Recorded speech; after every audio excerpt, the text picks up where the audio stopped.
Please lock the doors. 3 men at the table. No scripts, no retreat, no fear. Welcome to the Lion's Den. Welcome to the den, Lion's Den, where the pressure gets heavy and the real stand firm. Welcome to the den, Lion's Den. 3 voices at the table, let the truth be heard. No running, no folding, no hiding behind the fence. Ronin, BMT, fearless. Welcome to the Lion's Den. First through the gate, let the strategist speak. Calm under pressure, but the structure runs deep. Ronin at the table, every word got weight. Study every system, every motive, every state. Veteran discipline, long range sight. Separate the facts from the noise in the fight. I do not chase trends, I examine the frame. Follow the incentive, then expose the game. Build with a purpose. Stand on the code, carry the pressure. And control the load. No empty performance, no counterfeit shine. Ronin in the den, hold the line. Ronin, hold the line. BMT enters with the passport stamp. Global perspective, every pattern gets mapped. Traveled in an unfiltered, no rehearsed disguise. Seen the world firsthand, so we recognize his lies.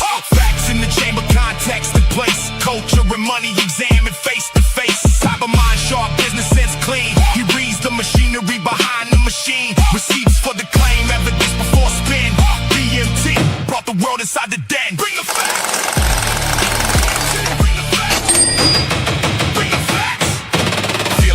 Forward, tighten your stance. Direct with the question, never dodging the chance. Competition in his blood, business in his mind. When the pressure gets heavy, he does not step behind. Challenge every weakness, every gap in defense. Drive the point home with experience and sense. No fear in the voice, no retreat in the chest. Disagreement is pressure, pressure breathe is the test. No apology offered, no convenient bend. Fearless brings the challenge inside the den. Never back down. Fearless, never back down. 3 men, different roads, different scars, different codes. 1 table, 1 standard, 1 den. Who holds the line? Ronin! Who brings the facts? BMT! Who brings the challenge? Fearless! Where are we now? The Lion's Den. Lion's Den, where the pressure gets heavy and the real stand firm. Welcome to the den, Lion's Den. 3 voices at the table, let the truth be heard. No running, no folding, no hiding behind the fence. Ronin, BMT, fearless. Welcome to the Lion's Den. Check the levels, cameras ready. Microphones live. Ronin ready. BMT ready. Fearless ready. 5, 4, 3, 2, 1. We are live. We are live.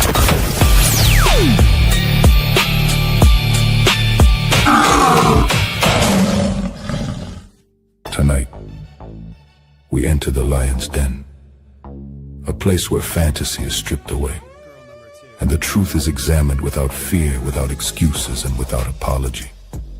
Men are traveling across the world searching for peace, companionship, loyalty, and love.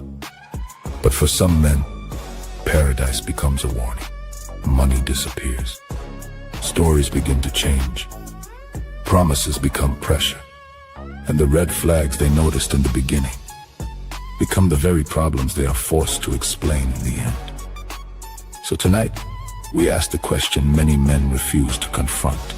Are foreign men being used?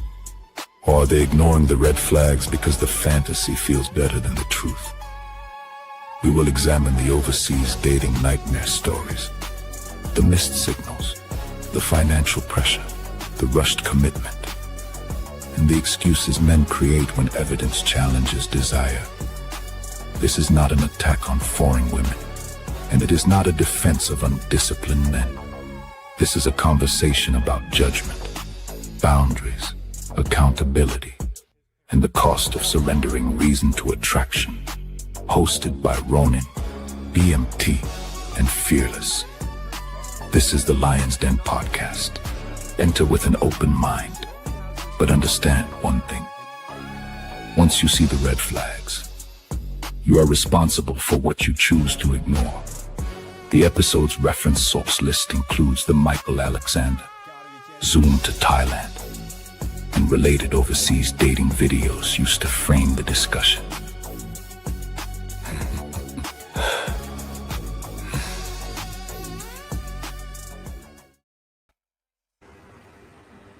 All right, let's get it. Another episode of Lions Den. We are back in full effect. We got Fearless outside and enjoying a cigar.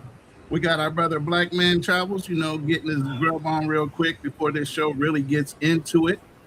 But tonight, as you can feel from the topic and what's been going on in the travel space, are we being used as foreigners traveling overseas? Or are we just ignoring red flags because of the beauty of the women that we run into? That's the question we're going to talk about. Do y'all know how to have discernment? Do y'all know how to really vet what's going on out there? I'm going to welcome my other host, Fearless. What you got in on this before we get into these videos and these guys that just are oblivious to the red flags they're sitting in front of? I think it's this. Greed. Because I was going to say it's low education or brothers who can't get anything, but that's wrong. Because the example I was going to give is, how poor people get taken advantage of when they get scammed because they want something. But then I thought it's not just poor people. Rich people got taken by Madoff. Right. So what it is greed. And when I say greed, you want to get something that's just too good to be true. And whenever you want to chase something that's too good to be true, you ignore every red flag.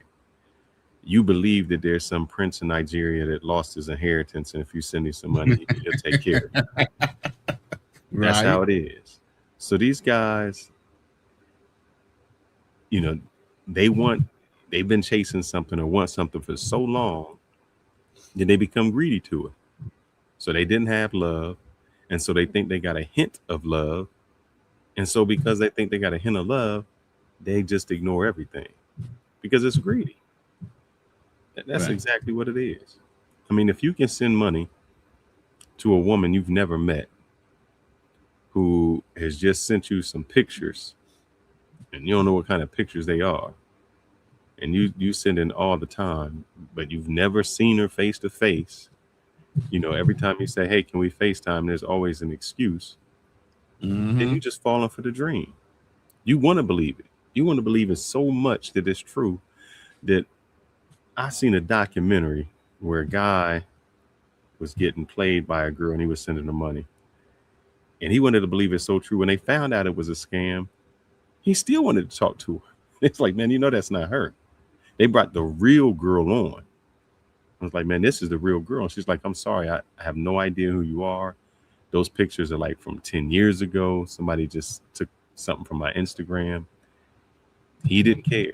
He wanted to believe the fantasy more than he wanted to believe the reality. That's what's happening. Okay. I don't know, Kanal, can you input on this or are you still eating? What you got for your opening? If you got one. You can't hear? All right. No, he's still eating. So, there's two guys that are featured on this thumbnail. It's Michael Alexander, and that brother told his own story. As brave as he is, that he purposely ignored his own red flags that he saw within these women. And one woman passed him off to another, a cousin. And he went along with the gag. I don't know. Sometimes brothers feel like they can repair a red flag situation and try to make it into their own situation. I don't know what the deal is, but he told on himself, and a lot of people featured him on lives or on review videos, one of which was O'Shea Duke Jackson. And I want to share some of the things that O'Shea said about Michael Alexander real quick. Hold on, let me share the screen.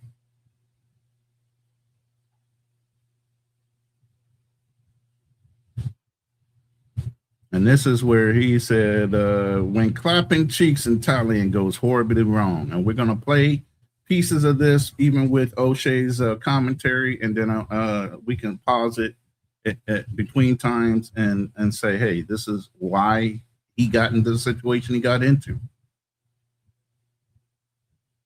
Michael, he was dating a chick who was in the freelance business. She was selling her cheeks. And instead of just focusing on just clapping, he was able to maintain some kind of long-term friendship with her.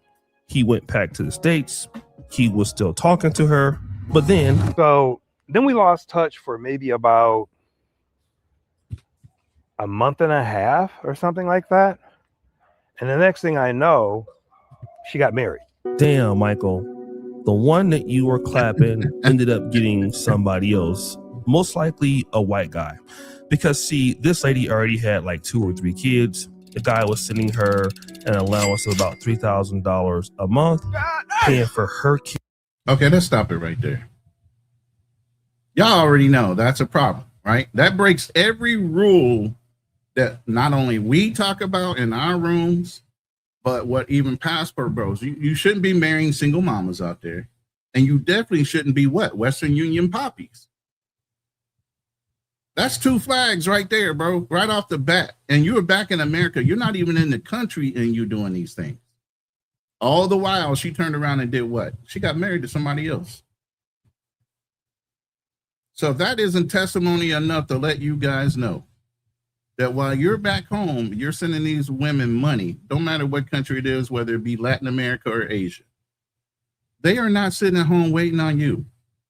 You might be buying your place in line, but it's just your place in line. You ain't got that locked in, okay? Especially if you're not there.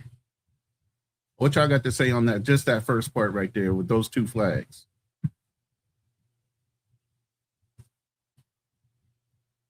Y'all muted, by the way. You got to unmute. Yeah, I was gonna let BMT go. No, I just literally came in, so I didn't hear it. I hear all Well, some guys think of it like this. I know it because I know it. I got a friend that does this. I don't know, and he always loses. He paying for loyalty. Yeah, he thinks that if I send the money today, that's like my future. Like I'm putting a down payment on it. Like that's my future investment. Like if I send it today, that means when I go there, I've already sent it a month ago. It's on so reservation. I'm kind of paid up. Yeah, I'm paid up, so I can go there and just roll. But but every time he does it, every time he does that, when he goes there, whatever he sent 3 months ago is gone. She broke again. So he got he got to spend the same money anyway. So I guess he's under the impression that, hey, I'm just paying in advance or I'm just keeping a line open. Right. So I think this is what happened with this brother. He thought, oh man. And some people, because it's such a nominal fee, $200, $300, you could blow that on a dinner, going out with the boys or something like it. It's nothing just to send them $200, $300 every month. No big deal. But it sets what? A precedent. Oh, I know a dude in Brazil. Level expectation. I know the dude in Brazil, man. So I guess they go there maybe twice a year. So say, that's every 6 months. So he goes there, hooks up with the girl, and then, she's, it's what can I pay you not to do this? Right. And so he paid, and I guess he paid up until 5 months. And then she said she needed something like for her mom. And he's like, well, I just paid you this money. I can't give you the extra what you talked about.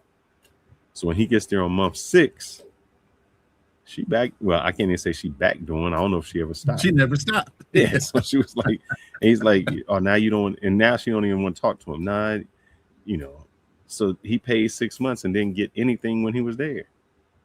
Because I guess for that last half a month, he couldn't send the extra money she said she needed for her mom. My problem is, who's teaching these men to do that? They'll pay to pay in advance. Like what part of the game is being taught that them chicks is teaching? Yeah, they training the damn tricks to do that. That's the same thing back home. You got to do my hair. You got to get my nails done before we can go out. Oh, I need a babysitter. Oh, you need to pay for my Uber to get me there. They've been trained in America, and they think that's traditionally what they do in these countries as they go there. Yes, the girls are training the dudes. Yeah. The girls are saying, hey, so imagine, average dude gets a girl. She puts that fire on in the first time, or does whatever, something he not accustomed to. And he wants that each and every time. Every time. And so he willing to. But I mean, can all you say who training this? There's dudes that's paying chicks on this OnlyFans or whatever just for a picture, and they believe that that's their girl. That's insane to me. I mean, but just like the overseas, because this has been going on for 20 years. Like me traveling to these countries, and I'm hearing dudes sending women that they never met. They met on like probably the Dominican Cupid, Brazilian Cupid, or Latin America Cupid, and they going by pictures. Again, this is 20 years ago. People were sending pictures, and dudes were sending $200, $300, $400, $500 a month. And I'm like, are you planning to go to this place to visit them? Or when I get my passport, motherfucker, the dude doesn't even have a passport, and he's talking to women overseas, sending them money. And it's crazy, and it kind of ties into what Fearless was saying, is that these guys think that they're paying forward, but no, you're not, because when you get there, you're starting at ground zero again. Yep. Right. And you set that level of expectation where he feels that, you know what, money's nothing to you. So she gonna ask for that new fridge, that new stove, that AC unit for her apartment or for her mother's house, because most of them staying with their parents. Then she gonna ask you for money for her to get a car. And I've seen dudes literally put a down payment overseas for a car. But that no, they're not even she's driving. not just doing it with that dude. She got 5 to 10 other dudes doing the same thing. It's not one. It's more than one. Even with this guy, he's sending her money, and she goes, lo and behold, and gets married. Oh, you mean she just met that dude just yesterday? No, she's been talking to that dude. She's been getting money from that dude before she even got married to him. We know somebody like that. Don't we know somebody like that? What's her name? The one that was with Chris. Yeah. Look. This one of my dudes. Man, I'm talking to my wife here. We talking about it.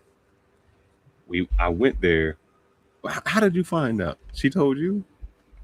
Oh, so all right, we over in the DR. Now he been talking to this chick. And her cousin says, Madeline's getting married. I'm like, Madeline's getting married? How's she getting married? She been stroking my boy. He go there every time, and they together. Like, you sure the Madeline we know getting married? She only with Chris. And she's like, yeah, she matter of fact, not only is she getting married, she leaving the country. Say this is on a Monday. She leaving the country on Friday. The dude coming to get her. I said, nah, you lying.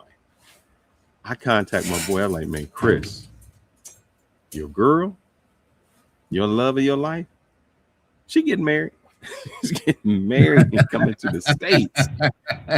He's like, nah, that can't be. She called him, or he called her, and she's like, yeah, I'm getting married. Wait, no, what? Did she say she was getting married? She said she getting married, but I forgot. She say he was playing games. Oh yeah, she said my man was playing games, and so she's gonna get married and go. But in order for him to be playing games, she still had to be talking to multiple dudes at the same time. Yeah, that shit didn't start overnight. Come on now, let's tell the truth. No.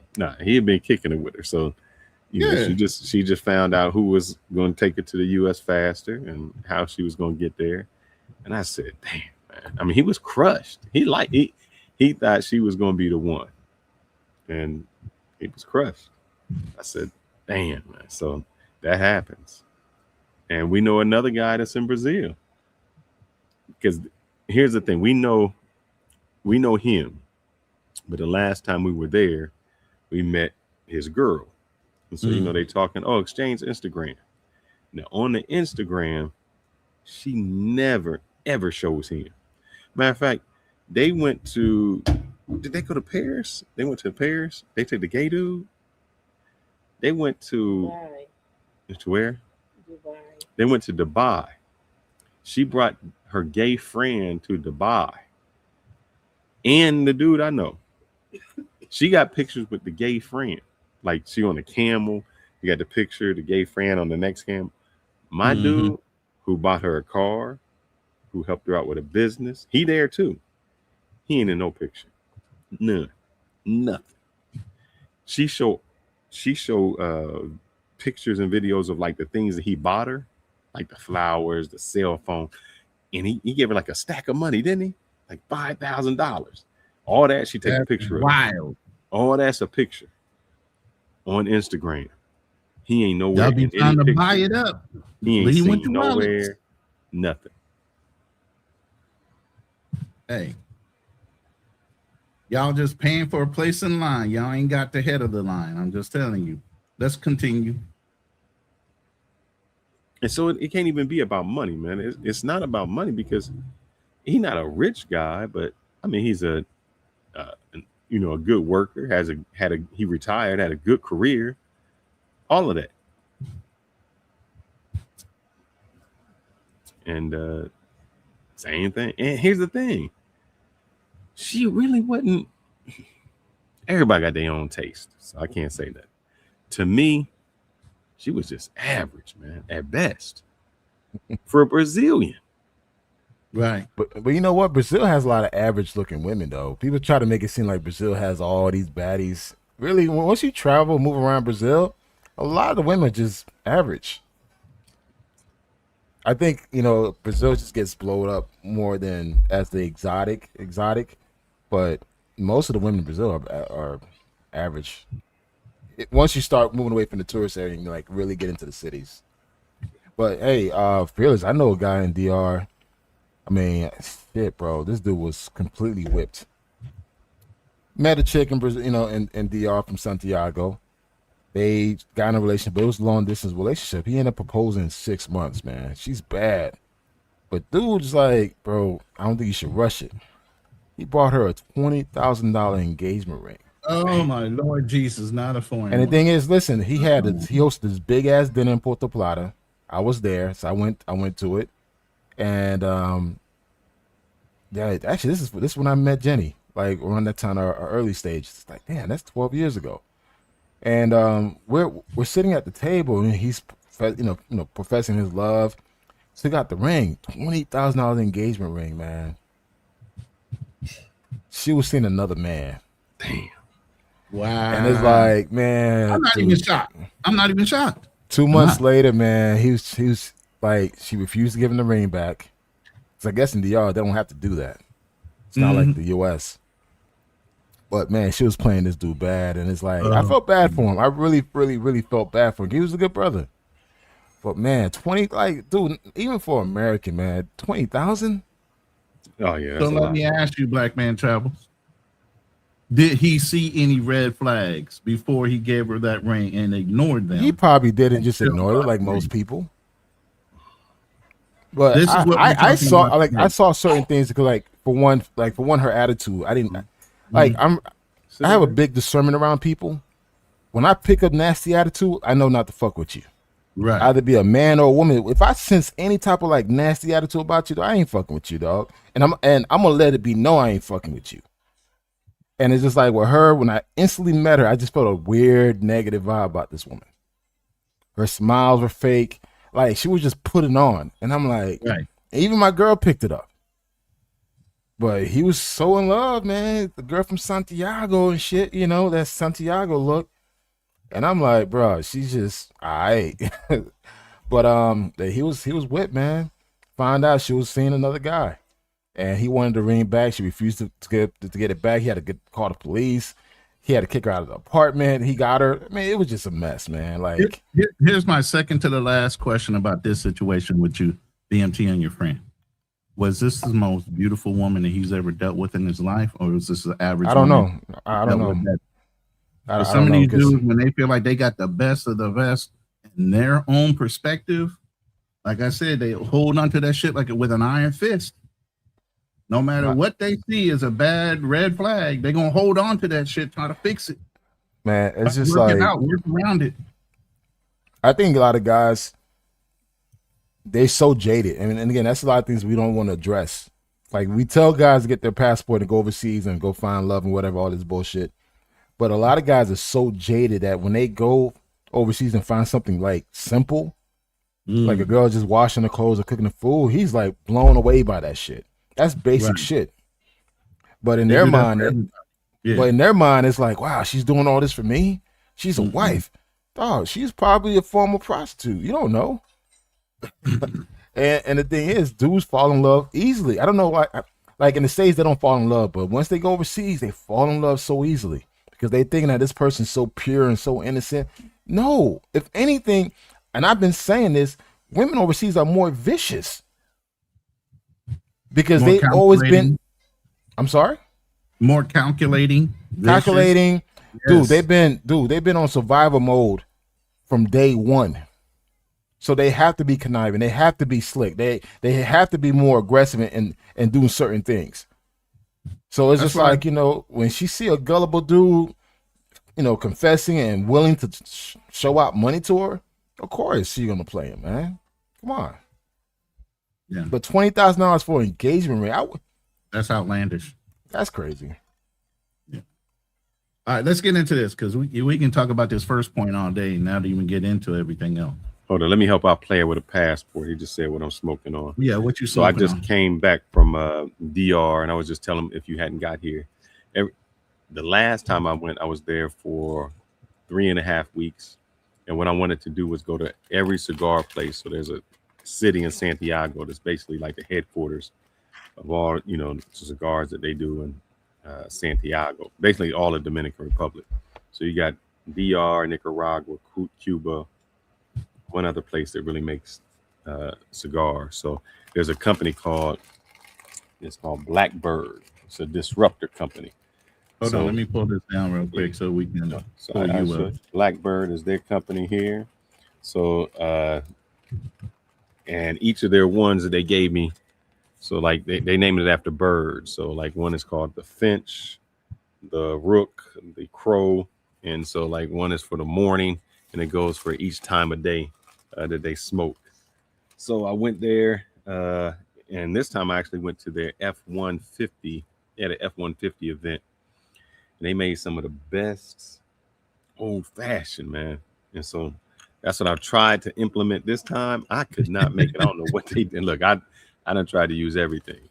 But Now, that's isn't it. there a thing with the cigar? You got to have a certain drink to match it, or cognac, or whatever. Because I know sometimes you soak it in alcohol before you actually puff on it. I mean, there's That's the whole Arnold thing about Schwarzenegger it. way. Yeah. So, and the disruptor people and the other guy from La Flor Dominicana, he kind of went against that myth. I asked, like, because that thing I always ask is, what's the best cigar? And I Yeah, always what's the want them to pairing? say their company. A truthful person will say, nah, it's I smoke this, or like he said, hey, sometime I'm in the mood to smoke something else. Yeah, Blackbird, man, they are a disruptor company. Great atmosphere, great facility. So I've been to them all. And then I went to La Flor Dominicana, and that's the next one I'm gonna smoke. But entirely different process. And just to say that and I want to bring this back to what we're talking about. Those guys there have a lot of money, and they know the game. They don't get played like the American dudes get played. They have the women chasing them, and it's weird. It's all right. This is weird to me. If you go to a country and you're the person with the money, You're the one supposed to be getting chased, not the other way around. exactly. But y'all have been programmed in America to believe the opposite. No. Don't say America, bro. Because No, a lot of American yes, dudes in don't America. do that shit. No, a lot of man. Americans do that. Stop playing it. Stop playing, No. man. A lot of Americans don't do that. Listen, I would say it's a 70-30 split. 30% of the men know that they're the ones that are the valued ones, not the women, and the other 70% believe that women are the priority. Stop it. That's why you got 75% of men that don't get no box. Yeah, you got to tell me who else is getting played. Like who else? Every man across the globe. I'm sorry. That's why when Roland starts saying America, nigga, it's across the globe. Dudes getting played because they're taught But like, who? hey, you got to put the woman first. No, Stop but that. no. I need to know what country. And here, and I don't want you to tell me this. Like I seen an Asian dude that got deleted, but he was Western, so he's American. So even though he's of Asian descent, he's American. I've seen an Indian dude, but those are the Indians that are usually in the United States and generational. I've never seen, even in Thailand, I don't see the Indian dudes getting played like that.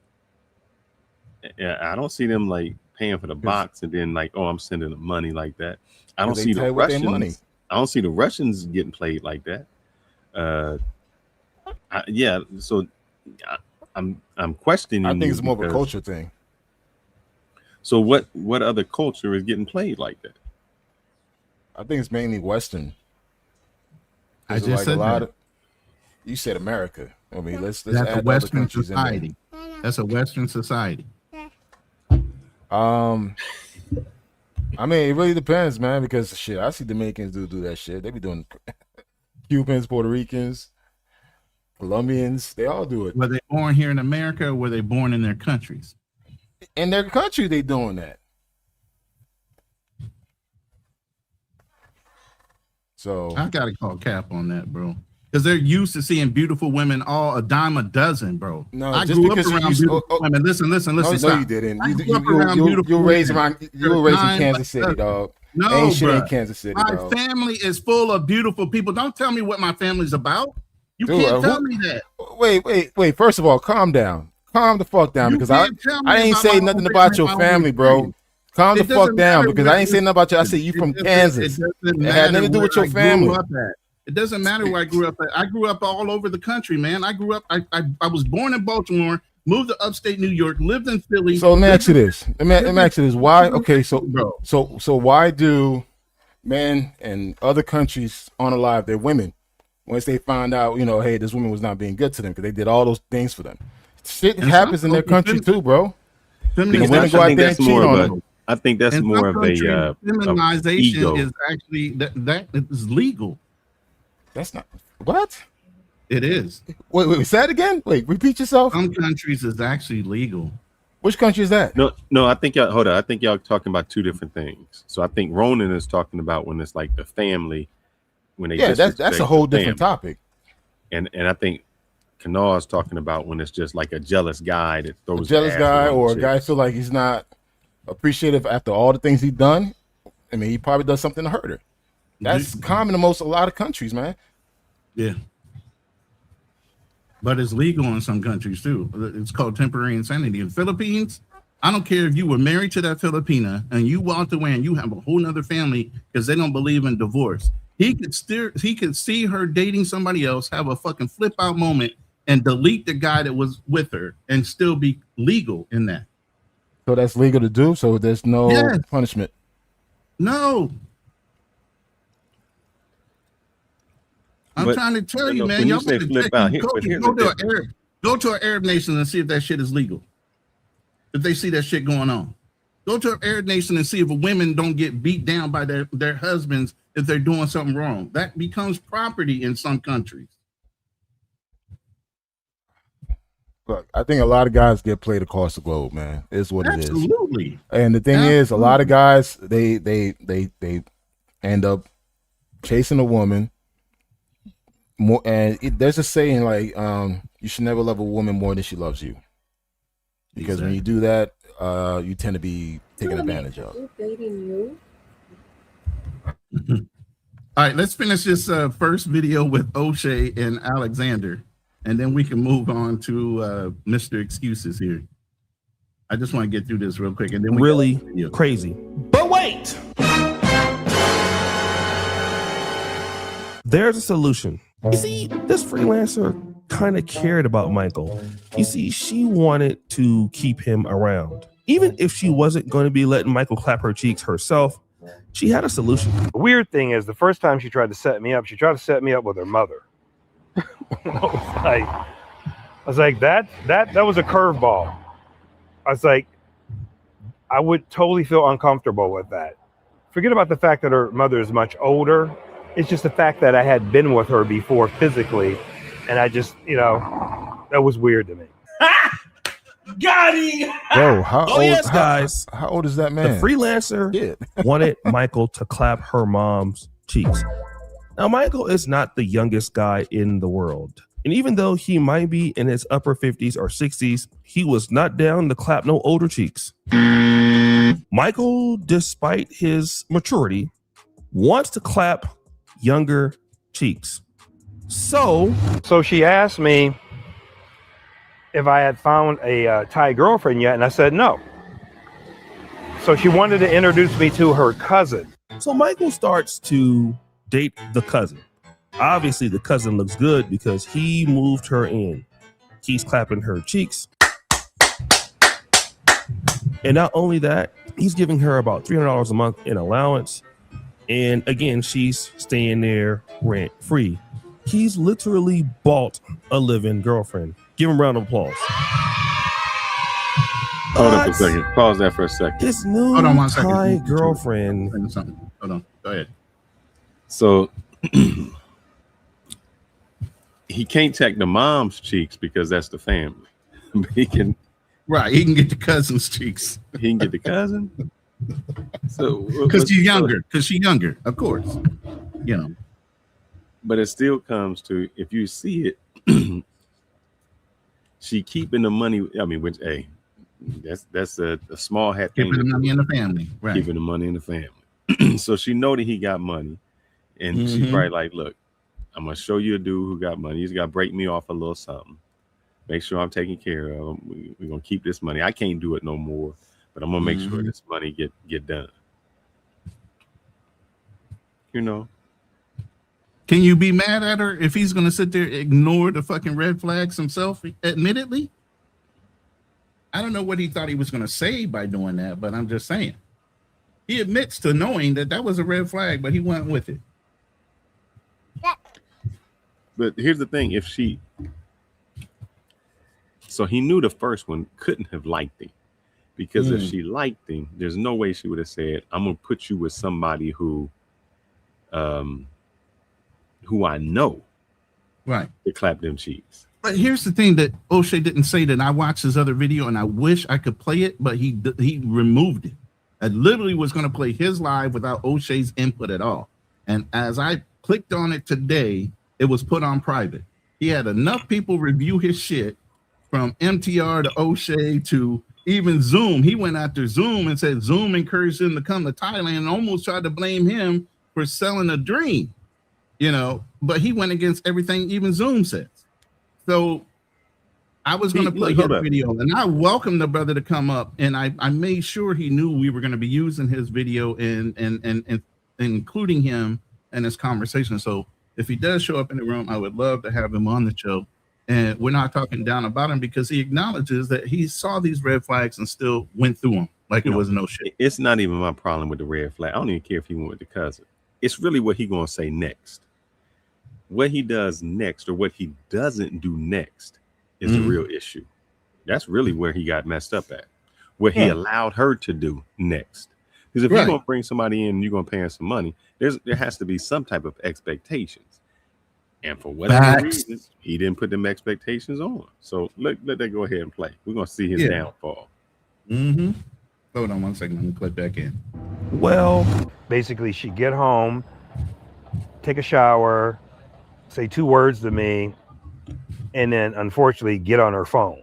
Oh, she didn't have to see. Here's the thing. Then go to bed. Here's the thing. I don't care if she came home and said no words to me. When she get in that shower, she got to come out butt naked and we got to talk. We ain't got to talk with words. Is that talking? Yeah. We got to communicate. The lambada. So I don't care if you said nothing. You know, but we're gonna talk some way. If you just coming in, you can get on your phone later, or you can get on your phone while, during, whatever. You can. So that's an arrangement, though. So you're even thinking of it like, hey, I'm going to keep this strictly as an arrangement. You go do whatever the hell you want, but when you come in here, there's some expectations. What can happen to you? He didn't even set no groundwork for expectation. No, that was where he failed. He got greedy. He just thought if I just bring her in, then I'm gonna get what I want. Right. You but need see, to say here's exactly the scheme that he mentioned that O'Shea didn't. I forgot to say.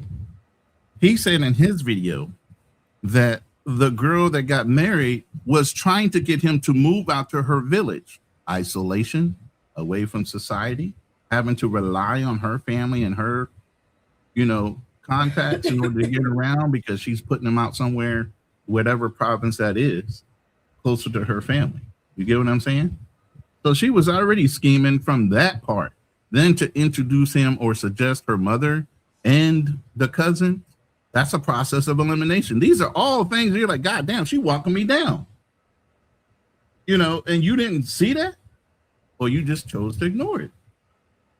You know what? I actually watched that video. His video when he first dropped it, I actually watched it. I don't feel sorry for him, man. He deserved everything he got. He ignored it, right? And sometimes, man, you gotta look at yourself in the mirror, bro, and just realize, like, bro, if a girl's pushing her mother onto you, her cousin onto you, obviously she doesn't want you, but yet you're still being persistent. You're still being persistent, and I'm like, bro, you're in Thailand. I've been to Thailand. There's so many fishes out there, bro. Keep it moving. You don't need to keep it in a small circle, man. Just keep it moving. And more than likely, he met her in Pattaya, of all places. Like, really? So, I don't feel sorry for him. He deserves everything he got. Sometimes those older dudes just don't want to go out there fishing no more. They just want to be like, I caught one, they get I comfortable. got it, I'm done. and this is what I'm saying. I'm gonna hold on to it, like I said, with an iron fist. You don't know how to let go. You think that's the best thing you can get? That's then fish out there. That's then you're working in a scarcity mindset. Exactly. And the thing is, as someone that's supposed to be retired and have the income, you sure not acting like it. Right. You don't act like you're in the driver's seat. You act like you got to be a passenger. Oh no. Let's finish this real quick, and then imagine being a guy of his age. You're living in Thailand and you're dealing with this chick who you've just met that is basically not speaking to you. Every now and again, you're clapping, but there's not a real relationship. You're still paying for her and letting her stay in your house, although she is at work, not responding and stuff like that. But then it gets worse. She said that they had some maintenance work that needed to be done at her shop, and that her and a coworker, they would be staying at the shop all night or until the work was done. And she would send me pictures of her by the time clock, you know, showing what time it was and that she was actually at work and not doing something else, right? So this chick is going outside. Number one, she's saying that she's at the restaurant all night due to mandatory maintenance work. Yeah, I bet I know what kind of maintenance she was doing. She was sending him pictures of her standing by a time clock, proving that she was at work. Let me just nip this in the bud. That's always a scam. Huh? I had a dude that used to work for me, and he was scamming me for extra money because he would always say that my car needed to get fixed, like every month. And he was editing for me, and what he would do is, like, every month he would find a way to say my brakes were bad, the shocks were bad, but we were never really using the car that much. And so he would do a similar thing. He would take the car to the shop, and then all of a sudden he would send all of these photos and videos of the car being worked on. And he would be like, "Boss, the car is very, very nice now. I am working on it, as you see. I am getting everything so good for you, boss." That Negro had went to the shop and took about 3 hours of videos like 2 months before. I gave him the money. He would go and get a fake bill. And guess what? He would keep the money and go gamble it away on Forex or something like that.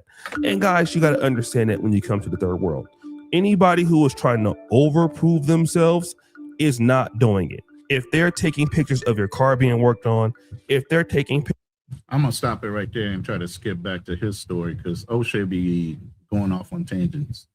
Let's see if this is away from where I live or we live, hour and 5 minutes away or so to do some training at a different location, and she would be gone for 2 nights. And of course, when she was there, she wouldn't pick up the phone. So she leaves again, this time for 2 nights. And When she was supposed to go away to this place to go work, she refused to pick up his phone calls or video chats, instead only sending suspicious photos. So imagine you got this girlfriend and she's going somewhere. You're trying to check on her, which is hard to do when you're not even in a real relationship. But I guess, hey, whenever he was clapping the cheeks, those cheeks must have been extraordinary for him to be doing this. Only for her to not pick up the phone, answer the WhatsApp chats, or respond to video calls. Damn.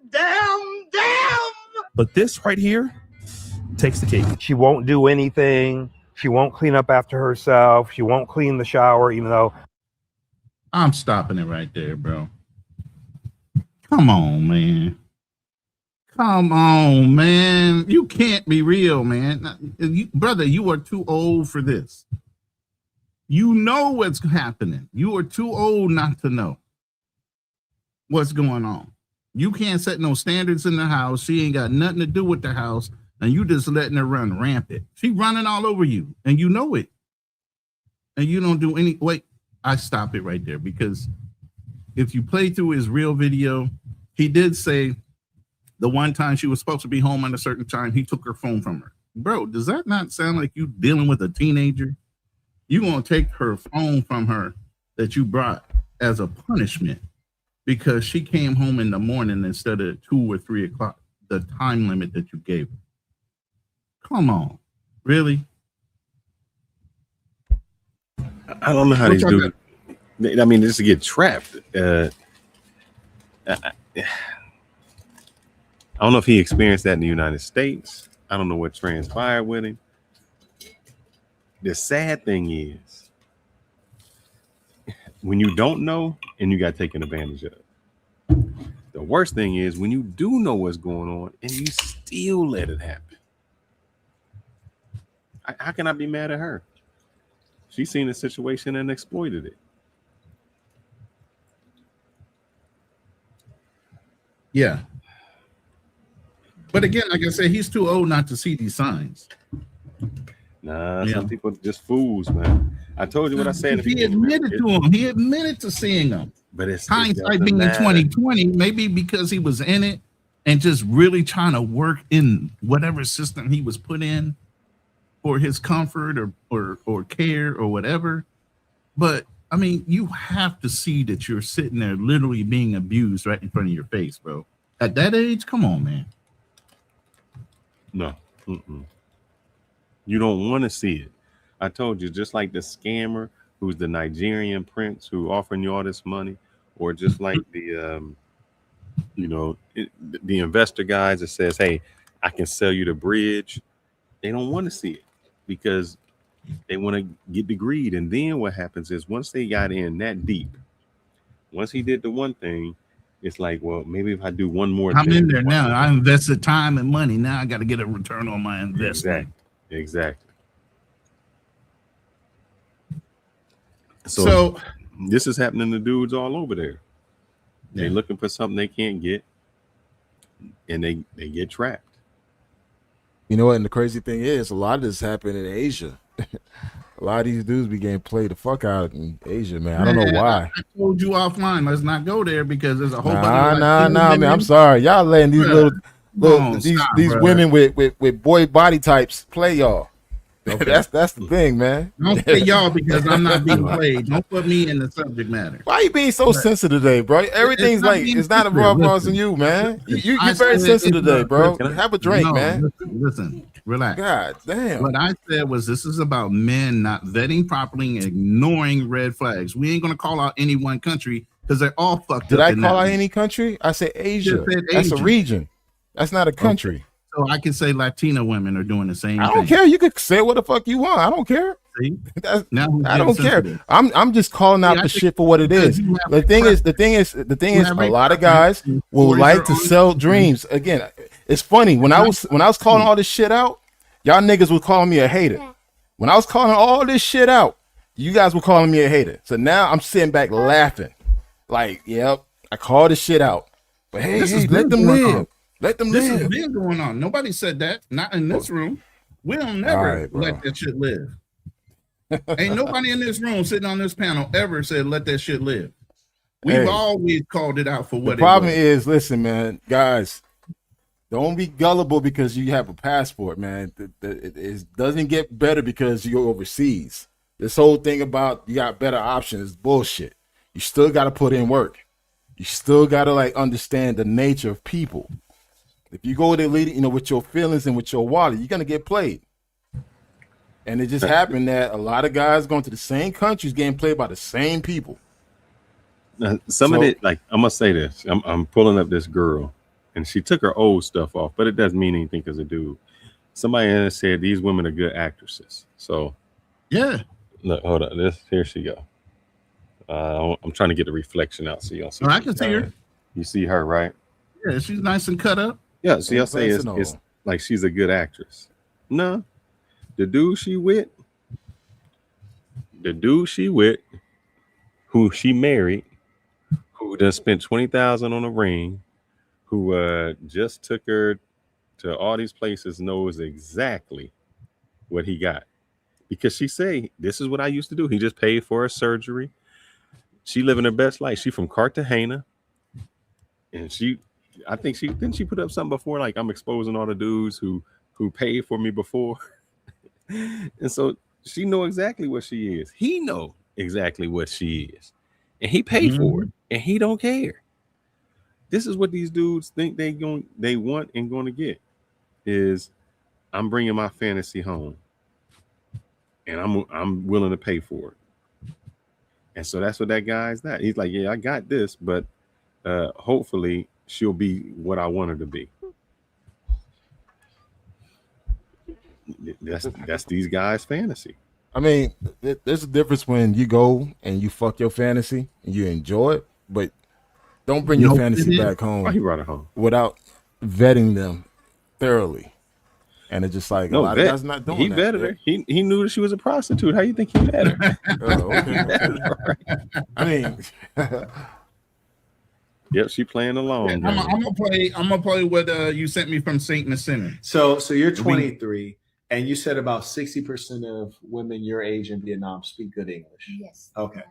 Now, do you think most of those women would date a foreign guy? And like women with open-minded, and they would.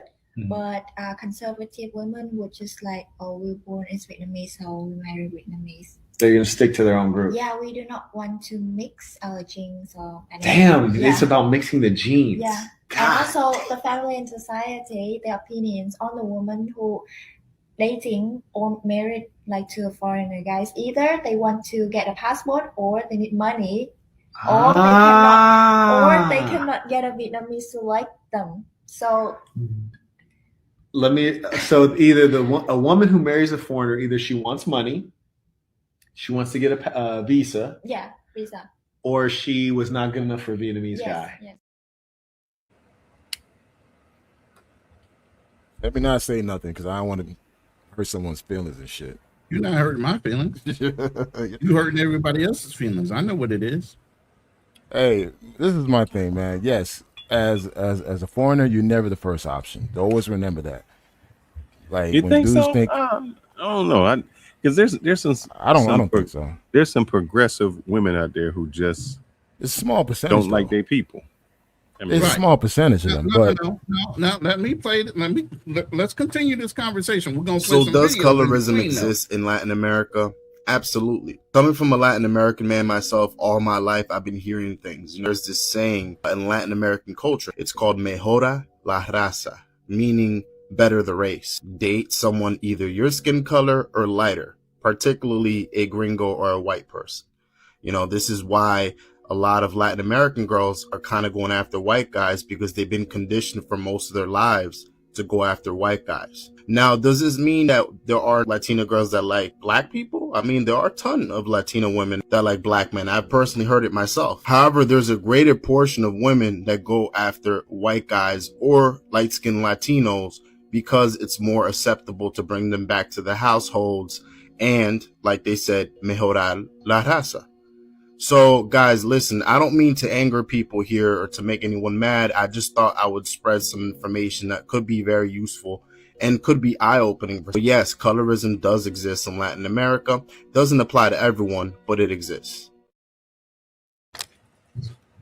Now, can I speak on this? Because I'm like the ahead. only dark skinned one out of both of y'all. Damn. Someone who traveled all over Latin America, trust me, I stand out like a sore motherfucking thumb. I'm big and I'm tall.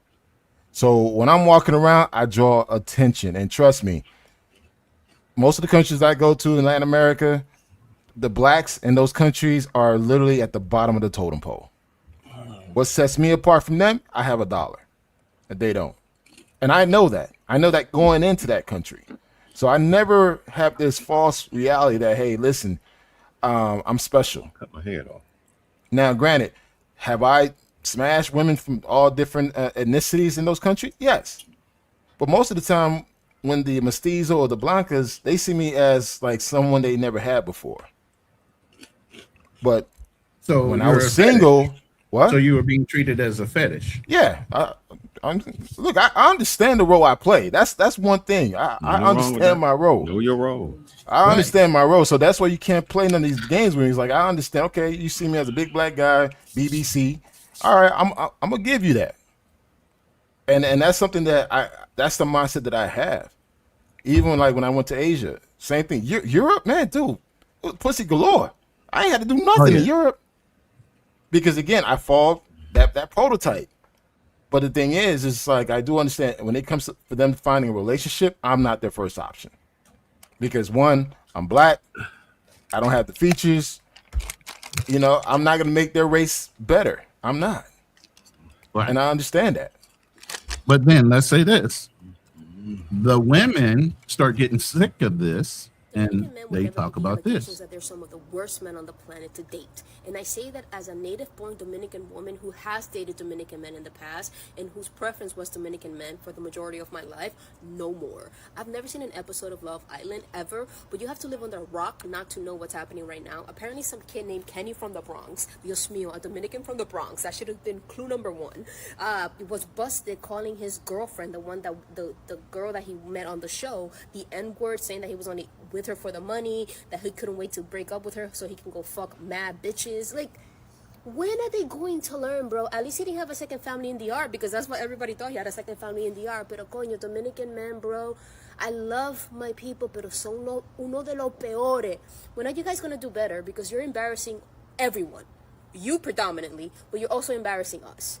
Are you guys gonna hold each other accountable? Are you gonna be better men, or are you still gonna be the same way? So the difference is they call us suckers, man. Because, you know, like I know one dude who said, you know, he had the wife and he had his girlfriend, and the person who was mad was the mistress, because the wife knew about the girlfriend, but the mistress didn't know about either one of them. So that's where the anger comes in at. They've come to expect it. So in those countries, they come to expect a man who has means has more than one. They just tell us we can't because we live by a different rule. So they use us in a whole different way than how the other dudes gets used. That same girl who got it's the same in the United States. That same girl who got a child's father who is not in the child's life, all of a sudden says that she needs some money for her kid that he ain't doing. And you become the provider. So she accustomed to being with men who are not taking care of their needs. But she gonna make you be that person. She not holding him responsible. And that's why Fearless, the same rules you have in the United States, you take those same rules that you don't accept from American women. Exactly. You stay 10 toes down with those same rules and take it overseas. Don't be all lenient and like, oh, it's different. Nah, take those same strict standards that you have, take it overseas. Now here's how I'm gonna disagree with you. I'm gonna disagree with you on this. All right. The reason that if I get with like a single mom and I'm taking care of her, I'm taking care of the kids, she's not doing nothing for me. I just become the paycheck. So at least the guy is saying, look, if I'm taking care of her and her family or her children or however it is, I'm getting something in return. I'm getting something out of it. She may be more appreciative. She may cook for me. She may be, be more of a wife for me. Where in the United States, you're more like the paycheck. And even if you are paying, like a guy is willing to pay. But it's like, what am I getting from it? Like What's the that's old reciprocation? guy. He willing Yeah. to pay. He willing to put down that whatever money for the mom, for the girl. His problem wasn't that he was paying. That He wasn't didn't set the reciprocation part. correct. His problem was I wasn't getting nothing out of it. So dudes go there and they break the rules because here in the United States, you do all of those things and may not get, it's not reciprocated. So a But guy it's the says, same thing overseas. A lot of guys are not getting in return either. Because they're not setting that expectation. And that's So- the point. They're not talking So- to the so- woman and say, if I'm going to lay all this down, I don't ever want a 50-50 relationship. I'll tell you that right now. I've never had a 50-50 relationship like that. So the location doesn't matter It's then. 100-100. I want the Mhm. emotional part. I want you to take care of the home. I want you to take care of our kids. That's the reciprocation I'm asking for. He said that woman wouldn't even pick up after herself. She didn't But clean. why- She didn't cook, she didn't do shit. But why because does that he all didn't- change when they go overseas? Why you don't have that It same did it energy? for him because he allowed that from a Thai woman, and he was because being usually all. the women in the United States, the more money they get, the less they gonna do for They you. feel like they're obligated to do their Correct. They're not traditional gonna role. do anything for you. They're like, I got money. I don't need it. I don't need a man for any of those attributes. Where it's kind of different in those other countries where I've seen women who become financially educated, they have money, and then their expectation is now I need a family. They never say, oh, I don't need a man. The more money they make, the more money they say, oh, I want a family now. So that's the difference. Yeah, but you yeah, ready? just going back to that, the whole colorism thing. Colorism is real in Latin America, especially in Brazil. Brazil is really bad. Brazil is backwards, man. All the dark skinned people want white people, and the white people want the black people. It's weird. It's so backwards. But yeah, I understand that, and that's why guys don't ever fall for do you like black people or whatever? Would you date a black man? Listen, just find someone that fucks with you, have the same energy that you have, and keep it moving. When you got to force something, you're gonna lose. So we're gonna bring up our next case study. I call him Mr. Excuse. I forgot what his name is.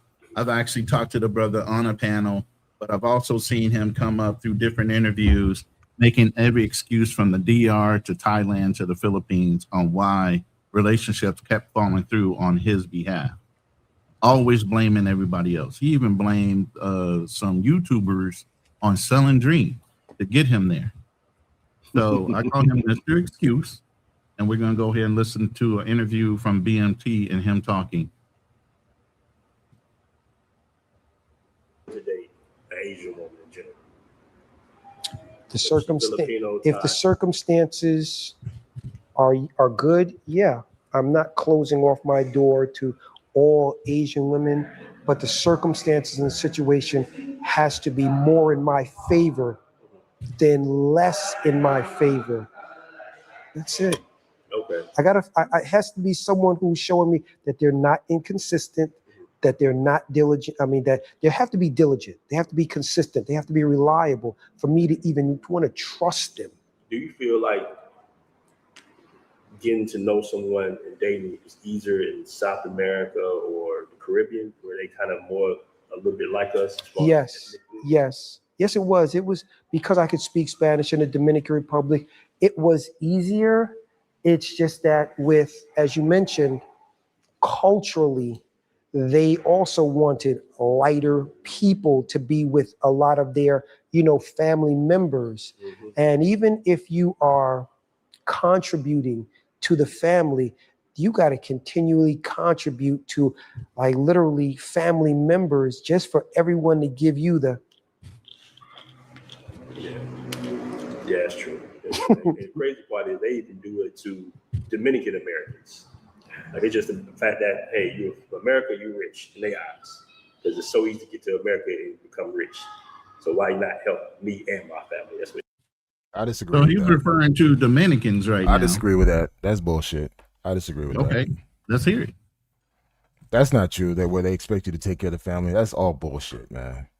I never once my girl's family ever reached out for me asking for money. Never. Or never I was put in a position to do that. Right. So I don't know whom or what they're dating, but that doesn't apply to all, because they try to make it seem like it's like that across Latin America. That's not the case. Or overseas women, that's not the case. I mean, Phyllis, have you experienced this? You know, I ain't getting nobody no money anyway. So,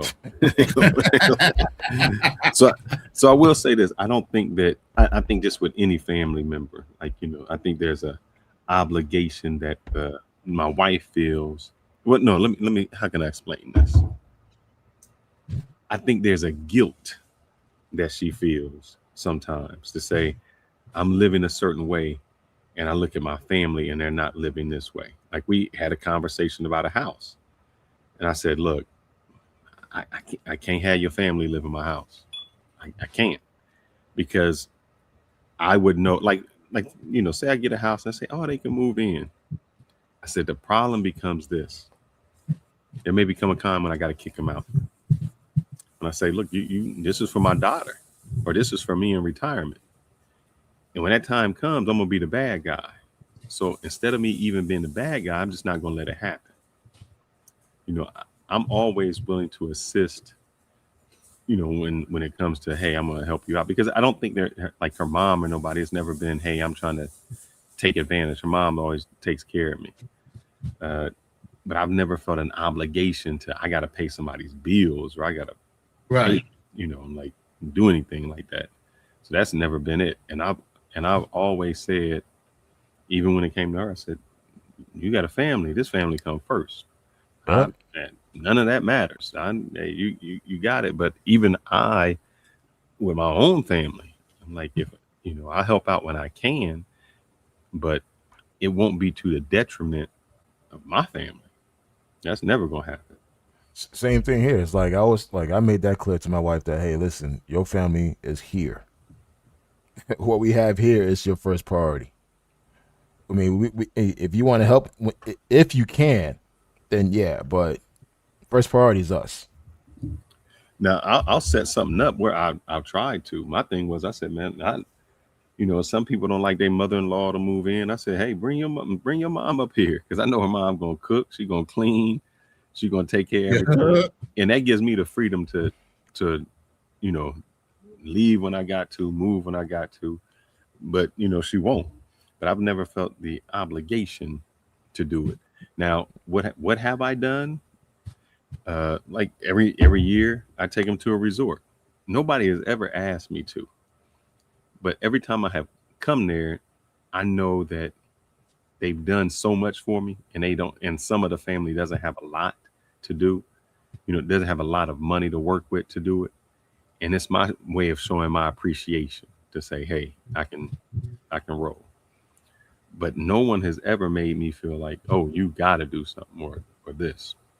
And that's why guys, you got to be careful. I understand people creating content, but you got to vet the people who's producing these content, man. It's like, don't believe everything you see on YouTube, man. A lot of this shit is fluff. Because honestly, Fearless, myself, and I know other guys who are married to foreigners, we don't experience half of the shit that you guys see on YouTube. And it's just weird that people make the assumption that, like, we're all going through this, and that's not the case. And they don't vet. They don't go to. I sent Ronin when I was just came from DR, and I think it had to be on Thursday. I was at a cigar bar, and when I showed you the video, you seen, because they were talking about passport bros and low vibrational bullshit, and then you were like, "No, brothers travel like this. Travel bros are traveling like this." And you showed a whole smoking lounge at an airport, and dudes in suits, ties, all of that. Yeah.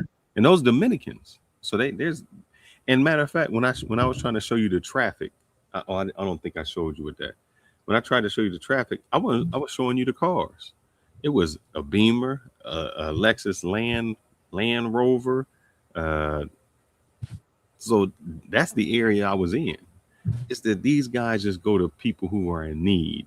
So if they're in need, how can I explain this?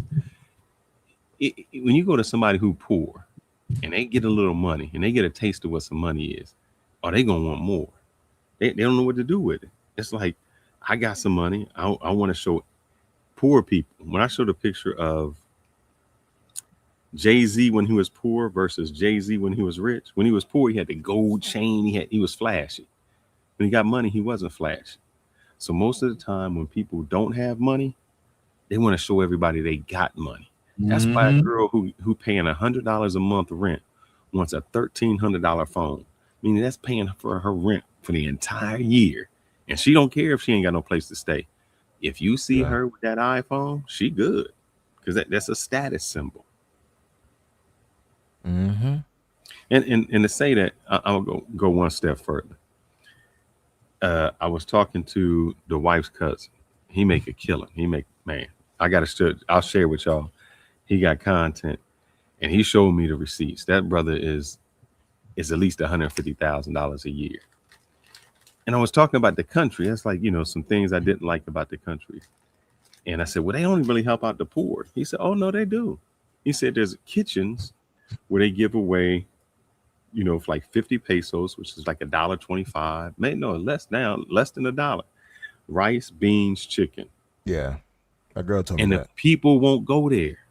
The people who are poor don't want to be seen in the kitchen. They'll rather pay double or triple the amount, so they're not saying that they got the food from there.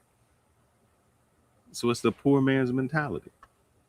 And you're dealing with those poor people who have that poor mentality. Go ahead.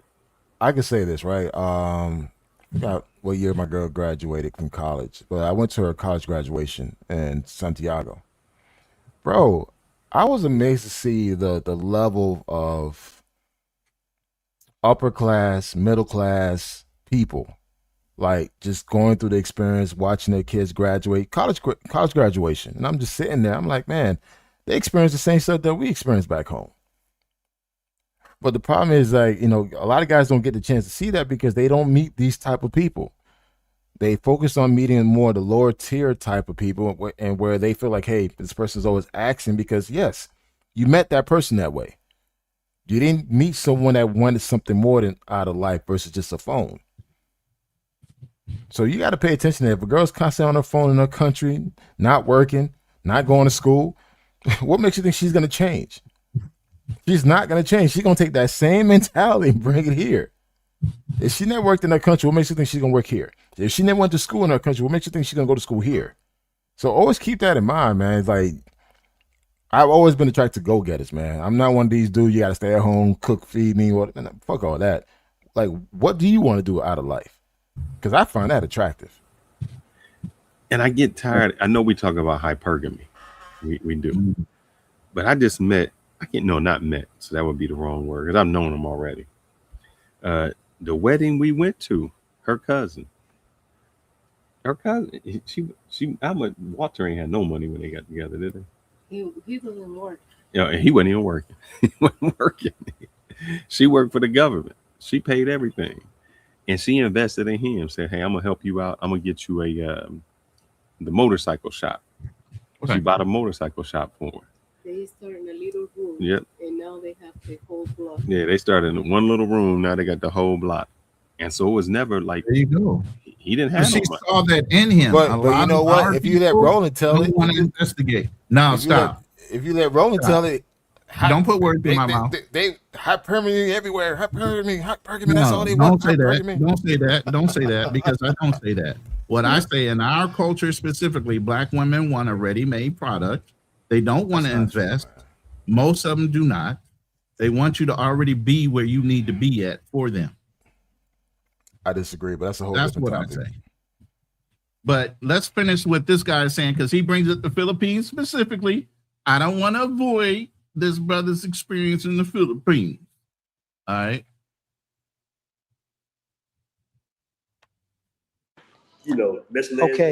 Okay. Dating in the Philippines has made me not want to trust women at all. The girl in the Philippines, which I didn't know that she had a boyfriend or a husband. Please know this. You said you almost got charged for cooking for somebody. You said something about you invited a Thai woman over and she wanted you to pay her to. Yeah. I have a text message here where this is what. Oh wow, where is it? Okay, here it is. I'm asking her about going out to how she been, What time she finishes. She's like at 8 o'clock. I said, okay, are you hungry? She says, yeah. I said, did you eat dinner yet? She said, no. I asked, would you like to eat dinner at my house? I'm going to make steak, rice, and vegetables. She said, okay. I said, I will send you my address. I will start cooking at 7:30. She said, okay. How much will you give me for this? Read for yourself.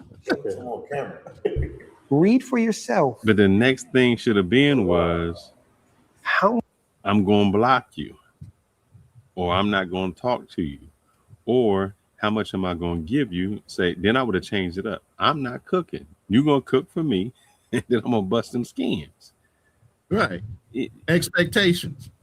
So he went ahead and said, all right, I'm going to give you something for it. That's not the type of one. If a woman's saying that, why would you want to continue the conversation unless you want it to be transactional? But if you want it to be transactional, go for it. But Fearless, here's the thing you don't know. The misleading thing about the Philippines and all that, he invited the woman to come stay with him. She was somebody that worked in like the call centers, right? He didn't really check on her as far as who she was as an individual. He offered her a place and he always cooked for her. He didn't demand anything from her, even in the Philippines. So he takes that same fucking behavior, goes to Thailand and starts what? The same thing over and over. He repeats his cycle and doesn't learn from his life experiences. He's already sitting there talking about, I'm cooking for a Thai lady. He left the Philippines because of that shit. That's insane to me. You keep repeating the same thing over and over again. It's insanity. So we can't blame the country. We have to say that the guys are going over there with this same mentality and they're getting played the same way. So if you go into one country and it's happening to you, okay. But you go into several countries and the same thing is happening to you. It's not the country, brother. It becomes you. I mean, at some point you got to say, hey, either I'm leading with my money or I'm being too nice or I'm meeting the wrong type of woman. Exactly. I mean, here's the thing. That'll happen in the United States. Exactly. I never, if you say here and got taken advantage of. Here meaning the United States. You know what they need to do, Ronin? I will say this, and I think that what I would do if I had a new son right now, and I would have him do, I would have him go into sales, like go straight into sales. Because if you're doing any type of sales, you learn rejection. Yep. You learn to keep going, and you keep rolling with it. Yep. A lot of these guys don't understand that. If you go into sales, just like with this woman, you go into that and you sell yourself. If it don't work, keep going, cut them off, and go out. He don't know how to do that. A lot of these guys slide right here, while you talking, this slide right here just shows you exactly what Filipino women already know to look at for men that travel over here. They already know the type of men that come here, and they see you. This is straight from a Filipina's mouth. Is how I developed this fucking infographic. So continue. I just want them to see, because I'm going to go through this with Love Crossing Borders, but I just want y'all to see what women are sizing you up as when you show up to their country. Well, here's the thing. The more money I got, the less money I spent. Because I just paint. I do the same thing that the women was doing. I paint the picture. They know I have money. They know that I can spend it. And their thing is, how can I get him to spend it on me? Right. And as one thing, the best shoe salesman, they were talking about a shoe salesman, I think in New York. What he did was he limited options. When he used to bring out shoes, the woman would, he'd bring out one pair and then another pair. And they say, well, can I get another one? The first thing he would do is take one pair back. He wouldn't bring all three. He'd bring it back, and now you have an option. Sometimes what people do is they get paralysis by analysis. You give them too many options or you give them the wrong options. I never, when I dated, let the woman tell me where we're going. Because you messed up if you did. What do you like to eat? What restaurant would you like to go to? Oh, brother, she gonna go to the best restaurant. She gonna spend that money. She gonna do it. Nah, you like barbecue, you like Italian, you like what? And then I make the choice. And then I give the option, 2 options of where we going. And you make the choice. Now I know the budget. I know the place we going to. These dudes just lead and say where we going. Oh man, how long I've been at the game? I don't know. My wife say I'm still in the game. She said I'm still in the game. She said I'm still in the game. She accused me all the time of being in the game, even when I'm not in the game.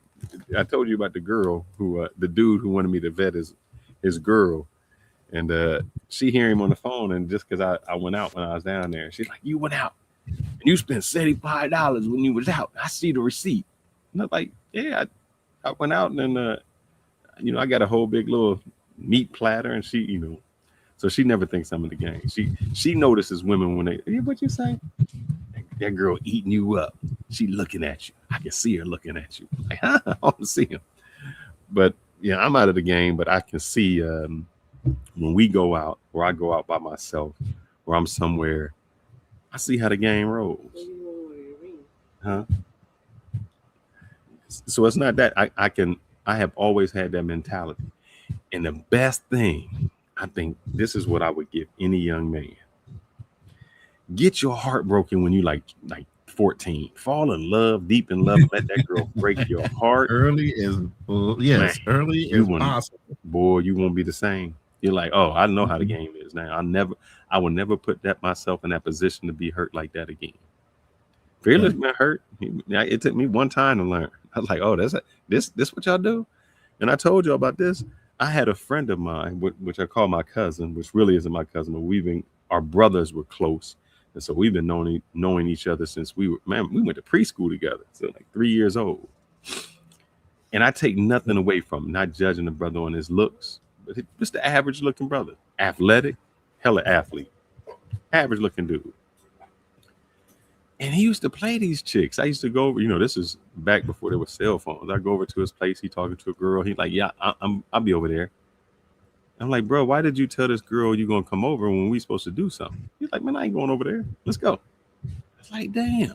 I was the complete opposite. If I told a girl I was going to call her at 8, I'm calling her 7:59. I'm talking, I'm being the nice guy. And I found out real quick that this average looking dude who knew the game, who played the game, was getting way more play. I said, man, this is how it is. You can't be nice. You can't be that person because you'll get played. After that, he took my girl away. He stole my girl. He stole my girl. That little motherfucker stole my girl. And I showed it to you now. Let me see. I'm gonna show you who she is. I'll find her. While you're looking, I'm gonna say this. Even Filipinas and all these other cultures have red flags about you guys. Mm-hmm. So y'all are telling on yourselves when you show up in a certain position, a certain way, they can read who you are. Just like you're looking for their red flags, they're looking for your red flags or your identifiers so they know how to treat you appropriately. Okay? This is a two-sided street. This ain't a one-sided strategy. Y'all think y'all got strategies. Y'all ain't got shit. They got the strategy locked because what? They share everything. There's a sisterhood, right? They don't break code more than brothers break codes. Brothers will keep shit close to the vest and won't want to share. Sisterhoods, once they figure out an advantage, they gonna share it to make sure everybody knows. I say this, man. If you're gonna travel, just travel for you. Don't travel with the intent trying to find love, man. You are your top priority. If you meet someone, you enjoy your time with them, you keep it moving. Now, if you have plans to go back to that country and build a relationship with that person, take your time. But never fucking travel because you want to go out and meet a woman. Don't do that.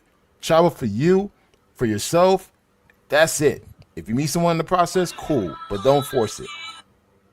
So it's just like, this whole thing about, hey, you got to try to meet somebody. No, just go out there and travel, experience, fall in love, have a good time, but also move on. That's it. Because like right now, what I see on social media, especially on TikTok, a lot of dudes are getting played overseas, man. I'm like, damn, is it really that bad? Oh, it's that bad. It's bad. It's fucking bad, man. I'm like, Man, I'm just like, hey, I'm gonna be nice today. This slide That's all I really gotta say. calls it out the way it is. Psychologically wise, you're either lonely, you have a big ass ego, you're novelty, like it's a novelty, you doing what you're doing, you have a savior mindset, you're sunken costs, and you got this fantasy going on in your head. And this is why you ignore red flags.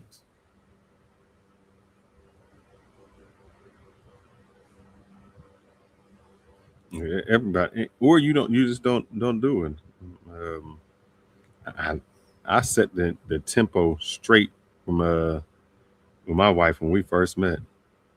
I said I don't play certain things. Yeah. I don't do that, and that's just how it's been. But I don't think that I don't know. You always have to be a person who women are attracted to. You have to present yourself like that, and I did think these guys don't. They were kind of like losers over here, and they go over there and they do the same thing.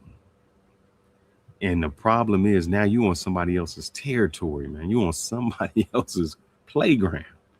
Right. You think you know much better than them. They see you coming. And they try you to see what your risk tolerance is on what you will or will not tolerate. They'll do certain things just to see if you'll tell them no.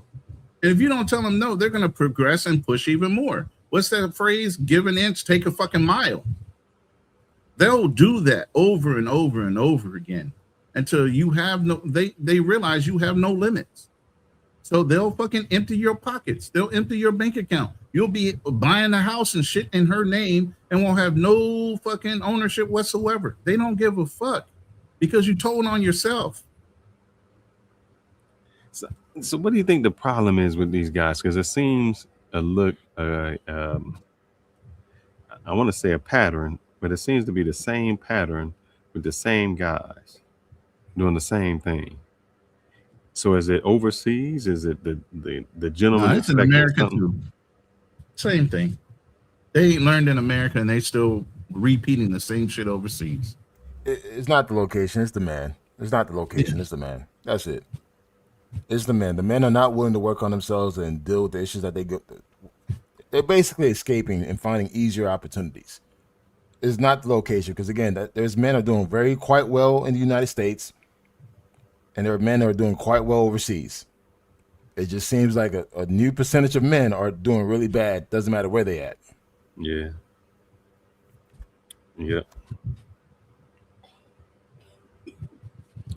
Yeah, absolutely. I agree. And the defense is take your fucking time. What's the rush? Every one of these men here on this panel, including me, we're taking our times. They have taken their time to vet out their women, and they're now married with children living in the United States. So you have to say proof is positive when it comes to understanding who you're dealing with, taking your time, understanding and identifying patterns, test consistency, being willing to walk away fucking as early as possible when things can't be worked out or you see red flags that are something that you can't deal with. But I don't know any red flag that you want to deal with, but hey, some people will exclude certain things as it's acceptable. One person's red flag is not another. But all right, here's the thing. My wife was arguing with me about some of the women in my past. It was like, oh, well, that was a chappy adore you was talking to. But the thing was, I knew. Right. I mean, I never went into it not knowing who they were. I was like, you got to understand, I didn't want anything from them. It was easy because they were temporary people, and I treated them as thus temporary Correct. people. That's what it was. You never lost sight of who you were dealing with. No, I knew exactly. These guys choose to lose sight on who they started dealing with. So yeah, they try to turn something that was always it was meant to be temporary. They try to make it into something permanent, And Correct. that's their mistake. I mean, when you go to these places, you see, and I tell you how it is. In the United States, we can see who is ghetto. You know, you see a chick and you're like, oh, she got these long nails, she got this fake hair, whatever. Her speech, you can tell by the way she speaks that she's just not educated. When you go to another country, you don't know the language, you don't know the culture. So you're just looking at the beauty. And so you start to mistake beauty as being somebody good. And I've seen it with guys. How many guys do you know that have told a girl, man, you a hoe, but you know, I could take you out of this life. Are you too beautiful to be for real? You too beautiful to be doing this. Put that cape up. I'm You gonna too say to beautiful. you. How many guys you say you too beautiful to be doing this? A lot of them. They get mystified by that beauty and say, you can't be like this all the time. Something happened to you. Let me fix you. I can fix you. Because we as men have this mentality, we can fix things. And they think in their mind, they like, if I could take this girl back to the States, man, look, how would people look at me? I got this fine girl and she's this. Mm-hmm. She is what she is. She is what she is. If it walks like a duck and quacks like a duck, it's a motherfucking duck. Don't think it's anything other than that. You sell But I'm gonna play twat. this Stop real quick. hiding prostitution under I don't date broke guys. If your love language is direct deposit, just say that. At least be honest with yourself. These poor guys can have a little bit of money, and all of a sudden, because it's not 6 figures, he broke. Meanwhile, you don't even got that type of money. Then be out here talking about standards. Ma'am, your standard begins and ends with a bank account. Just state your fucking price and save everybody the confusion. People out here thinking you want real love. You just want dead presidents. God forbid a man got a couple of dollars and he be looking out even still. It ain't enough for some of you bitches. Just keep it a buck and tell them what the coochie costs. I mean, men are grown, and if they're willing to pay, that's between them and their financial advisor. I don't date broke guys has become the modern day of reading a menu and deciding if you're interested. Listen, everybody's allowed to have their preference, but let's stop acting like money isn't the entire personality requirement for some of you bitches. Y'all fuck it up for the women who actually want love. Honey, just let them know that this is modern day selling that thing, so you can save both you guys the troubles. If she's asking you what you do for work instead of what's your last name, you already know what type of time she on. See, because most girls want your last name because they want to do a whole background on your ass to make sure you ain't cuckoo. Some bitches want to know what the bank account is looking like. She don't want your love. Just say you sell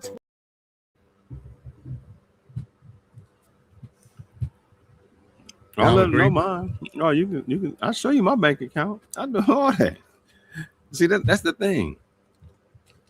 Just because I show you what I got, that don't mean you getting it. They chasing for it. Mm-hmm. They chasing that because they think you're gonna break them off something. Nah, we don't have no money. I got the money. We don't have nothing. Right. You didn't put in on this. The fuck? You don't get access to it unless you just choose to be around me. I always wondered these type of women, do they even get picked? Yes. Yes. They I do? showed you the look. All right. I got 3 or 4 stories, man. So guys.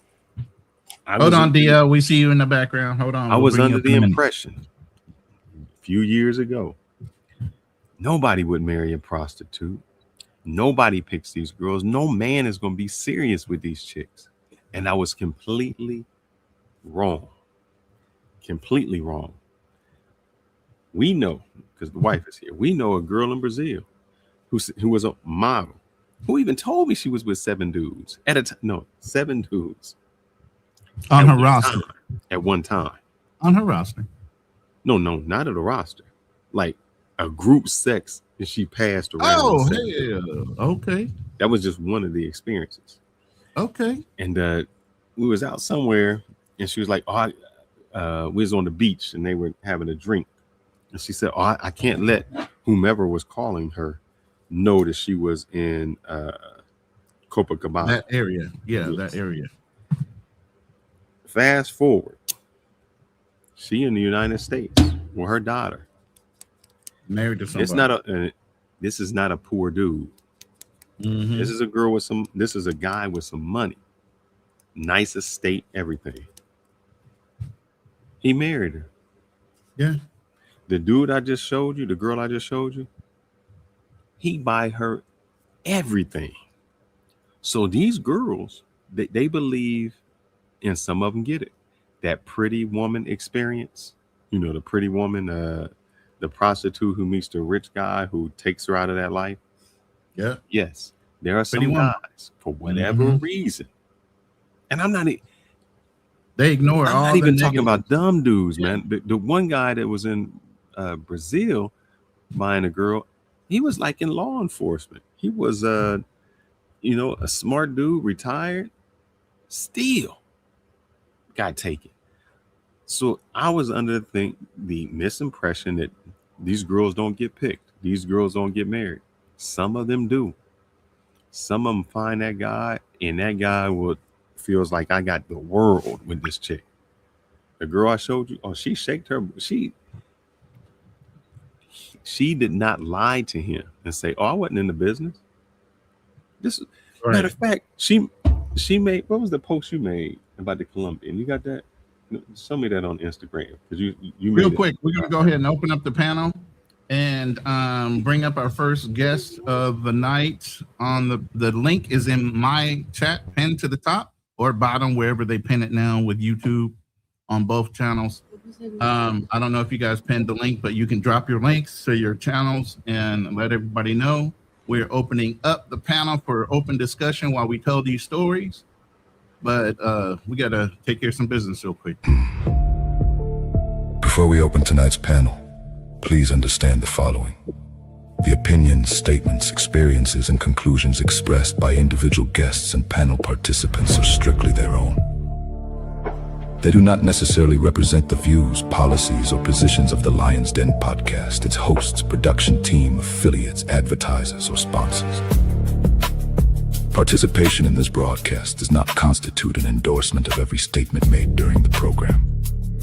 All participants are expected to speak responsibly, avoid unsupported accusations, protect private information, and comply with applicable law and YouTube's community guidelines. By voluntarily joining this recorded or live broadcast, each panel participant acknowledges that their name, voice, image, likeness, statements, and contributions may be recorded, edited, excerpted, reproduced, distributed, promoted, archived, and monetized by the Lion's Den podcast, subject to any written agreement governing their appearance. The program may use reasonable excerpts for promotional clips, replays, commentary, educational material, and future Lion's Den productions. Audience comments and live chat submissions may also appear during the broadcast. Submission of a comment does not transfer ownership of unrelated original material, but it may permit the show and the platform to display that comment is part of the live program and its archived recording. This discussion is presented for commentary, education, and public conversation. It is not legal, financial, immigration, psychological, or professional relationship advice. Viewers should independently verify material claims and consult qualified professionals before making major personal, financial, legal, or relocation decisions. Participation is voluntary. Responsibility for each opinion remains with the person who expressed it. Welcome to the Lion's Den. Now, let's get into it.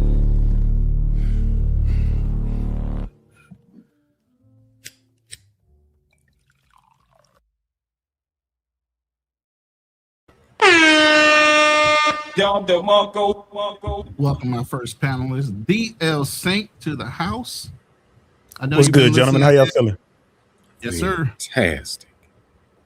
I see Black Man in the building. Good to see you again, Black Man Travels, and salute to Brother Fearless. Hey, how you doing, man?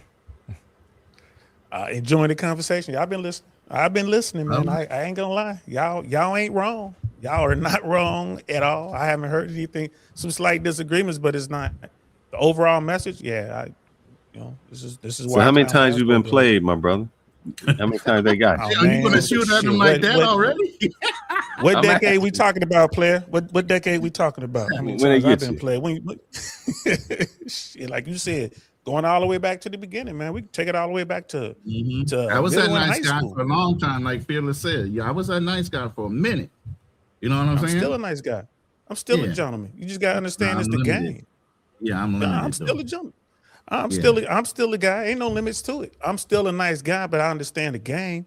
I understand that you can get hurt if you ain't protecting your feelings. I mean, you know, you look at these dudes like oh boy, that video he put out about where was he? Thailand? Oh, he was in Thailand. Yeah.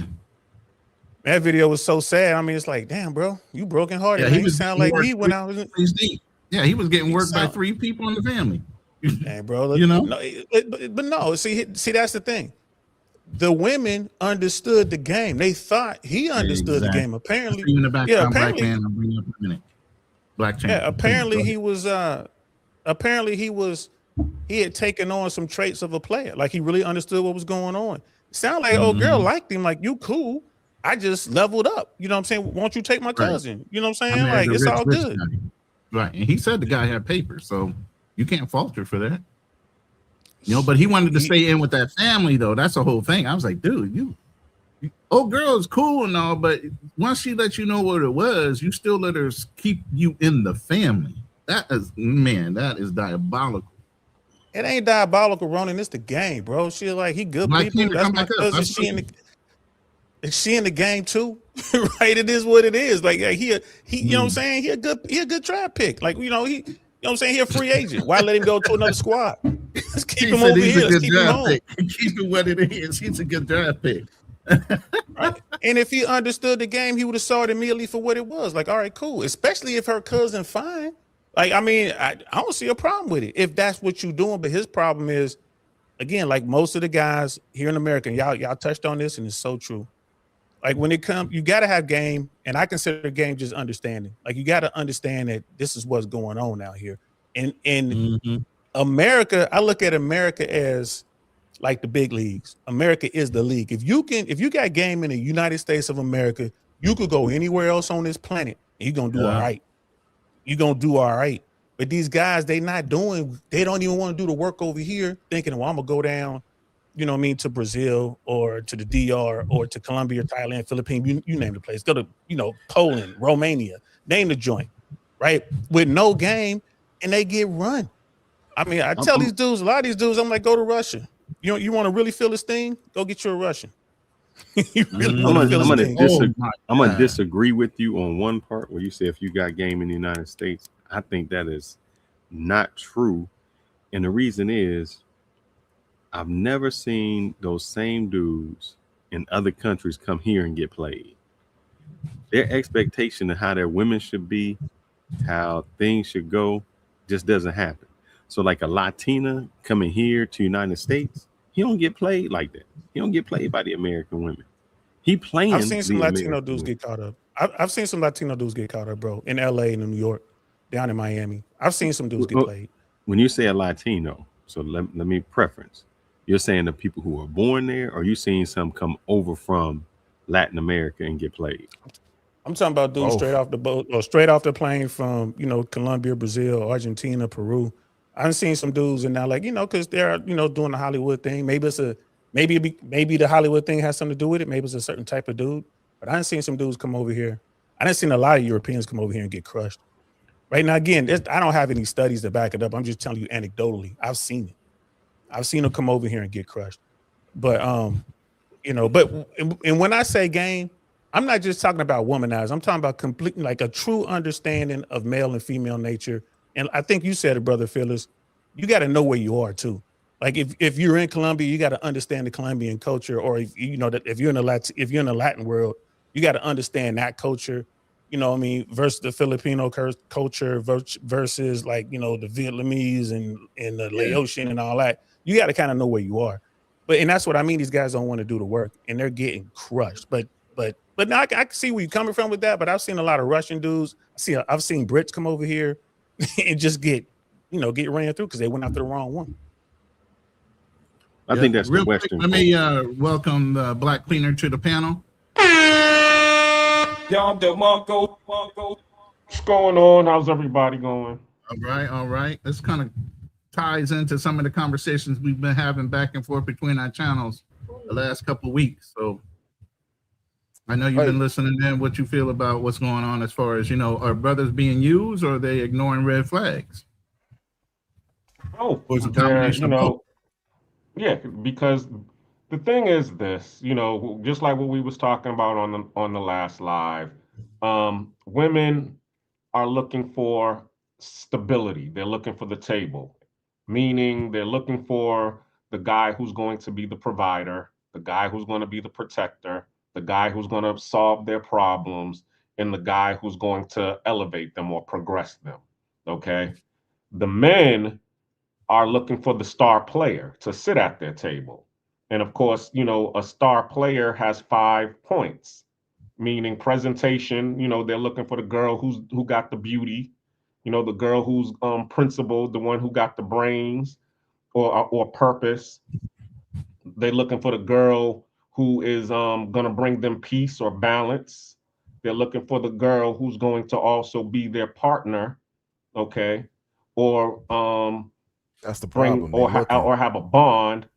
And then they're looking for the girl who's also going to what I say, beauty, brains, beauty, brains, balance, bond. I don't agree with any of that, brother. I think it's just three. It's just too much looking. It's too much. It's just three, that's bro. my point. It's just three, bro. See the thing Interviews. I about don't know it is about this. looking. I do interviews. You need to come with all that, and I need to interview you. To Thank you. eliminate That's some my of- point. I mean, it's just like a job interview because you got to have a program for this girl to fit into. And when you don't have the program for the girl to fit into that meets these qualifications, those are the guys who are going to get used. Because the first thing that a guy is going to look at is her beauty, and then everything else is going to go out the window. And those are the guys. Oh yeah, she's beautiful. She's light skinned. She got a big butt. This, that, and the other.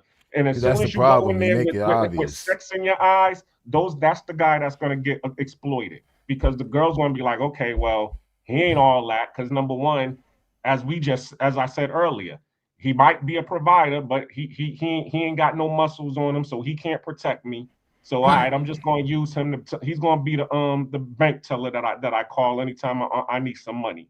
Okay, we were talking about it earlier. The dude who does have the brawn, but he broke, and he can give me the BBC. Okay, well, guess what? That's the dude I'm gonna be calling when I want to get broken down, but he broke, so I got this other dude who's gonna be my bank teller.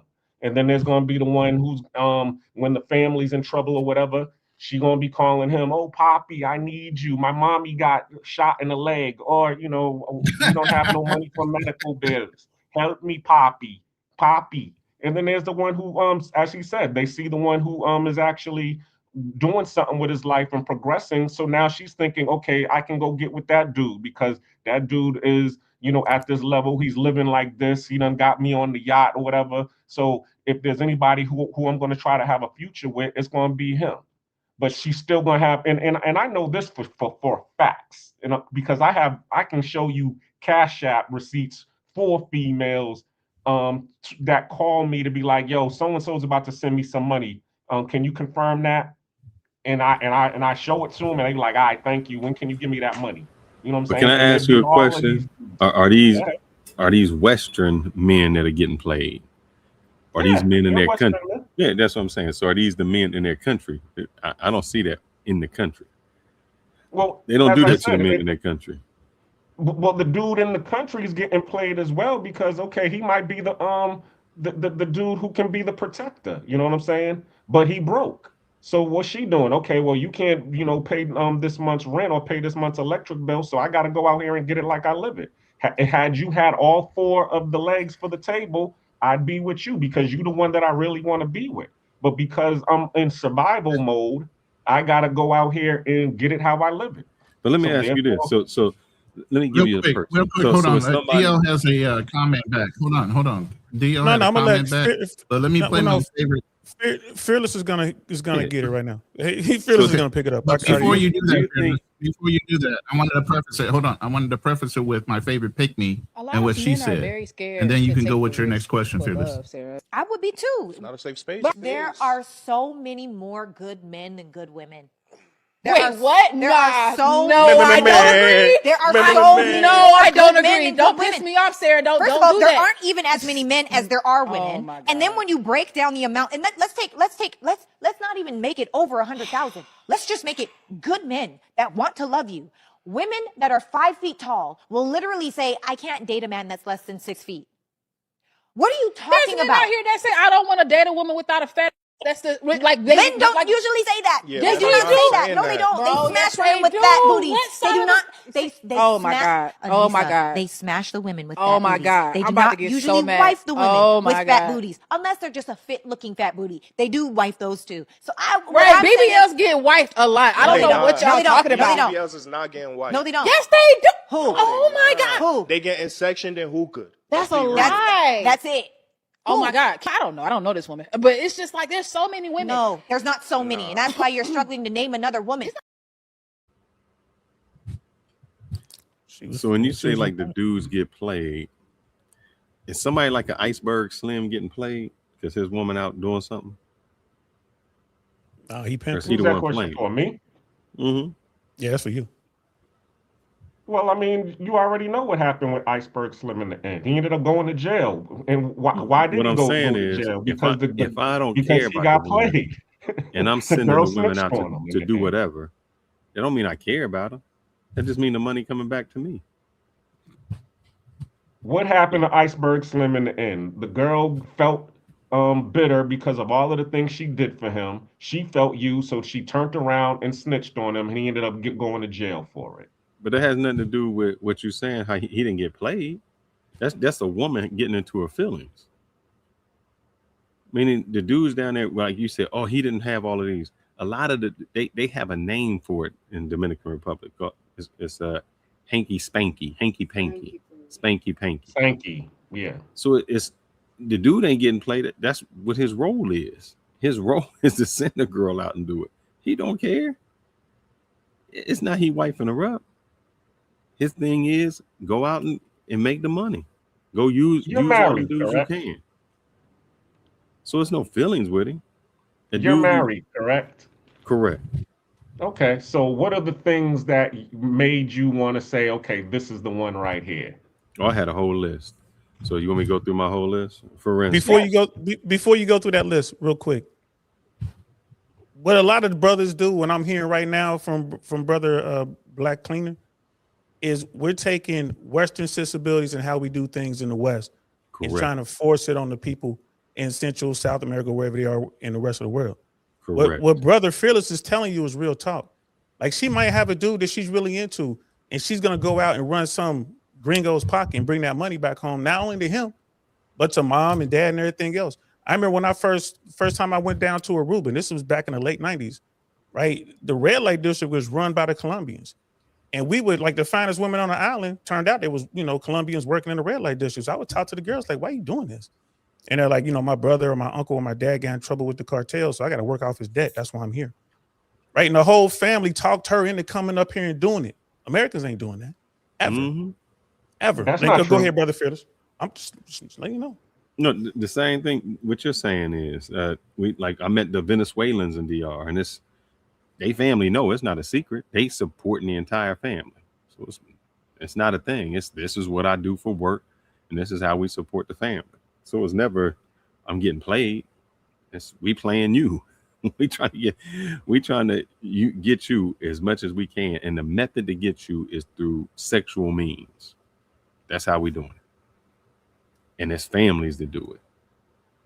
Understood. And to your point, I agree with you. But at the same time, to who was that? BMT's point, we've been doing that. I mean, if you look at after Reconstruction, the all the way up to the Black exploitation era, it was our sisters and our grandmothers and everybody who was out there doing all of that. What the sisters was doing, because we didn't have the social or the government safety net that we have now.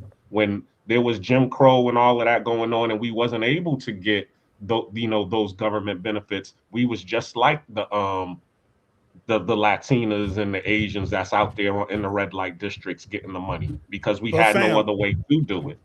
if So I could this jump in game there, isn't nothing new. If I Go could ahead, jump in Saint. there though, fam, I was born, in the 70s. I'm in my mid 50s, and no one in my mom's generation or my generation or the generations that come behind me will be encouraged to be sex workers. And there's no way but again, like I'm not discrediting what you said. I'm pretty sure that was the case back in the day, but I'm talking about what's going on right now. And it's not the same here in the US or anywhere in the Western world, to be honest with that. If a woman is in sex work, she's going to be shamed. I mean, we have a lot of Magic Cities and Blue Flames all up in Atlanta, and we also got the OF market. But that's So, now. I mean, We're it's talking just about back in modern the day sex generation. work. And We're they're talking shamed. about back in the generations that you just No, brought we're up. talking about That no, was Ronnie. We're talking complicated. about right now today. Those women at Tootsie's and Booby Trap and you know what I No, mean, they don't the even want to Pink work Pony. for nobody. They're on OnlyFans, But Fansly. They running their own games. but hear me out, Ronnie. They're shamed for it, and they know it. They're shamed. They're not held in high esteem by their family, and that's the whole point. Whereas Maria and them, right, and those women run a game in all these countries we're talking about, be it Central and South America, be it Southeast Asia. They're bringing in the money for the family. The whole family's like, thank you.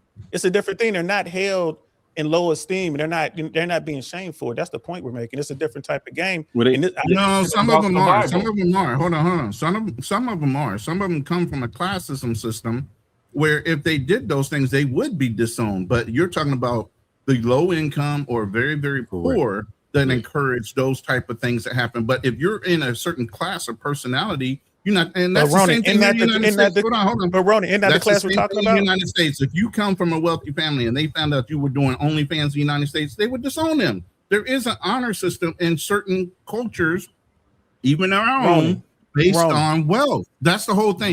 You're missing the denominator. I'm not disagreeing with you, Ron. I'm not disagreeing with you. I'm trying to keep us on mission. Come on now, Marine. I'm trying to keep you on mission. Right? Aren't we talking about? We're talking about the women. We're not talking about the 1%ers and the 20%ers. We're down here talking about what's at the bottom, right? That's what we're talking about, the sex workers. And here in America, if you come from a middle class, no one wants to be called poor anymore. So everybody's middle class, right? Upper middle, bottom middle. But it either, if you ain't in the top 20%, you really ain't got it in America. I'm just, that wealth gap is there. So if you're with a family in America and y'all in the hood, right? And Riri is your daughter, and Riri is out on the block banging dudes for $20 or whatever, or Riri down at the Spearmint Rhino. Riri is shamed. Even though they might take her money, she's still shamed for it. That's all I'm saying. That's not the case, and that's not the case in most of these countries. I think it's the opposite. I'm sorry to disagree. I believe it is. I think it's the opposite. I think in the United States, we actually encourage that. And I don't think it has anything to do with class. You can have people who make money who are fine with being that, and they have no issue saying, "This is what I do." You can have somebody like a Cardi B saying, "Oh, I drug them. Yeah, I make money. I do it." Where I think in the other countries, it's unless it's in your immediate family and they know, it's still shame. Where they go to other places. They go to other cities. That's it. And they do it in secret. That's it. And my story to follow up behind that deal is even when I was in the military, Olongapo is not that big of a city. And that's right next to Subic Bay where we poured in. And that's the Navy and the Marine Corps and so on, right? That place, Olongapo, was like Las Vegas. Okay. They didn't stock a lot of people, but they knew when the ships were coming into port. And they would balloon that city up with all these province girls that came in from the provinces to make their money from the sailors that came in for whatever time they were in there, and they would work those bars. They would take that money and go back home. They went somewhere else, so they would not be shamed because they were in their own towns. Now, the families might know, or one person in the family might know, but the whole town didn't know because they went somewhere else to make their money and do their dirt. You get what I'm saying? So they kept it separate. It's not bragged about, but it's a quiet secret. Like you had that aunt or uncle, like I brought up earlier, that had that secret that was going on. Either they were gay, they did something to another family member, and it was always told to be hushed up about. Don't speak on it. And whoever had that trauma just dealt with the trauma, but they protected the family. You get what I'm saying? It was like that. And it's like that here and other cultures too. It's quiet as kept. You get what I'm saying? Don't talk about it amongst everybody else because there's a gossip culture in a lot of these countries. That word gets out about what you're doing to make your money, and you still shamed. Overall, the whole family name is now shamed. But on his defense, Ronan, sometime in those places, it's a family event. It's a traditional thing. Yeah, each family is It's raised their whole family. operation, bro. It's a family operation. Their mom and them is They're known condoning for it. Yeah, that their behavior. family is known for that behavior. Yeah. Yeah. But I would definitely like to switch it up a little bit because I mean we can agree to disagree on that. I will say that here in the U.S. that women who do OF and girls who dance in the clubs and adult film stars and all that, they're still shamed by their family. I have yet to come across a family or a mother or father who's bragged to me about their sex worker about their daughter child. making millions All of right, dollars. here's what I say to you, Turned DL. 18. I think where the difference is, where you may be true with that, they may be shamed by their family, but I don't think they are shamed by society. I think Society they is get off definitely on it. changing. Society is definitely changing. It's like, oh, this is what I get it. do. Yeah, I make. Not only that, if I can say, oh, I make $1 million a year showing my ass, that's the status symbol. So what you do doesn't mean anything because I've given the money superseded everything else you're talking about. Yeah, how many girls went public when she turned 18 and went to OF, and next thing you know, she blew up 30 million on within 4 days of opening up an OF page because she was popular. But real quick, let me open up the panel for Financial Frontier to continue the topic. Welcome.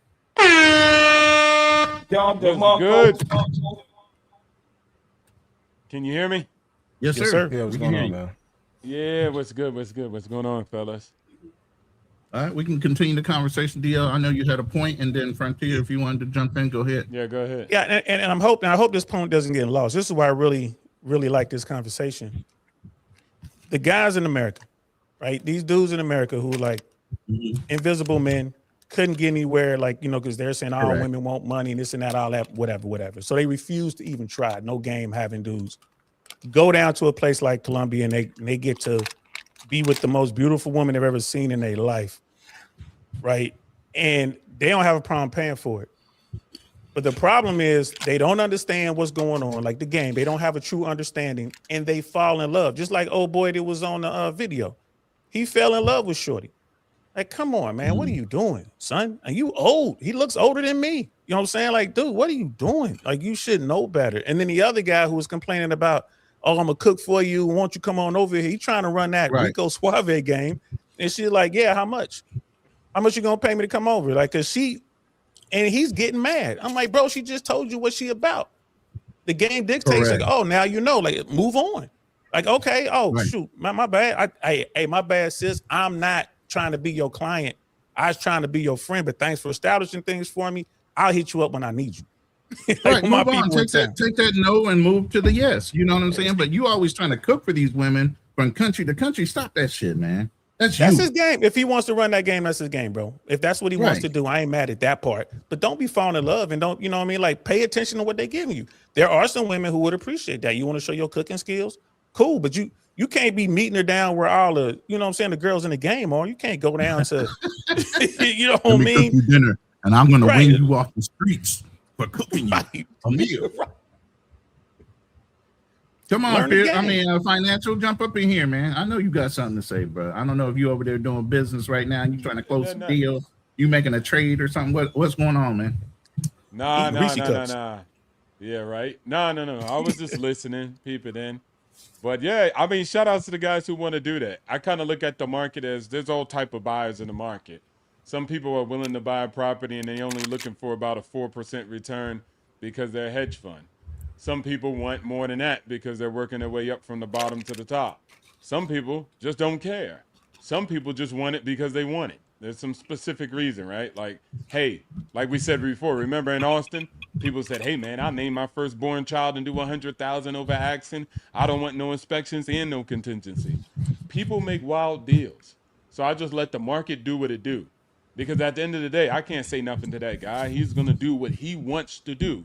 You ever had a guy who was so in love, how she got me? There was nothing you could say to him to change his mindset. People want to do what they want to do, and then on the back end act like victims. That's men and women. So at the end of the day, there's no such thing as victims, but just volunteers. They go where they want to go because there's reasons. There's a reason why people come here to Thailand and go to the bar All these women in university, all over the place at 7-Eleven. No, they go specifically to the bar because those girls can't say no. Those girls have to give you some attention. And from there, they can work their game. And now we Right. see it and say that's crazy. But you know, I So look the way I look. I'm charismatic, so I can get what I can, and he can't. He might not want to do the work. And so it is what it is.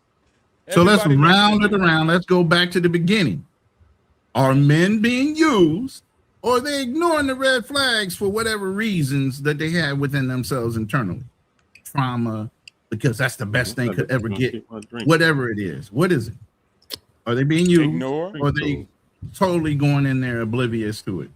Go ahead. Ignore and use. I say it's both because at the end of the day, right? Everybody's used. I get used by my Ling Ling over here in the kitchen. She used me and I use her. And it's Well, getting misused and abused. Kanye That's the said big this a thing. long Yeah, time, and thank misuse. you, and you're welcome. It's about being misused and abused. And if you're useless, then you're useless to everybody. So everybody uses everybody. It's about abusing that. But some people want to get abused because that's what construct they're coming from. They need to heal. They need to do, I don't know, talk to a doctor. But at the end of the day, I think everybody makes their deals and they ignore the red flags. Yes. Right? Or they try to turn red into green. It's not so much they're ignoring them. They trying to convert flags too. Like, yeah, you know, we can work with that. So it it's is what like it buying a is. fixer-upper.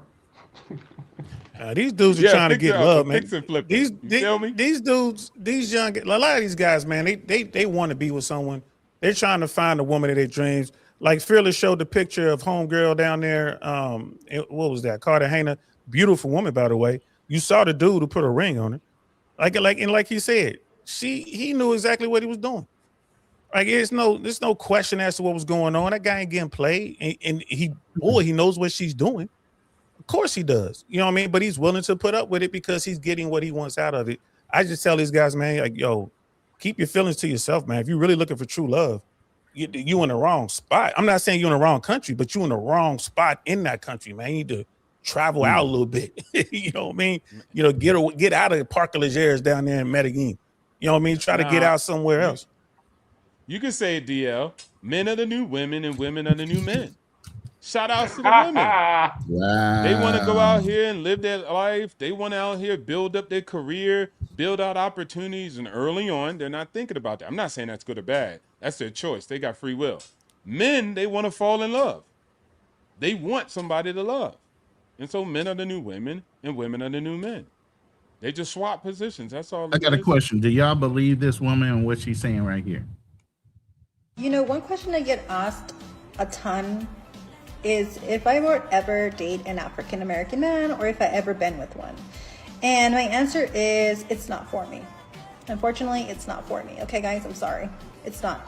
We don't like you guys. Okay, African American are the least desirable to date in the whole US. Okay, a lot of people won't make a video about this because they feel like they're gonna get a lot of hate and they're afraid to hurt people's feelings. But I'm here to tell you, I don't care about your feelings. I care about the truth and being honest. That's it. Okay? So take it however you want. That's the feedback that I have for you today. All right, I'm Now, gonna say a lot of something guys are about. running. I'm A gonna say lot of something guys about are running this. around. Hold on. A lot of guys are running around to every country saying that they don't like black men. Y'all believe that shit, or you don't? Look. I bet. Look, I'm from Miami. I bet more than like she's Cuban. Cubanish. I'm getting Cuban vibes from her. Look, she's average at best. And the thing is, it's like when people do videos like this, it's all bullshit. So it's like, don't believe the shit that she says. I mean, yes, people have their preference, but at the end of the day, man, water seeks its own level, man. You're gonna attract what you attract.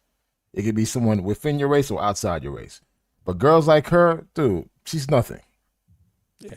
I'm gonna say she's like, Venezuelan. like nothing. I'm like, that's the thing. Like being raised in Miami, went to school in Miami, traveled all over the United States, overseas, whatever. You realize, like, at the end of the day, man, women are women. They're gonna have their own preference in certain things. They're gonna like what they're gonna like. Like, I don't expect every woman to like me. Fuck it, shit. I don't give a fuck. And that's the mindset that a man need to have. Like, don't chase after women that don't want you. The problem is dudes have this shit in their head, like they want to chase at the women that want them, that don't want them. Seek the women that want you, man. Work on yourself, get your money up, get your body game on point, and go out there and live your best life, man. And whatever happens, happens. If you're chasing out the bitches that don't want you, man, that's where the headache comes, man. That's all I gotta say. I'm stay quiet again. Go ahead, Dio. I mean, I was thinking she might be Venezuelan. I guarantee you she done had a couple Pookie and Ray Rays all up in that little fine ass Latina booty. I know she has. You know what I mean? So she's saying all that for clicks and likes and whatnot. But do you think she had trauma from it or something? Maybe that's what it is. She knows. I'm not saying trauma. I'm not saying trauma, anything. There's nothing that. She was trying to get clicks and likes. That's going to get engagement. We looking at it. You know what I'm saying? You got us demonetized with that reggaeton playing in the background. Come on, Ronin. You know better. Hey, you don't like her statement, you can blink it out. You already know. You can wipe that whole freaking video out and still. I like her statement. It's just the music, the demonetization part. But no, she's just talking. She wants to get clicks. She wants to get likes. She's doing her thing. Okay. Of course she's been with people. And again, are there people out there who think that black men are at the bottom? Sure. You know what I mean? You can go grab some. You can go grab some stats. I don't think black men are at the bottom. I want to say it's Asian men. We're not. We're absolutely not. But here's another one, and it's funny that you brought it up. An Asian man saying something derogatory.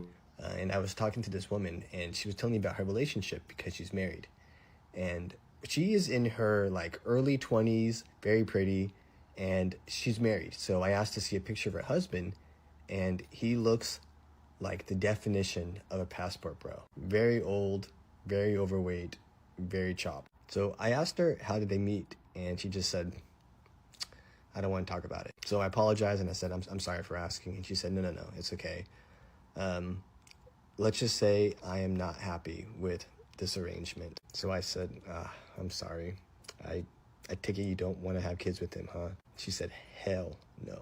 But he wants kids, so I know eventually I will have to do that. But for now, I'm just not going to think about it. So I asked her, so how do you feel about all this? This must be suffocating for you, huh? And she said, honestly, my situation isn't good, but the money he gives to my family gives us the opportunity to have a better life. So even though I'm unhappy, I have to remember that I'm sacrificing this for my family. But this got me thinking, how do you feel about passport bros? Because yes, on the one hand, they give money to families to give them opportunities, but at the same time too, that relationship dynamic it's essentially like a mail order bride. What do you think? He used every stereotypical conversation point you could possibly bring up in that conversation. What y'all feel about his perspective? Absolutely true, but it's been going on for years. I'm sure that the daughter of the England person didn't want to marry into the king of France. She didn't like him. She didn't think he looked good. But marriage was about estate. It was about that. I have a friend of mine, I guess it would be a coworker, that he went over to India for a year. I'm like, why are you going over there? His daughter has to get married. I'm sorry, let me take that back. He has to find a significant person for his daughter. And he's going over there to vet the families. And that's what they do. So it's not like she gets to marry who she wants. They find the family who is compatible, who's going to be with their daughter. And it's a whole vetting process because it's not marrying one person and one person. That's what we do in the United States. In Western cultures, we're marrying for love. You're marrying into a family. Yeah, they're marrying for status. They're marrying for a long time. And it's not like I like you and we like each other. It's, are our families compatible? How is this going to do it? The Arabic princes, they're going to poop all on your girls, but they're not going to marry your girl. They're going to bring somebody else who enhances their family. So it's a merger. Exactly, that's how it is. Yeah, it's a merger. I like Two Tones chat. Two Tone 333. I don't know if you saw that, Ronin. Mm-hmm. So yeah, we both wrong. Looks like Shorty's look like she's like Mexican descent living in LA. And if he right, if she from around the block, like you say, I know she done banged some black dudes. I promise you, she done rocked out some Grape Street, some Swan. That's what I said. She they love trauma. She mad at somebody or what? It's not even trauma, bro. And the whole thing is, even old boy said it earlier, mejor de la raza. La raza, yep. Right. That's the whole thing about improving the race. So there's always going to be a question in certain cultural families and Latina culture that if you're a darker skinned person, you have less preference as far as the family's acceptance. So I wanted to add some value. Shout outs to the Asian Dirty Macker. But hey, look, For sure. it's cool. You know, that For was sure. dirty macking, but I'll let it ride because that's what you do. That's your technique. He's so I Asian, recognize real. so you got to look at where it's coming from. I'm not. Yeah, I don't even need to go there, right? But Mhm. you landed the plane with that. So all right, Dirty Macker, right? Dirty Chan. All right, shout outs to Right. Dirty Chan, right? And so with that being said, I would say that cry me a river, because at the end of the day, whoever he was talking to, whatever country, listen, I'm a black male. If I set up here and played some violin about the lack of opportunities, that's why I'm selling drugs. Most people don't want to hear that. If I even told you I came from Africa, they'd be like, well, that's why your country backward. You need to fix it. But for some reason, this girl just comes along and says she can't do anything else in the entire country but sell that WAP to that guy. Yes, That's a lie. She can go out here. There's massive amounts of opportunities in those cultures, in those countries. And if I stand up and say their whole culture does that, they would stand up and say, no, we don't. We mean more than that in Asia. We got things going for ourselves. So I'm not going with that. That girl made a choice. She's not a victim. She's a volunteer. She can go out here and learn mathematics. She could do software engineering. She could do anything in this world. She decided to make her choices in her life. And that guy is actually facilitating opportunities for her, which she can't make for herself. That's her problem. That's number one. Going to the Latino woman. Let me accept what she said as true, right? I'm not going to say what she did in her past or not, because I don't know. But here's one thing I know. I don't give a damn. I told black men often, build up your value in this world, and stupid stuff like this is irrelevant. It is extremely irrelevant. Thank you. What did we say last time? Be the eagle that elevates. This is crow talk. I don't need other blacks or America to do the macking for me. I am the Mac. I am the value. Yes. So I don't need to lean on my whiteness or my blackness to give me leverage in this thing I call game of life. It's called the character of my content. Now, you did me nothing but a favor and said, because of my skin, you won't rock with me. Thanks for helping me out. Thank you. You ain't do nothing but help me out. Because somebody with a different skin color doesn't mean they're going to treat you right. Doesn't mean that they have qualities that you're looking for. So do what you do, and you're going to get your results. Life will deal with you accordingly. But for me, focus on the value of what you do in this life. And people of value will rock with you. You don't know how many times I sat across of a culture from a different place, and the father says, hey, I rock with you more than the local men because of what you have done. Not because I got America on my back or because I got black on my skin. It's because they say, I recognize real and what you do out here. I want you to be with my daughter more than anybody else. So damn the culture. I love competence. I like that. Even in the family I'm dealing with, they got a wealthy son-in-law right now that's Frenchman. They love me more than they love him, and I haven't even married their daughter yet. You said yet. She loves. She smiled when she heard that part. Yeah, she's smiling right now. Here's the thing, though. Like with the guys in the red pill world, the guys in the mental swamp, these dudes, I try to help these guys out. They don't realize how much they lead with their wallets. They don't realize the handicaps that they give themselves. And it blows my mind. And then they get these undesirable results. And again, it's because they didn't put in the work. And they, you lead with your wallet, you got your nose wide open. Like old people would say, man, oh, she got your nose wide open. You all in love. Like, bro, you don't even know this woman, man. Like, what are you doing? And again, where did you meet her?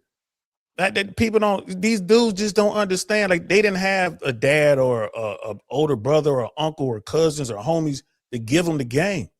Like, they just don't understand. So, it's one of the things I do right away. I'm like, hey, man, you leave with your wallet. I never leave with my wallet. All right, we're going to go into this strip club.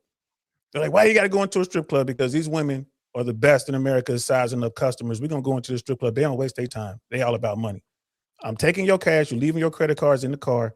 We're gonna go in here, and you know, if you can get a girl to talk to you for 30 minutes, like she sits down and just talk to you, and you ain't buying her nothing, you ain't paying for nothing, right? And she'll go do a dance and do the stage and come back and still talk to you because you got game. Like, and by game, I mean you know how you have social skills. Hey, bro, I'll give you $50. And if you can't do it, you gotta give me $50. I haven't had to pay out yet because they don't know how to do it. They don't want to put the work in to learn how to be social. And that's where all this comes from. All this content, all these guys are mad and they leave these women alone. All these women are 3 or 4. Some dude, was it O'Shea? Somebody did a video like all the women in Miami are sex workers. That's the most insane thing I ever heard in my life. What? All the women in Miami are sex workers? All of them. All of them. Every last one of them. At the bank. And that's why I keep saying, man, you got to be careful who you listen to, man. A lot of these guys are just talking out of their ass.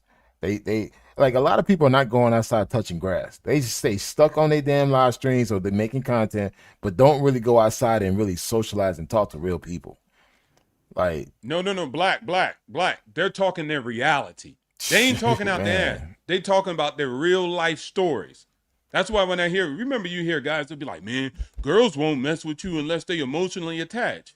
Yeah. You just told me your story. A girl never messed with you that wasn't emotionally attached. I met the girls didn't even need to know my first name. So at the end of the day, you're just telling me your life story when you say all this stuff. And it's cool. I'm not really trying to shame you about it. I'm just calling it is what it is. Every single girl in the galaxy in this zip code is selling that. Is selling that cat, really? The whole hospital? Like, come on, bro. People out here saving people's lives. But according Fearless, to are them, you they over there all drinking milk and cookies? Are you got milk and cookies over there with your cigar? What you doing over there? No, brother. I have a mint cigar that I got was specially made for me. And then I got some pistachio Baileys that I found.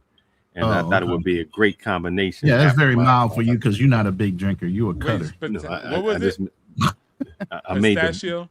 Yeah, this is some pistachio Irish cream, I guess. Yeah, so with I the mint cigar. That I probably does dance around the palate. That probably dances around the palate pretty well. Yeah, what Bailey's Irish cream. Because I just got done with my old fashioned with my other ones that I had. So I said, this you is over there doing search cigar and liquor pairings. Okay. That's all I had to ask. That's how you do You know it. what? Go ahead. Look, Go ahead, but I'm gonna say something of Financial Frontier. This goes back to the conversation we had a few nights ago. I don't know what night that was when that girl came up when she was saying, "Oh, there's a hypergamy in this," and when I said no, that's her reality. You kept saying that no, that's how guys are, and I kept saying no, that is her reality. When she says that guys, a girl mess with a dude with an ankle bracelet and then sleep with him and have another one, that is her reality. And that's what I kept trying to say. And you kind of agreeing with me right now. That's her reality. Not every girl is going to have a dude who has money and then wants to date a dude, and that's the guy she's with, and then has sex with the dude with the ankle bracelet. That's her reality. That's not the reality of everyone. And you just stated the same thing. That's her reality, and that's what I kept trying to state. Yeah, but what he was also saying was that most women are looking to date a top tier dude who has all of those qualities, and that's all she was saying was a lot of times that incorrect. There are men. Look, my wife was just on Andrew's channel panel where she just do it, and she just gave example. We was just in Dominican. I just left. Her cousin works for the government. She was with a dude who ain't have no money. She gave him $20,000. They just got married. She gave him $20,000 to open up a motorcycle shop, of which started off as a small shop and now has the corner. Minerva, who works for the government, who is a psychologist. What her dude do? I still know he don't do nothing. I don't know what he do, but he don't make as much. No, he worked for an insurance company before he was an Uber dude. So y'all keep saying this like it's true, and I keep saying that's not. And I did this, and I don't have it now. As soon as she said that, the next day, because I'm talking to my wife now, the next day, we went because we had to take my daughter to the doctor. What did we do? We interviewed some people on the street, didn't we? No, talk louder. Yes. And I asked the same question. I said, Are there women here who, and I had to do it because there was no translation for hustler and scammer. And at first they just thought, is it a lawyer messing with a dude who just is not on her level? And they said, oh yeah, that happens all the time. I said, well, no, let me do a better translation. And they were like, nah, the women who is in a specific financial area, they not messing with a barrio dude, what we would call a scammer or a hustler. Yeah. That doesn't happen. So I took it out and I went to the streets and I asked that question with several people, of everybody we met. Every time we went somewhere, I asked the same question. So y'all keep saying it from a Western perspective because y'all see this in the West. But you know what? Hey, Phyllis. We just disagree on it, and then I Can I didn't say say this? everybody. Could I reply? Because he said to 020, but go ahead. I'll let you. Go ahead, black man. Yeah, all right. I was broke. You're missing the point, but go ahead. No, we got two black men on the panel. We got Black Man Travels and we got Black Man. Yeah. All right. I want to share this, right? This past Friday, this recent Friday, went out for the first time in a while. Met up with some friends. We decided to go to MCK in Atlanta, right? MCK got a lot of baddies in that spot, man. We went there to grab some drinks. I go in there, we having drinks. I'm talking. I'm a social butterfly. I like talking to people. I don't care who, if you're a man, woman, ugly, black, whatever. I'll talk to you. It was a lovely woman sitting by herself. So I'm ordering a drink, and obviously I saw what she was drinking. I said, "Hey, what are you drinking?" Whatever, and we started talking. Next thing we were talking for 45 minutes, and it's like she never ever asked me what I do for them. All I had was a white T-shirt, some jeans, and some Jordans on. She was so involved in the conversation, man. When I told her, "Yeah, I'm married," I could see the face like, "Damn, you're taken." So when guys say that, hey, girls looking for guys that got money, this and that, whatever, dude, I had a basic white T-shirt, some jeans, and some Jordans. But you're also talking about the environment of Atlanta. That doesn't fucking matter. That doesn't matter. No, it is. It does matter. Hold on. No, it doesn't. How tall are you? I'm 6 feet. How much do you weigh? Shit, I dropped, man. I'm about like 260. 6 feet, 260. So you looking like you built kind of like a linebacker a little bit, right? Yeah, but I don't think that matters. Okay. She looked at you and was like, "Oh, that's a real man. If I would feel safe when I'm with him." So therefore, yeah, keep talking. I'm interested in what you're saying. Oh, now he got some intelligence about himself. Oh man, I'm kind of liking him. No, what I'm saying is just like, listen, if you go out and talk and mingle, you never know who you meet. And it's just like, for me, I understand that. I mean, I'm a person who is like you. I mean, I'm not a social butterfly. I'm a sniper in that regard, where if I go out, I'll chill and then I'll find something that I can warm up to. But the point is that you're being sized up everywhere that you go, to where that's life. I mean, that's life in general. They're But looking for the person who can protect them, solve problems, in every conversation, whatever. They're looking at your shoes. They're looking at everything to see, if you are a match. That's all I'm saying. I would definitely say this. I want to make my point now. Go ahead. Because it was like 8 years ago that Fearless said that. So, no, it's all good. I'm just messing around. Look, I didn't say all. I was bringing that reality to the front street. That is a reality that some do. And guess what? Since I'm so honest, I can say I don't know the numbers. I didn't commit no survey. None of us have. So everybody's out here mostly talking about their experience. And I would say most people are regular people dating regular people from work, because that's where most people meet each other. Then also, most people cheat.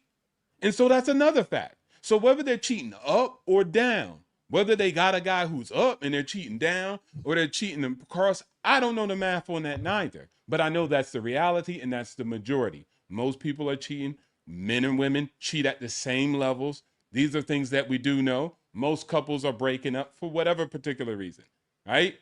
And so I understand that there's some class of people who do this, and then there's some class of people who do this. And what I usually try to do is look at the whole entire table and understand it all. Not from my perspective as a man who gets some. I get the cootie cat. And I think it's crazy when guys do X, Y, and Z. I understand it, actually. I understand why the Asian man was dirty macking. It's a good strategy for him. I'm not really hating. He doesn't have the attributes. And it doesn't even only have to be the 6 feet tall and the 6 figures. It could be charisma. It could be seduction. It could be, and there's so much stuff to it. And it depends on what the girl wants at that time. Because she's a participant. She might be focused in the area where she wants to build out a family, or focus on the area where girls just want to have fun, or she just liberate. I don't know what it is. It's very complex. But I just like to bring all that color into the picture. So when I'm having a conversation, I'm not necessarily saying every girl in the galaxy is looking for the rich guy so she could cheat with the poor guy who ain't got nothing but he's shooting in drive-bys. That's not what I'm saying. I'm just bringing it to the course to say, hey, this is a bigger picture. A lot of people do different things. You guys I understand your that. point, but that's kind of what she was saying. She was putting it as the point. Yeah, I know. She was putting it as the majority, and I was going against that to say, no, that's not how it is. And another thing that she stated was, oh, I go into these parties with millionaires. And I said, you're different. And what makes you different is you have an American passport. If you live there, it would be an entirely different story. The same, and Black Man Travels, I don't mean to put you out there, but you are the dark man on the crew here. I'm sure that have you gone to places in DR when they look at you like, oh, he hates, he can't come in. And as soon as you speak, Like or as soon as you show your passport, got all up on the camera like, what? You know what? it Correct becomes a that. whole different. It becomes a whole different story. Correct that, because my size, they don't think I'm Haitian. I'm gonna be honest with you. Yes, I'm dark skinned, but when they see my size, they don't think I'm Haitian, because they think all Haitians are small, skinny. They look a certain way. They're not used to seeing Haitian Americans that were bigger. So it's like when I walk around, no one doesn't know I'm Haitian. They just know I'm Black. They assume that I'm American. But once I start speaking Creole, it's like, oh, okay, oh, he's Haitian. But obviously, first thing first, they assume that I'm American because based on my size, I don't fit the so-called Haitian prototype. Yeah, but I definitely agree with the hypergamy thing. I mean, generally speaking, I would say, yeah, most American women are hypergamous. I'm hypergamous. You feel me? But it doesn't apply the same to me because I'm a man, but I want the best I can get. But I did look it up real quick. I'm like, well, let me just Google it real quick. And it says while some data shows trends of women preferring higher or equal partners, modern American marriage patterns are primarily assortive, which basically means they're marrying partners with equal value, basically. Like they're kind of at their level. They're kind of marrying at their level. But we know the more money a woman makes in America, she wants her husband, or they keep using partner all the time, her partner to make what she makes or more. And that's like really hurting women find the kind of, good men. But here's the thing. Running back that stat. What that stat say? Well, this is not a stat. I just put it in Google. And it says that modern American marriage patterns are primarily assortive, meaning people mostly partner with equals rather than strictly. So you're saying they equally yoked. It's not about how that's what Google is saying. But there is data out there that shows that women, a lot of women in America are hypergamous. I No, do tend to agree with that. Talk But about it. Correct. No. They But talk about it. They They don't live that life. Hold on. 1 second.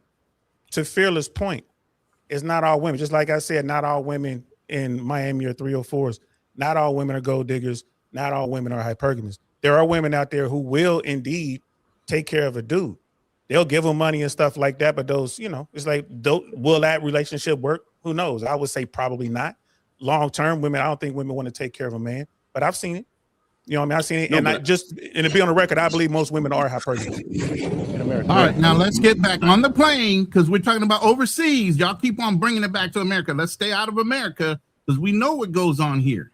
Let's get back overseas and what these guys are doing, and whether we're ignoring red flags, leaving America, knowing what the fuck is going on here. Just like when you go on vacation, you start doing dangerous shit that you normally don't do, ain't trained for because you're on vacation. Now we're getting lackadaisical with our actions and how we date or look for women because you're on vacation. Everybody's supposed to be welcoming and everything else. Of course, you got a blue passport, you're a fucking target. Let's get real. Let's stay part of the conversation. I missed that part of the conversation, fellas. I missed that part of the conversation. So no, I'm in complaint with y'all. I think hypergamy doesn't run like that in foreign countries. They're not like Western women. And I think how it runs it's the is same. It's no different. No, but here's how I think it is. Those girls say, well, man, if I'm gonna date this ugly old dude, I'm gonna get some something out money. of it. I gotta get some money. So that's what it is.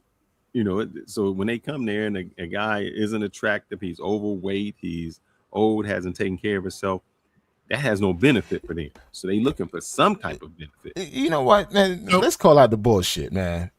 You like to talk about hypergamy in the United States. Hypergamy is 10 times worse overseas. I never said it wasn't.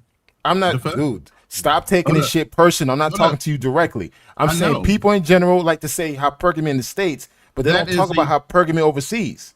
That is a general trait of all women globally is hypergamy. That's what's spoken about in every conversation. Is women are natural hypergamists. They're always going to look for the best option, genetically, everything. Okay, what's the problem with that? What's the problem with that? I think you guys take it as a disadvantage because you don't play into it. No, and I'm hold not up. saying you guys meaning everybody on this panel. I'm saying everybody that's listening. But let me play this real quick. Wait, before you do that, Ronin. Before you play it, this is the topic. I'm gonna put. Hold up 1 second. I'm gonna put. I think he was about to say this, and if I quote you wrong, financial, please help me. And I agree with him. Most women talk about hypergamy, and they say they want that, but most women don't get that. They say, "Oh, I want this rich man. I want this man to make this." But if you look at the majority, they don't get it. They don't get a man who's paying all their bills. They don't get a man where they can't work. They say they want it. And the women who put that as a streamline, that this is my red line, that I got to have a man that's going to take care of me and pay all of this, they single. They single. Right. And if you look at that video about old boy having this trouble with the girl that left him for a wealthier dude, and she tried to hook him up with the cousin. If you look at that, if that's the norm, American women wouldn't do that. So we're talking about foreign women. So it's just like, it kind of goes to the argument of, they're different and overseas. Because here's a woman that's like, I got this guy, I'm going to keep him.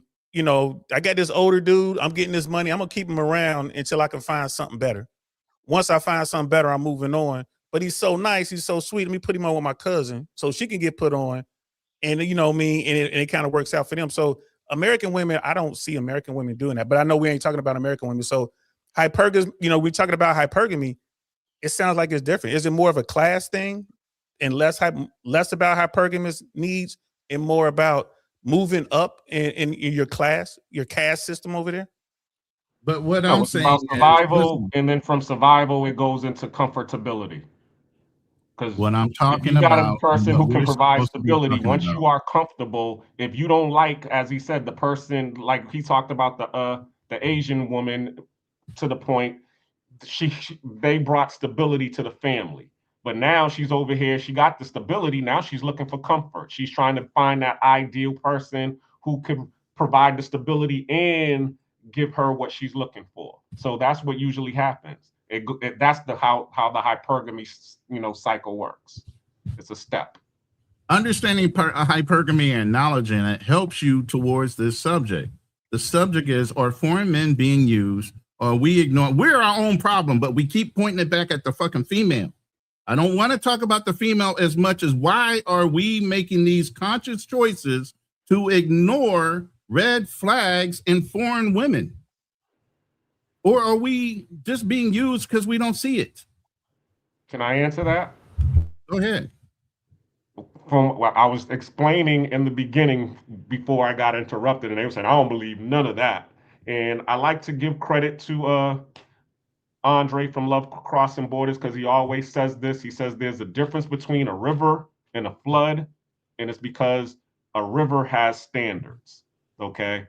The reason that these guys is being used is because as soon as they get overseas, okay, and they let go of the standards, and I was bringing up the standards, of having a good presentation, having principles, having purpose, having partnership, okay? Once if they was able to do that, okay, instead of just focusing on how beautiful she is, she got a beautiful presentation, and then letting everything else go, then they wouldn't be getting used. If they was focusing on the ones who met all of those things, then they wouldn't be getting used like that. But what happens is they get overseas. Oh man, she's a bombshell.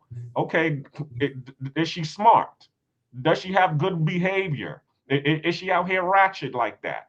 Does she like you? Is there a bond going on there? If those things are not there, then guess what? You're leading it all the way to destruction. And I'll end there. All right, let's welcome Drew G to the panel. Welcome to Drew G. Yo, I what's got going on, you with brothers? crickets. Go ahead. What's good?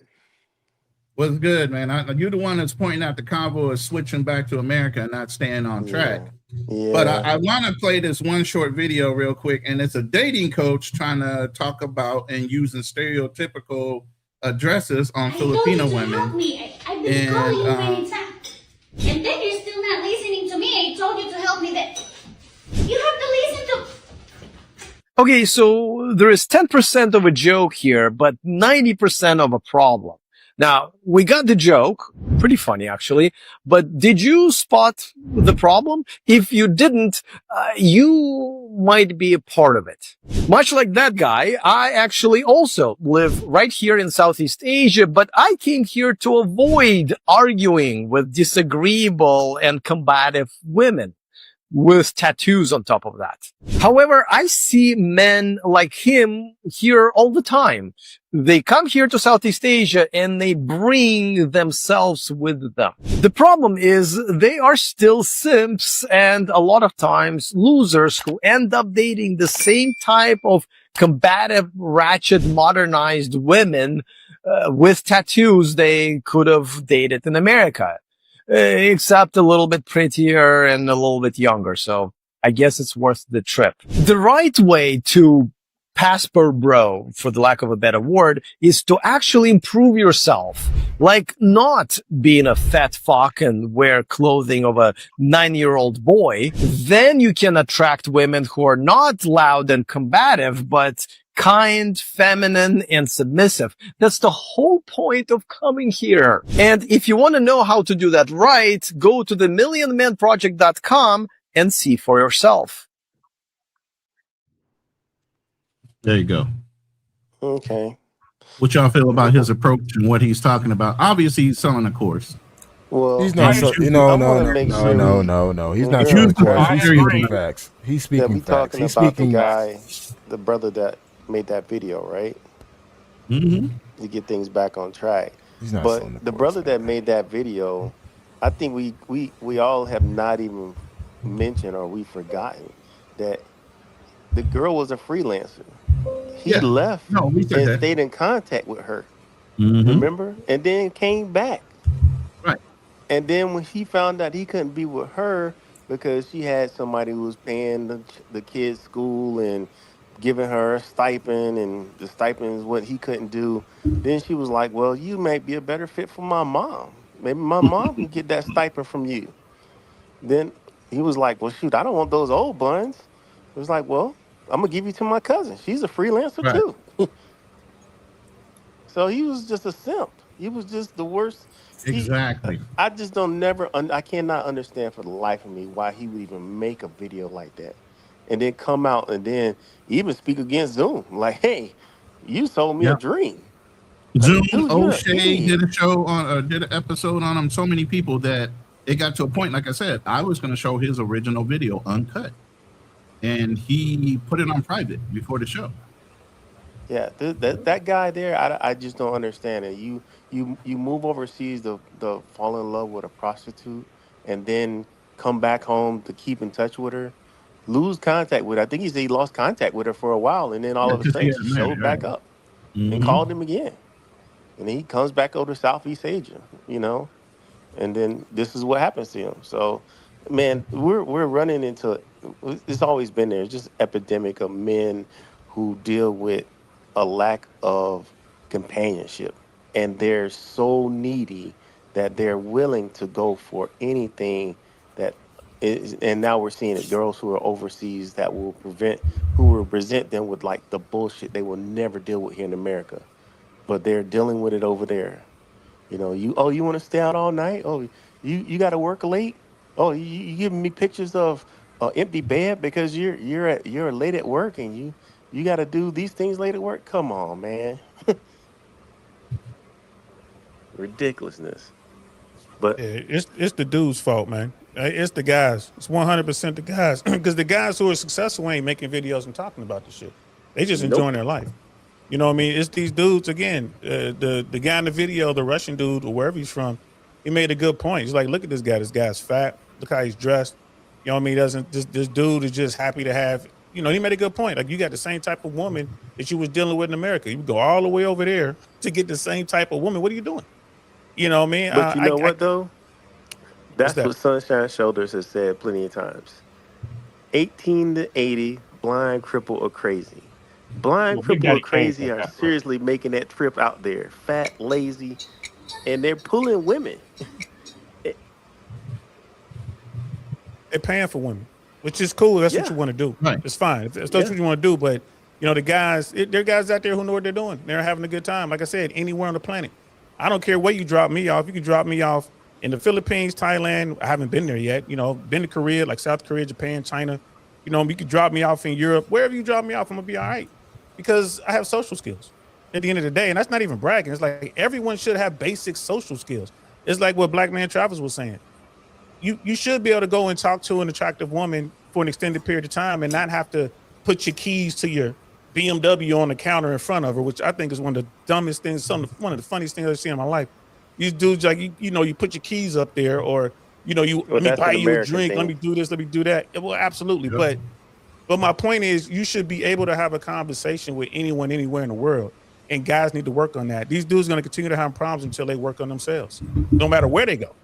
We got to stop relating back to America, because the first things first, when you're in another country, you're one, American, and two, you got a blue passport. They automatically know you got money and you're at top 10 percentile, most likely from anybody else in their country. They already know they're up when they're having a conversation with you. But the problem is we don't put the advantages in our court. That's we let the them point. do the advantages You know, in in their your own court. value when you switch up and go overseas, you still in the same valuation as being in America. That's the difference. You guys don't know how to split. My valuation is still the same in America. This is the global price. I don't give a damn. Yep. I'll be delusional to these broads. They be looking at me like, you a crazy man. And I'll be like, you damn right. That's how I got here. Yep. But I think, again, like you were saying, it's all on the man. He goes Yep. over there with the same mentality. He said, you brought yourself. And that's facts. Because I think if you was making them deals stateside, a lot of people like to say it's the states. But it's really you. So when you go overseas and you're in these foreign countries, you're still breaking the same deals. You're the same negotiator. You see the value in whatever it is more than you see the value in yourself. And look, I'm not mad at you. I'm not one of these guys saying I'm out here trying to save you, because nobody can save you but yourself. I'll say what I say, but most of the time you'll disagree and call me a Falls on Chad deaf Roan, ears. or call me a Yeah. Pookie and Ray Ray, or call me the problem of westernization in society. I don't give a damn. You guys always have excuses. So for most men that don't want to do the work, it is no such thing as should, DL.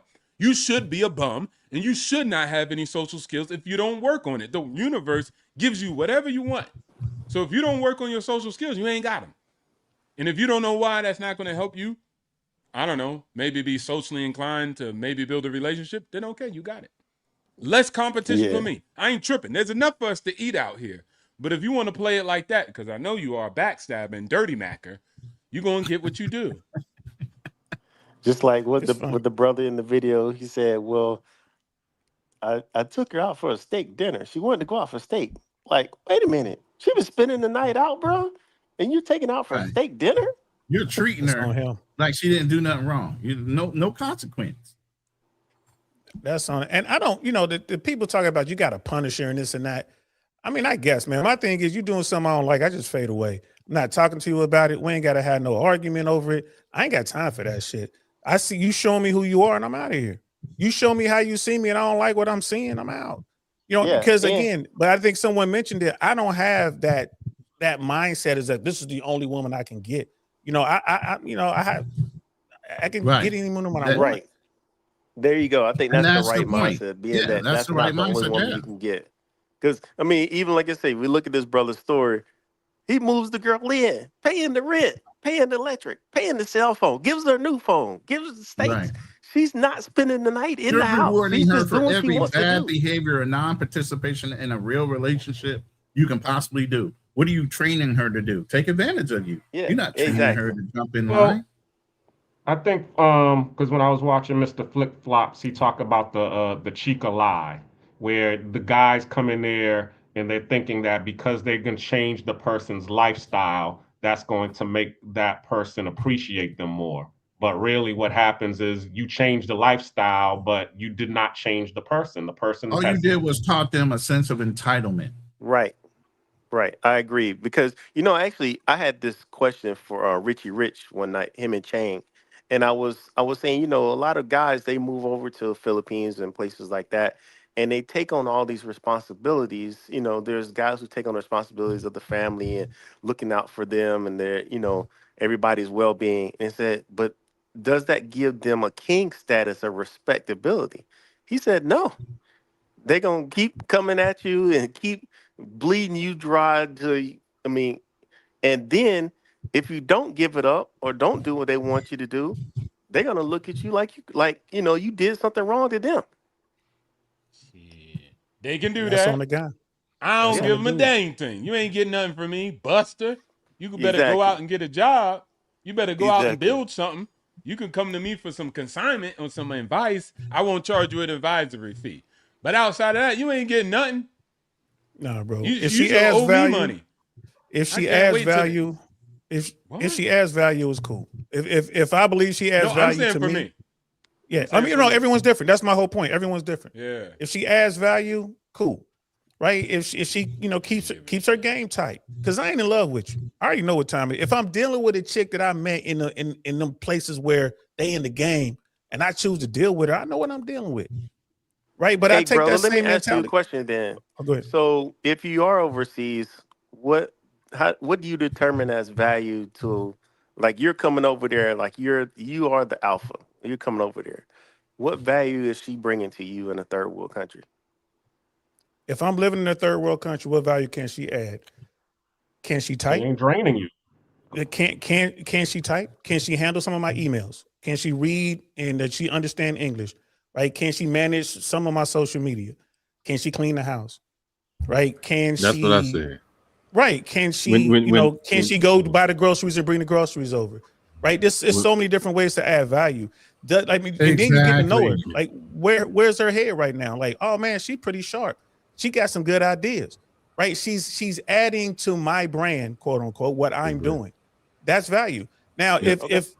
if my thing is if she's just there to be smashed, you know what I mean? Like, okay, cool. She can do that, but you know what I mean? It's like You just hired some in-house trim. She ain't contributing though. When you asked Which is me okay. about my wife and things like that, the first thing I said was when I evaluated my time and what I did, I said, man, I'm spending 80% of my time doing all the busy work. If I could switch that around, I'd be so much more profitable. So if you can take care of all the things that I just don't that I need, but I'm spending time doing it that I don't want to. I don't want to cook. I don't want to go to the grocery store. I don't want to do laundry. Those are things that need to be done, but those are taking my time where it's not where my time is better spent. So that's what I made sure of. Yep. How was your? I mean, when you went down the whole list, where's your daddy at? How did they do it? How was your father in your life, and what skill did he teach you? When we got closer, I looked at her Instagram. Okay, am I ever on your Instagram? And I'm posted all through the Instagram because I want to know: am I a secret? What other value are you doing for me?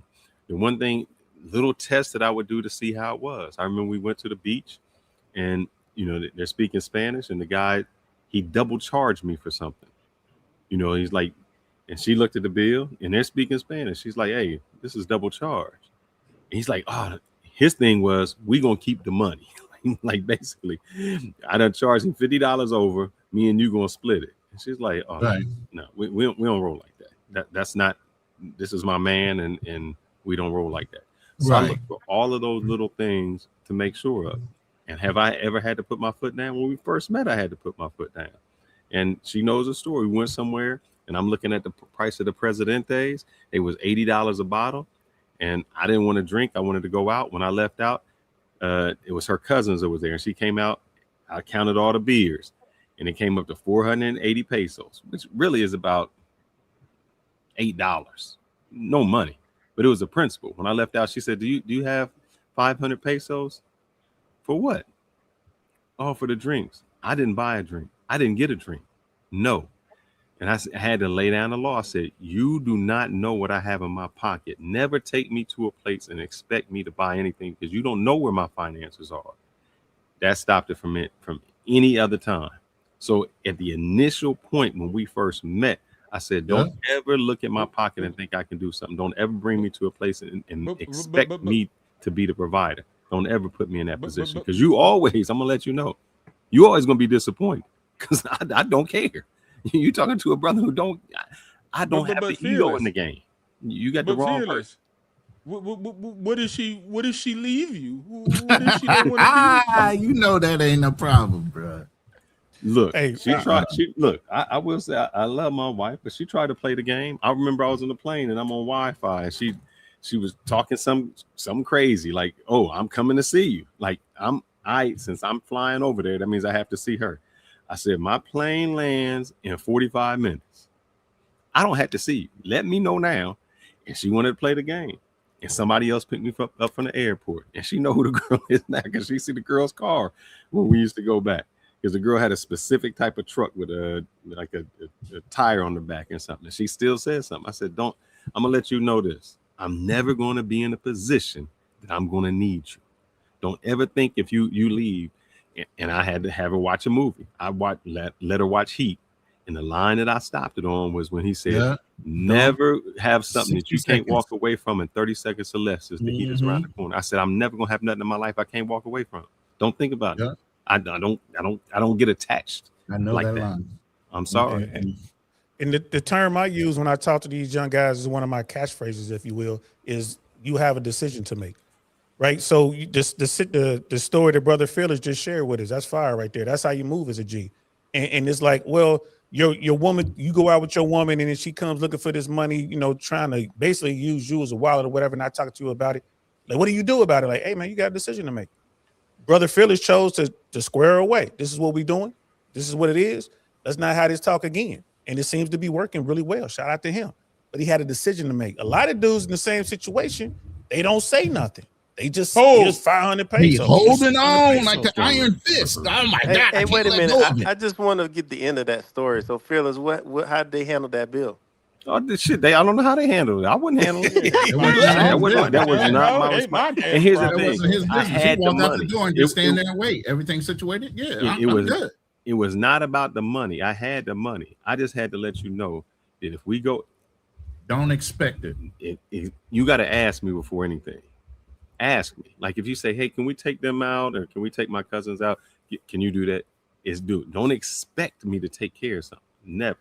And to this day, she is straight up on that. There's no expectation. Yeah. I mean, to the fact now where I have to, like she was sitting here and I was like, hey, I know your season is starting. And she's like, well, how much money can I spend on his clothes? Oh, no limit. Because she's very conscious about my money. Wait, go ahead. How you didn't know the end of that story? Hell no, man. Yeah, I guess you don't know me, brother. I thought Philip was gonna say you listen to us how long and you don't know the answer. Don't ever tell me to do that. But she know me from here. I remember there was a time I was out and I met a girl. Beaut, man, look fine. And this is American chick. She fine.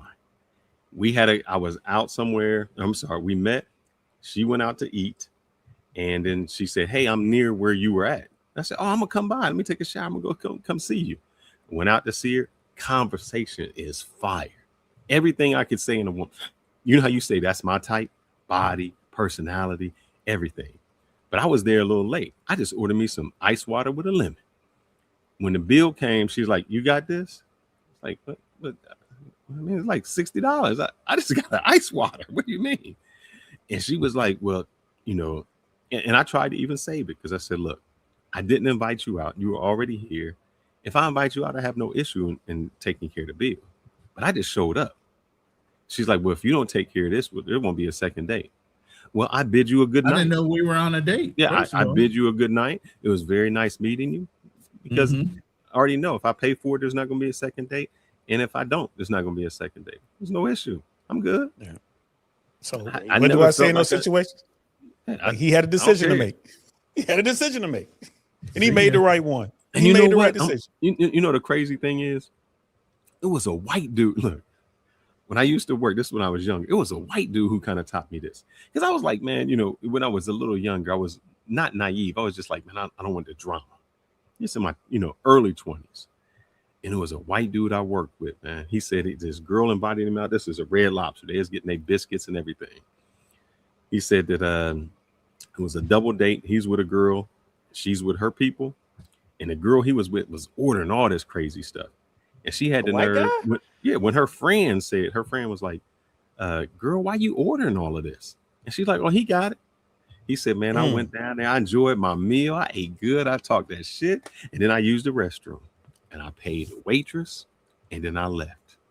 And about 10 minutes later, she called me and she was like, that was a good move. Like she respected the game. Because he left out on the check. He wasn't paying it. And the only reason I say that is I never expected that from a white dude. White dudes are kind of gullible. They're going to take care of the bill. He's like, fuck that. I wasn't going to see her again anyway. I said, not the so-called Giga Chads. Not the so-called Giga Chads. Them dudes. How many? Hold on 1 second. I say this now because it's relevant because we see it on social media all the time. But this is 35 years ago. There was no social media. There wasn't anything like that. It was just word of mouth. So it was entirely different. Go ahead. How many of us are dating women that would take advantage of you like that right off the bat? I don't meet women like that. I don't meet women that invite her friends and expect me to pay for her friend. Never did. I never ran into that issue ever with the type of women I dated and the ones I was interested in. I don't know what kind of women are out here and why y'all are so attracted to them. The minute she's even had a friend show up, there's a conversation being had. Who the fuck is this and why are they sitting here? I invited you out. But I ain't never had to run into that fucking issue because I never had a woman that thinks they could take advantage of inviting other people to a meeting I invited her to. Because you're talking about usually, but usually that happens on the first dates, like when they meet somebody. And the guy is so interested in this girl, he puts all that aside. Yeah, not just trying to smash. Like, if you're dealing with on a scale of 0 to 10, if you're dealing with the 8s, the 9s, and the 10s, top of the scale, I was just making up numbers. I would say at least 70-75% of those women gonna try some shit like that at some point. They might not do it. Have y'all had that problem? Besides for Fearless admitting to saying something like that or having that situation, have you guys run into that situation with the women you dated in your past? I've never had that situation where she's. I've had those situations, not where they bring them, but I've had girls, hood girls say bitch, she say she can't eat McDonald's. Chick, I know you eat fucking McDonald's. Don't try that on me. You eat you got Happy Meals. Like you two. Mm-hmm. When a girl says they too good to go to a certain restaurant with you, but if they had to spend their money, they would be at that same restaurant. This is what I tell you. I got the perfect example. This is in DR Canal. I like this place called Provocon. It's not even like an expensive place, man. They just give you this rotisserie chicken. They give you like this, right? I like the flavor of it. It is not an expensive restaurant. I just like it. And I've invited girls there. They're like, Provocon? This is what I eat. To me, it doesn't matter the money, the ambiance. I like the food. If you can't go, and I'm going. You don't have to eat. That's fine with me. I'm going to enjoy this Provocon chicken with my avocado. Don't come. There's a lot of women out there, and Brother Phyllis is talking about what was going on 30, 35 years ago. They was doing this shit. Yeah, which is insane to me. I never ran into that. No, they were doing this shit back in the day, bro. Like, I'm from Cincinnati, man. They was doing this shit in the hood.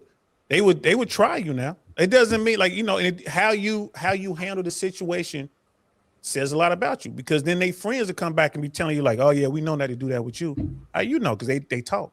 But anyway, the whole thing is I dated those same hood chicks. I dated those same hood chicks, but they never tried that shit with me. Because you're a Marine. It has nothing to do with being a Marine, being a fucking light-skinned. I just never had a woman feel that comfortable, even coming out of the hood and me bringing them to wherever I was in my life at that point in time, felt comfortable to invite a friend. without People are asking going to anything try of who me. they feel they can get away with it. I remember, But you know what though? I think when you think about kind of like what we are our age wise, I think a lot of us probably didn't experience that because it would have been a situation like, hey, let's double date. I'll bring my boy, you can hook up with your girl, or vice versa, whatever. It was always if there was gonna be a third person to y'all, you gonna get somebody to hook up with her. No, but I've experienced that. Never on a date that I've gone out with. Experience, like example. Like I might have been at the bar and buy a girl a drink, and then her girl is like sitting there with no drink, and she like, "You gonna get my girl a drink?" I don't know you, girl. I'm trying to talk to you. I'm not trying to talk to your girl. So they try to weave it in other ways that's not direct. But my thing is, what I'm saying is, and I'll say it like this chick told me that is from the hood. She goes, Alex, you're real smart. You're book smart and everything. Good looking guy, but you're real dumb to life. She used to say that. But even in that aspect of my young life and being the nice guy and whatever, they were protective of me. They wouldn't let me be taken advantage of. You get what I'm saying? They would never try to run game on me, even though they knew I was stupid to life.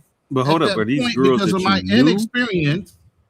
inexperience, they still were protective of me, that they would not subject me to their friends to be taken advantage of. But I there's don't a difference, Ronin. understand why a woman would set you up like that. But there's a difference, Ronin. It's not a setup. It's not a setup, Ronin. Yeah, I'm not talking about girls that you have experience with. I'm talking about the girls you just meet, who they don't know. They're going to try to test you. Yeah, strangers. And sometimes it's smart. I'm going to talk to my man DL Saint. I brought this up, and this is about our culture. I know I'm going off a little bit. Where in Cincinnati you from? Avondale. Oh shit, you the right person I need to talk to. That's This it, is man. how dumb our Glenwood, baby. culture is. This is how dumb our culture is. I knew some people that live right in Avondale, the A1, baby. Yes, sir. I even go a little bit further in Walnut Hills, where I would say, 5 Point. Yeah, well, I would say, look, there were girls that I knew. This is how I know the fucking hood mentality. And this time, I'm gonna tell you how cheap the rent was. Say they was paying $500 in Walnut Hills, and I would tell people, man, if you drove down Martin Luther King turned into Hyde Park, and in Hyde Park you could get the rent. And you would go from a $30,000 house to a $3 million house in a 30-second drive. And I would say, look, you can afford the rent. The rent is over there is like $550 in a better neighborhood, better schools. But the black people were so scared to move 30 seconds away because they were just uncomfortable in being there. They was uncomfortable in being in a white neighborhood where people made money. And I say that to say this. Sometimes us as black people, even when we go out of the country, we can go to nice places. We can stay in nice places and be in progressive places. But we go out of the country to be in the hood and talk to the same fucking hood girls, which I don't understand. And I'm talking to these chicks and I'm like, you can move to a better neighborhood. It's cost you $50 more a month. You spend that on your nails. And they won't do it because they comfortable in the hood they at. Oh, speaking of which, go ahead and bring up your point about old girl. Because isn't that the reason why this is coming around full circle? So I was just in DR, and the girl Mariah, whenever you want a thread, you see somebody's thread. The girl Mariah was saying, why are all the cute guys in Santo Domingo Este? They cute, but they broke. They poor. But all the guys over there in Santo Domingo Este is a poor area. Yeah, but that's where she's staying at. She's saying, why all the That's poor a poor dudes? area. Yeah, she's saying, why all the poor dudes over here? They broke, but they fine. I went over to the other side. That's where the rich guys are, but they not cute. And my thing was, when I told Ronin, I showed Ronin this when I was out, and I showed him where I'm staying at because I'm across the river in the rich neighborhood. And I said, this is crazy, man. This girl went 2,000 miles to stay in the hood. She in the hood. Be around hood people. And she talking about passport bros. She's doing the same thing as a female that the males do. And she doesn't see it. She wants to be around all these cute dudes. They shooting, they shot, they all this. They all broke. Plus she's too big. They don't like big girls like that. Yeah. But for her, passport. Yeah, she's not gonna say. She ain't gonna say that out loud. No, she's big. She's fat. But it's I know. I've seen her. I've It's seen her that no knee same having ass. mentality. I Yeah, I don't never I know what seen you're it. understand. talking about. She got them knees on. Well, she ain't got No no knees. knees. Yeah, she ain't got no knees. You mean But no that's that ankles? same thing that these dudes do. They go all these areas to only speak to these type of girls. And I'm like, why would you do that? And I've learned that it's a fear. It's a fear that you out of your social element. You feel comfortable in that element. You feel comfortable amongst those people because that's what you're accustomed to. And Hey, so the real guy talk. got what he got is because He that's got what he what he's used got. to. In real talk, I think the best thing I ever did in my life was leave Cincinnati. Like, I was always the guy in my crew that would go to the other parts of town. Like, you know what I'm saying? I was on the west side, you know what I'm saying, with the white boys, or like I was in the High Park, Amberley Village, you know what I mean, going out to like Fairfield. I was always the one who would go out. And as soon as the first chance I got, I left. I left the city, I left the state. And challenge, like learning how to network and get into different bubbles really helped me. It doesn't, I don't understand this. The only hood I'll go to is mine. And even now, I don't go to Avondale now. It's too crazy. These young Oh, kids look, out their damn mind, bro. No, I tried to tell him, brother. When I stayed, I said, look, man, y'all don't own nothing here. And I seen the plans when Children's Hospital was coming there. I said, man, bruh, and what I'm gonna tell you about his neighborhood, Avondale, because it's the same as Walnut Hills. Mm-hmm. You have some of the biggest houses that you've ever seen. I'm talking about 5,000 square foot German built brick houses. Mm-hmm. Still there. The people that lived there were, they were white and they moved out to the suburbs. And then all of a sudden they want to come back. And I said, brother, y'all don't own anything. Y'all renting. They're going to get rid of you because they're going to take these houses that you're going to sell for $25,000. They're going to put $150,000 in them. And they're going to be $1 million houses. And none of them would listen. They would do the same thing because they felt comfortable in the hood. That's where their element was. Didn't own anything. That's one of my biggest regrets is I didn't buy when I was younger. Coming out in 94, being a vet, I could have bought, and this is no bullshit, like between Avondale, Bond Hill, like all the hoods, I probably could have bought 12 properties. Because you got to understand, I could have bought a 4-family in 1995. I could have bought a 4-family on Blair, like around the corner from my street. I could have bought a 4-family of 4 doors. It would have cost me maybe 30 grand, maybe. Some of them they had programmed, not to change the subject. We'll get back on what we were talking about, but there was a time when they would give you the house for $1. Oh, I bought You just had one. to What you talking qualify for about? the loan. I bought one on Lincoln Avenue. I was living Yeah, next to Washington Limousine, the dude Washington. I bought the house that Thompson Hall Jordan. They had one down. It's a funeral, big black funeral big home. funeral chain. Yep. I bought him. Matter of fact, when I stayed, he was a city councilman. He stayed next to me. I bought him. Yeah. I only say this to say I know we kind of got off, but I'm gonna steer it back. A lot of We guys, in Cincinnati now. yeah, a lot of guys that go overseas, they bring this mentality. Whether you a simp mentality, whether you don't have any kind of social skill mentality, and they expect a different result when you go somewhere. And if you have not worked on yourself or you have not done something different, you're going to get the same thing. You're going to meet the same women. Yep. And Same then problem. expect something different. That Same doesn't problem. happen. Only thing that saves you is you ain't got to deal with, like the whole American family court system. You dealing with the system over there unless they can figure out how to get, some American jurisdiction. Oh, these dudes are dumb enough to give their names up and social security numbers and everything. They'll get tracked back to America. I would also say, like, the trend of this happening, let's say, like, it's going to continue to happen overseas, especially for foreign men, because that's who you guys are. America's the way it is because American men are the way they are, period. So it is what it is. America didn't create itself, meaning like the soil didn't change women, the mountaintops, none of that. It was just people. Most of it, everything is people. Even when you say the government, it's full of real people. It's not robots. So at the end of the day, the men created that type of infrastructure. So even if they run from it, because they're getting burnt by it, right? Martin Luther King type stuff, the house is burning. And so they try to run from it. They're going to go over into the next country and create it. Ronin, I know you've seen it. Thai girls or Filipino girls trying to hold their culture and treat a man in a particular way. And it's the Western men saying, Don't do that. You're not a second-class citizen. Don't bow to me. Don't wash my feet. Wash my goddamn feet. I'll hold the I line. want you to change. No, don't change shit. Matter of fact, my girl tried to do something. I said, no, Then they I ain't dirty. trying They to marry dirty a back on the Western girl. locals. I'm trying to marry somebody from this culture. I don't need you to convert to something else. I don't Be who need you doing the are. nay-nay. I don't need you doing the nay-nay. I don't want And to she ain't convert got you. no rhythm to she ain't got no rhythm to drop it like it's hot to twerk. And I said, I don't even want you to learn that shit. Look as awkward as you want to be. Shit.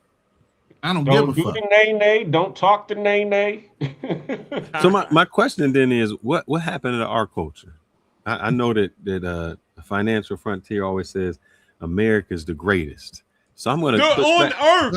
On earth. So I'm gonna push back on that. Do you think we the greatest when it comes to? Here we go with this conversation. No, with the dating aspect. You think No, we the I think fearless. With It's not just America. I think O2O. Western culture? I think he'd already said it's Western. It could be Okay. Australian I didn't guys say that getting that. run I didn't through. say It's that. That's British. you, Drew. I It's didn't say British. that. I'll say it. It's Western everyone. culture. Yeah, Australia, It's New Western Zealand, culture, UK, the lack of a lot of morals and Europe. ethics.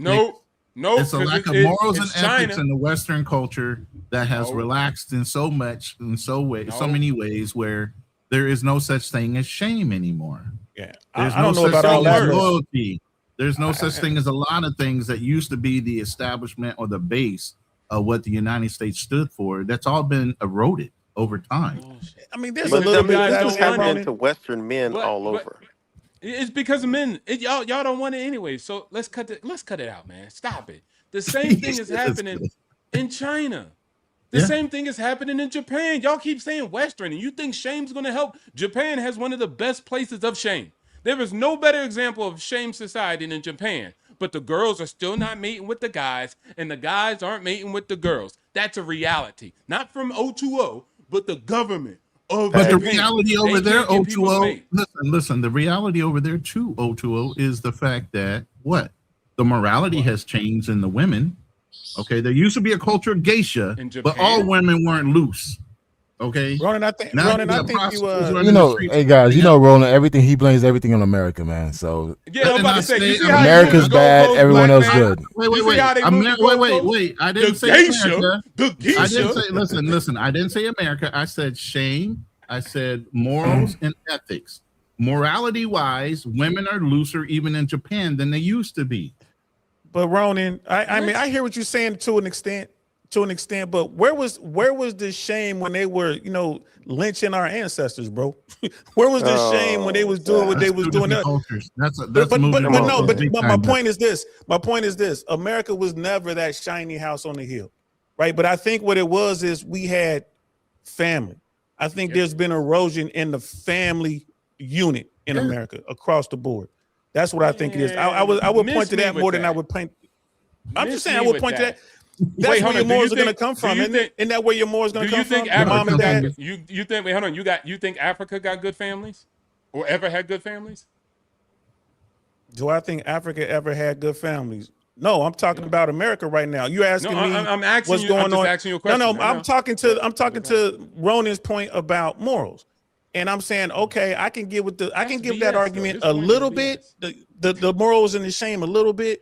But my thing, I think, is more of like I think someone said, maybe it was Fearless. Someone said it today. Like more women are getting praised for being loose, and you don't need a man, and like the feminist ideals. Why would that be? And why would it would be harder? It would be harder to get that message out if mom and dad and grandma and granddad were involved. Because the morals I was able to blame hold it on on to, granddad and grandma. Damn. No, I'm saying if you have access, they old as hell. They could barely see. But if you have access to those folks, a lot of folks don't have access anymore. We talking about these young guys now going over to these foreign countries and getting their pockets run because they didn't have access to men, quality men, right? Real men in their lives to talk to get a little bit of game because they're running to these countries trying to get women. It's like, dude, you can't get a woman here. Right. And it's like, I can't do this, too hard. And then they go over there and get their pockets run and find out it's still hard. And it's like, I think the whole passport bro thing is going to go away in about another generation. I think these dudes are just going to quit altogether when the sex bots get here. Too many sheep. DL Saint, the fathers were simps too. You keep acting like they don't have. They got men My too. They father got was a player, fathers. baby. My father was a player. We're He not wasn't a talking pimp. about your father. We didn't talk No, I'm about talking about DLC I'm talking father. about okay. Give me a second. I'm talking about Avondale. I'm talking about growing up in Cincinnati. Two things we were known for in Cincinnati. Dudes was nice with their hands, and they would talk the panties off of every girl they see. That's just the thing in the whole region. But that's not coming the from culture women. in Cincinnati now, though. That's the whole thing, But my point is, we had dudes that was giving us the game. There was guys out there who was like, yeah, I used to play the field or whatever, but let me tell you the bad part to that. It's better to do this. Get you a good woman, start you a family. Right? The same play, only the pimps and all that, the real players, the Jeromes out there, the Romy Romes, you saw them. It's like, what life do you want? You want Romy Rome's life? He out here trying to look like he 19 years old, he 50-something, 60-something years old? Or do you want to look, you want the response, like you want to be held in high esteem like Mr. John over there? You know what I mean? Who got his 3 kids through college and he worked real hard driving a bus or working at GM or something like that. But we had that. Now these young kids under me, they don't have that. And I'm like, that's just going back to I'm just telling you what it is on the ground. Don't get mad at me because you send me forward. I'm giving you the report, sir. I'm giving you a salute report, sir. This is what I see. If y'all send me forward and get mad because what I saw. If you want to understand why our culture is the way it is, there was an experiment done. It's called Universe 25. It was a rat experiment. I'll let you guys look into it, where basically they had a rat experiment where it was a utopia for rats. I know that experiment you're talking about. And later on, they found out that there was a group of rats who were like, their rat mother had them, just threw them out, didn't want them. Some just groomed themselves. Some became the gangsters, and it just fell apart. And then no matter what they did, when they gave them everything, and they still had issues. And if you correlate that to how the neighborhood and how the hood is, you'll see the same exact method all the way across. Yeah. I hear you. I hear. Wait. I hear you, Fearless. Actually, that movie was based on the rat utopia experiment. I hear you, Fearless. Let me follow up with this point. Ronin, put me on the jumbo screen. Because you made a good point, Fearless. So let me tell you. Let me tell you guys. There was an experiment with rats back in 1986. And I'm going to tell you why the doom of America is around the corner. Ooh. Cut it out, man. You can take me off. Cut it out. It's not because of no rat experiment. Are y'all really tripping it like this? Do you know the experiment? Do you know what happened? The rats were getting what they need. See what happens is living too good. You can't make fun of it, bro. That's what somebody know. Right. Hold on. I can say my piece. I heard the rat story. I heard the rat story. All right. We heard the Ninja Turtle story. Let me say what I got to say. All right. So if you go a place that the rat story did not happen, like China, like Japan, and they're more than us. It's billions of people that live in that actual country, and they're having the same issues. They have culture. They have shame. Let people keep telling you it's all this other stuff. It's people making decisions. Every single time we had agriculture, we had industrial revolution, we have technology, which is information, then we'll have robotics and AI. Humans would change the way they relate to each other, period. Their behaviors happen, they change, they have more options. That is what's changing. People are changing. And this is where I disagree with you. This is where I disagree. Because it's not how humans relate. Let me say this we real quick. pass laws that do that. And you know what China did? That. They just passed another law to say, look, you can't just divorce your husband. Because what they were doing in China was they would get married, the men would go out and work, and then the woman would just divorce them and take all of their stuff. And so China said, no, we are not going to do that. We're making laws that prevent that. So when you say it just is culture, what happens is it's just not culture. It's the laws that we pass in the United States or these other places that sway it. So if you pass a law that says I can do, back in the day when a woman divorced a man, you know who got the kids? The man. Then they changed and said, no, we're going to give it to the women. And on top of that, we're going to pay them some money on this welfare system or child support to give them that. So the culture didn't change. It was the laws that we passed changed the mentality of people. So that's what happened. And that happened across all Western culture. Before, a man was getting his kids. It wasn't like, oh, I get to leave with my kids. I get this support. That didn't happen. So what you're saying is entirely different. The laws changed to benefit a certain group of people, and so those group of people took advantage of the laws that were there. But I get what Otu is saying, because he's saying that in our society that may be true. But when you look at the global economy and look at the global situation when it comes It happened in China. Hold up. You can't just do it out of the box. Let me finish. It's still replicating itself throughout. There is no such thing as child support in the Philippines. There is no such thing as child support in Thailand. You might pull out extenuating countries that might have those systems in place, but overall, globally, it's societies and things that are being dictated to them, whether they believe in those society norms or they rage against them. You don't have to do everything because society is doing it, but everybody falls in line and becomes sheep and just follow along with the status quo instead of fighting against what they believe as far as within their faith, their belief, and how their morals and ethics are. They just fall in line with it. Fuck it. I'm not going to rage against it. I'm not going to do anything. I'm just going to fall in line with the shit and let it keep that's happening. not what happened in China. See, y'all just say things in the bottom and never notice what happened. What happened in China was they had the one-child rule. So what did Yes, I people do? remember that. So now they're stuck. So hold up. So you can't say it's this culture and all this change. Things happen. They had the one-child rule. When they had the one-child rule, people got rid of their girls. So now you have a society that's majority men, and they can't get any women. So the women are like, hold up, I get to select what I want, and I can get what I want because now I'm the value status. If I have 75% men and 25% women, that puts me in a different status. See, y'all just say things, and then y'all never know how it got there, why it's got there, and y'all just say, this is how culture changes. That's not what happens.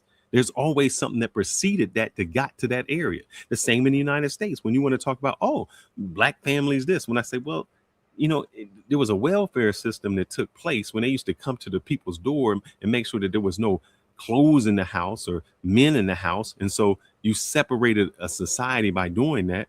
There's things that led and perpetuated that. And when somebody says, I think somebody says, you mad? The guy's mad about the rat analogy.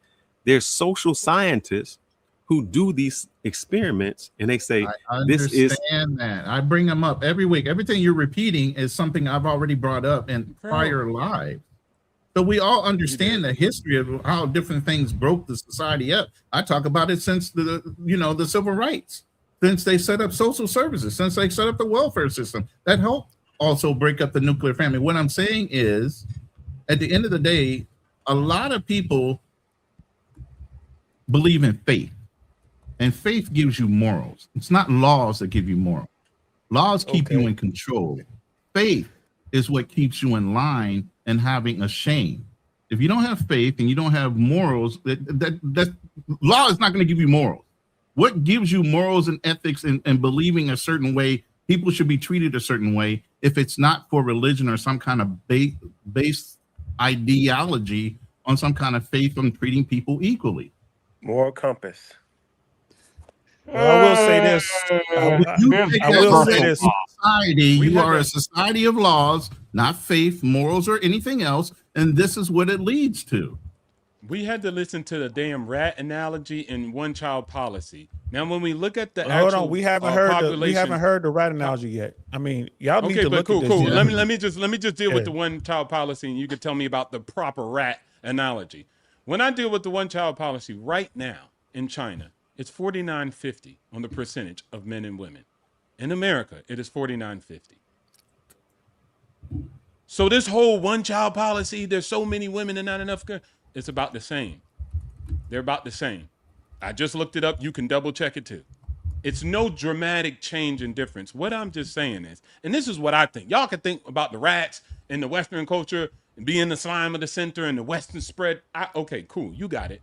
But what I'm saying is, after living overseas for 20 years, other countries and other places live differently. They have same issues about women and men. Women just decide what they want. Period. They have free will. All right?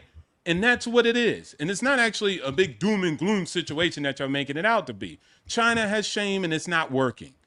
And definitely Japan has shame and it's not working, and they didn't have a one-child policy.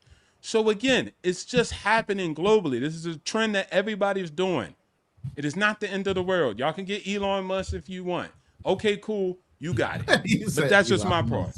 Hey, I didn't know about this I didn't know about this Universe 25, but I'm definitely gonna look into it some more. This whole utopia thing, America is trying to like this. Everybody gets a trophy, and no one's accountable for anything. And the shit that we're doing in this country, they're trying to build some sort of utopia.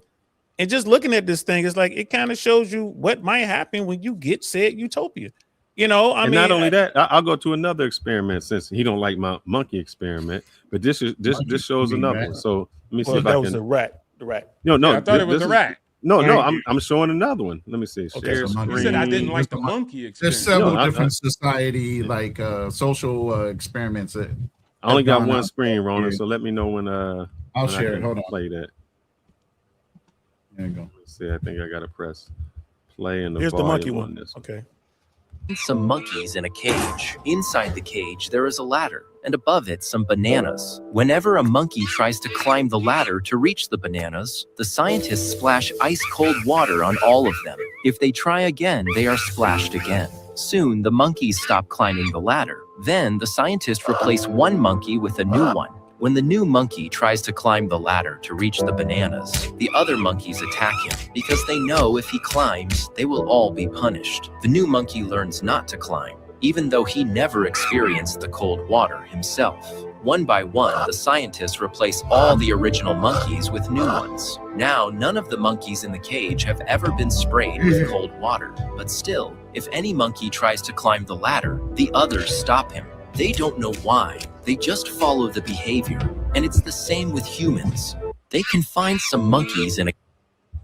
Damn. Poor And the monkey. reason I say that when it's the same with humans, when you say these don't mean anything, the reason it's the same with humans is a lot of people say, I don't know why we don't do it. We just don't do it because somebody before us did it. We don't even know the punishment anymore. What the hell did you do with this screen, man? That's not me. It's I coming didn't touch back. the screen. Yeah, I Ronin, can't- he's got it. It's coming back. That's a great analogy, Felix. No, you Black- No, Black no, man no, no. travel. It's the rat experiment. It don't matter. It don't rat. Black men But these travel. are social experiments that people do to show why This is a- societies happen the way they do. When you say, well, why don't we do that anymore? There's no punishment for it. Because somebody before us has been punished and they've taught other people don't do it, don't do it, don't do it. Just in a black neighborhood, when you're like, well, why don't you do this? We don't know why. We just guess. Because somebody long time ago, something happened and they taught them to teach them to teach them. And the people Do you realize and that's I'll why tell I you, use and the... hold up, and I'll tell you how it goes. When people in black society be like slavery, and you're like, but brother, you was never beaten. You was never with a slave. What are you talking about? But somebody back then passed along, and we still have this mentality. What the hell? So yes, these social experiments get done to show how societies are now, because you can't do that to real people. So you do it to primates or to rats to show how societies go. Wait, why, I don't know why how can't you we don't do it to real understand that. people? Why can't we do it to real people? They've done it to real people. I tell you what, you'll be the first one. Get in the cage and let me spray you with some water. But No, here's they've the done it to thing. real people. No. They've done it to real This people. is- They've done it. this is why This is I think this y'all is the this misunderstand. is our No. example of when you tell Hold incels to on. touch grass. I think y'all need No. to touch grass. Listen. Y'all sound Listen. wild right now. Y'all Listen, need to this touch is You know what why- they did? Hold Y'all up. You know looking when at they did it to monkey real people? experiments, You know, and hold then up. trying I'll to tell you when they- extrapolate that on 8 I'll tell billion you when they people. did it to real I people. got it. There was Wait. an Let experiment where me they- just hold say up. this real I'll tell quick. you when they This did it is to why I real use the terminology of fucking sheep. You guys just follow along the fucking path, just like a sheep. When you ever seen the experiment where they had a fence in one little area? They took the fence away, but the sheep always knew just to go through that one little area. So you'll have no fence, and the sheep will still go through that one little area because the lead sheep goes through it. I tell Even you though what, there's you open don't area believe, around you both want of to the say when they openings. did it to real people? You guys It's are called the fucking sheep. You Stanford guys don't know how to prison think experiment. outside the fucking box. You continue to go along with what society dictates as normal, and you don't question it at all. Yeah, the Stanford. When you want to know when they Stanford- did it to real people, the Stanford prison experiment, where it was an experiment in college, and they gave some people who were say, you're going to be a prison guard, and others was prisoners. And Right. this You is got all the fake. special It treatment. was You not got real. special treatment. Right. Correct. And you say it's not, you say that we don't do it. The blue eye, brown eye, that's a real experiment. They had nothing to do with people. Just Meaning- like light skin, dark So skin, when you colorism, say we all don't that experiment, shit we is don't have part of social it. experiments. A woman who Colorism is said, the same thing of it. Where a If you woman- darker, you either the one that worked out in the field versus the house nigga. we have the baby doll experiment. We take kids who are 3 years old and say, what doll is cute? What doll is ugly? So when you say that this doesn't matter, I don't understand how you don't do it. These I didn't say experiments it doesn't matter. It What I'm matters to saying y'all. It is, I'm matters not to y'all. saying Y'all that. take it crazy. Financial Frontier keeps saying, "Oh, rat experiment." Like that doesn't mean anything. These are Yeah, it done was to funny. society It to was show how funny. I could say society is that. done It was at large. Because if you're going to say to a kid, "Why don't we you?" done got into if you say society, because it psychology, still and all no, it this still other shit, goes and over. we still away from the Hold up, red because I'll say flags. it. Because if you say to Way a kid, far. "Why don't you like yourself?" and they 3 years old, there's a psychological thing behind it. So the same girl who came on there and said white people are better, she was already programmed in that. She was taught that, yeah. Yeah, she was already programmed in that. Just like we as black people have been hold up. taught religious ideology while the white people were using that to control you. There was a thing I just seen So what's today. the point? They went up to a group of black people The and they said, Bible "Hey, is a tool to control people. yes." They went up to they went interviewing black people, or just black people. And the guy was saying, "Hey, if you could be any other race, what would you be?" And they're like, well, I think I'd be black. I'm cool with black." He asked 5 people that. He went up to an Asian person, and the first thing they said was, "Oh, I think I'd be white." He went up to an Indian person. They said, I would be white." They went up to a white person. They said, "I'd be white." We were the only people that was cool with what we are. So you got to look at these social experiments to find out why things are. We don't live in a bubble. There's a root cause as to why things happen. And if you can't understand the have to root look cause, at you can't change anything in the future if you don't know what happened in the past or the I reasons why. change a lot of things in the future without knowing all that BS and garbage. And What are you even gonna if I do change? know it, I could keep it What are you pushing. changing? I could keep it pushing. Look, this is where we started in the conversation about America. Look where we're at now about monkeys and rats and what the hell. I'm getting back to the conversation. We were talking about the United States, and you brought it up, right? About me saying it's an exceptional place. I think it is a deception. You could think it's degraded. You could think it's the fall. It's the Roman Empire.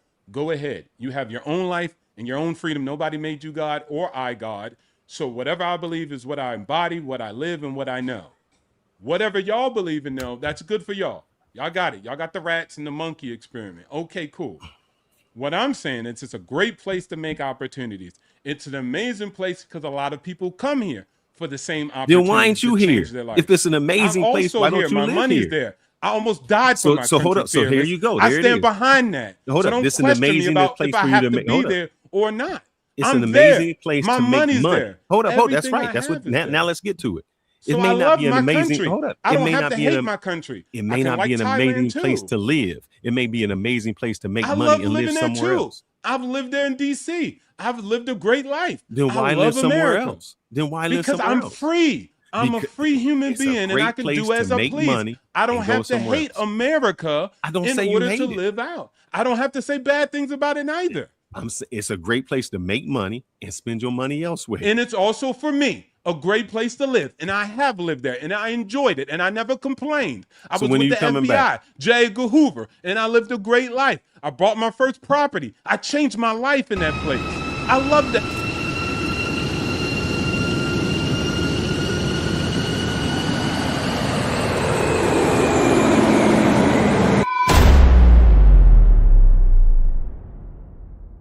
Look, we're gonna get back on topic. We're What not the doing hell? personal attack. All right. We're going back on topic, and this is about, men ignoring red flags. It's not no personal attack. It's not about your level of loyalty to the United States. That is not the topic on the board tonight. Hey, you should let him All land right. his plane, man. That's what. No, that plane is banned from landing. That Why you get a airline has spirit, been man? closed. I know, man. That's Okay. messed up. Shit. Capitalism All at right, its let's get best. back on topic. If we can't get back on topic, we can go ahead and shut this down because we at 3 hours and 37 minutes. So if we ain't got nothing else on the topic, I mean, y'all let me know.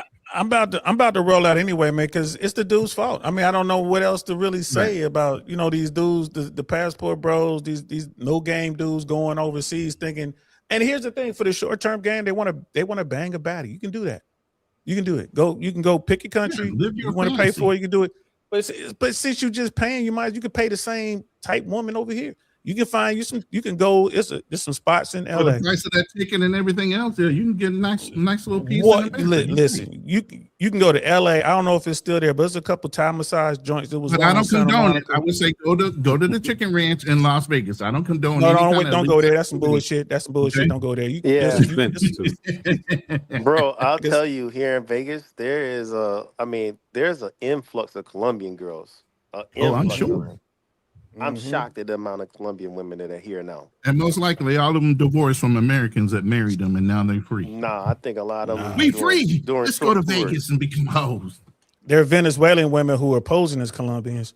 You know what I mean? Because Yeah, they they doing slid into short Colombia, got some fake papers, and then came on over to the U.S. You know what I mean? Bro, On I some, went to a spot. I went to a spot here in Vegas probably like 4 or 5 weeks ago, and my buddy, man, he's been begging me to go back to this place because I told him, I was like, oh my God, I cannot believe what I just saw.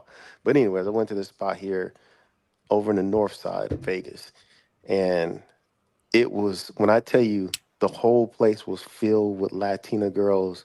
It was full to the rim. I mean, every girl was either from Colombia, Venezuela, Cuba, or the DR. And I was like, oh, every chick was, I mean, no less than 7.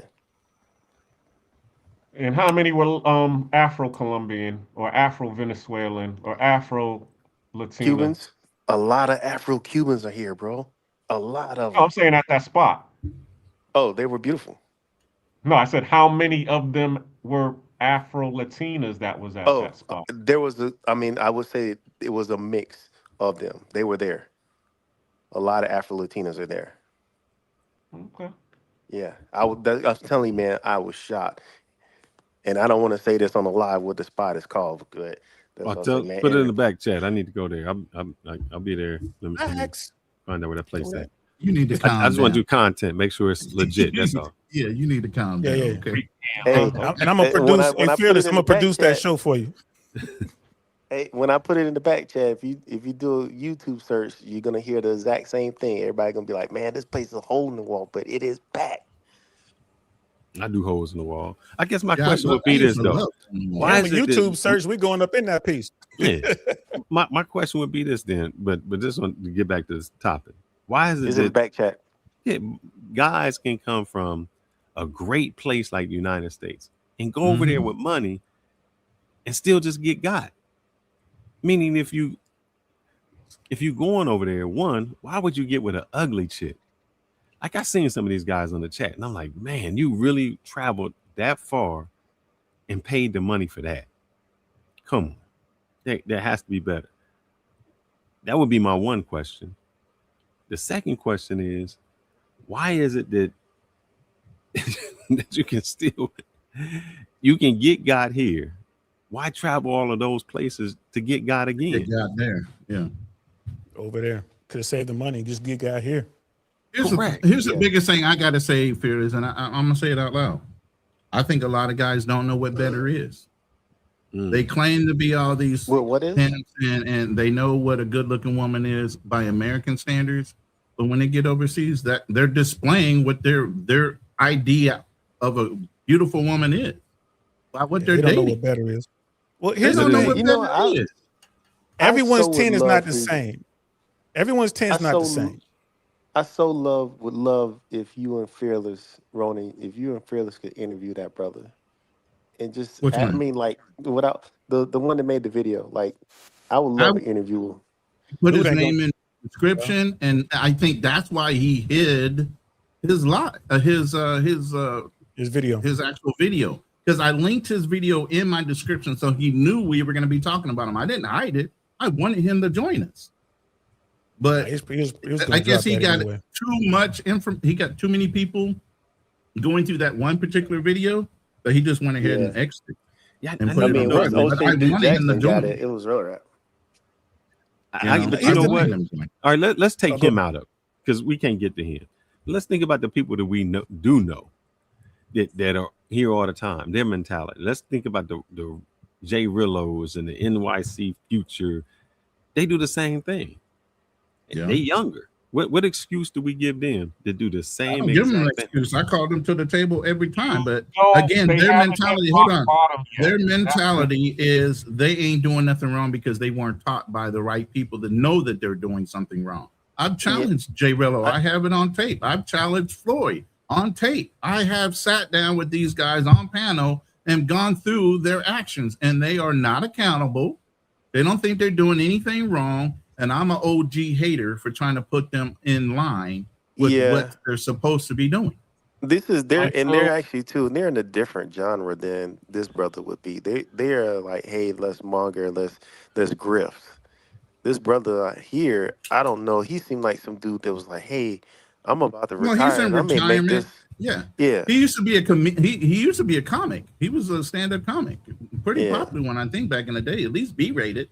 yeah. That I'm a retiree. I got a little bit of something coming in, but I don't have a lot to be caking these women like some of these guys do. That's the feeling I got from him. He's like, I got a little something coming in, and if I found the right one, I would give her an allowance. But I found nah. the wrong one. Well, Black the man key thing is, travels. you live and you learn. Because I mean, if you, as he was saying, people are saying pretty much you can just get off the plane and point your finger and pick any of the females, and any of those females will do. And then he goes there and tries that, and then he finds out that ain't the truth. But So here's a sad thing, Black Cleaner. Now I can understand. Now I can't understand. I can give leadway to a person like a Jay Rillo or somebody who jumped over there for a moment. Like I jumped there and I'm mongering, I'm doing all this crazy stuff, and I'm going back home. I'm only there for a few weeks. But this dude kind of lived there. So that's where that's what I'm the saying. He was the one that got sold that all of these girls is fit, feminine, and friendly. That's why he kept on blaming, Zoom and all of these other people, because that's what he was thinking in his mind. I can fly over to the Thailand and just say, hey, I want you. Here's, $400 a month. Be my wife. And then the girl's gonna just come willingly, and they're gonna go off and live happily ever after. But once he landed there and actually executed that idea in his head, he found out it not to be true. Now you he's know like, what? hey, I thought this was, I can just, pick and say, Yeah. hey, Miss, like Eddie But Murphy in Raw he when he executed went it to go with get a Lil pro, Dude. though. But you He know what? executed it with a pro. But Drew, I'm gonna say this, and I'm gonna do it the reverse. He got sold a dream going to Thailand and saying I can get this.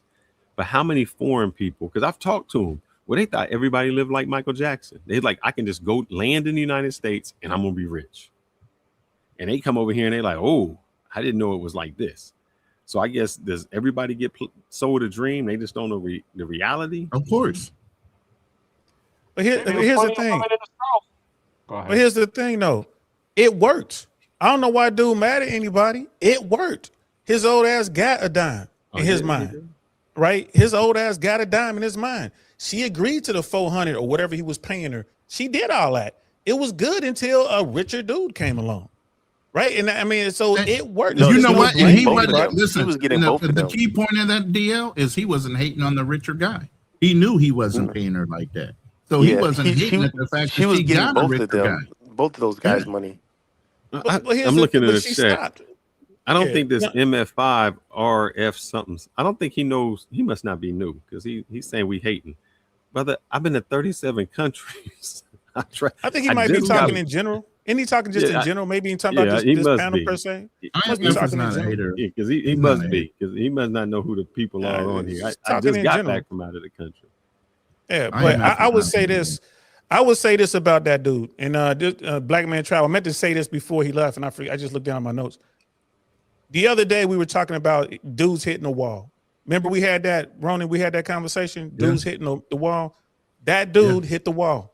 He hit the fucking wall.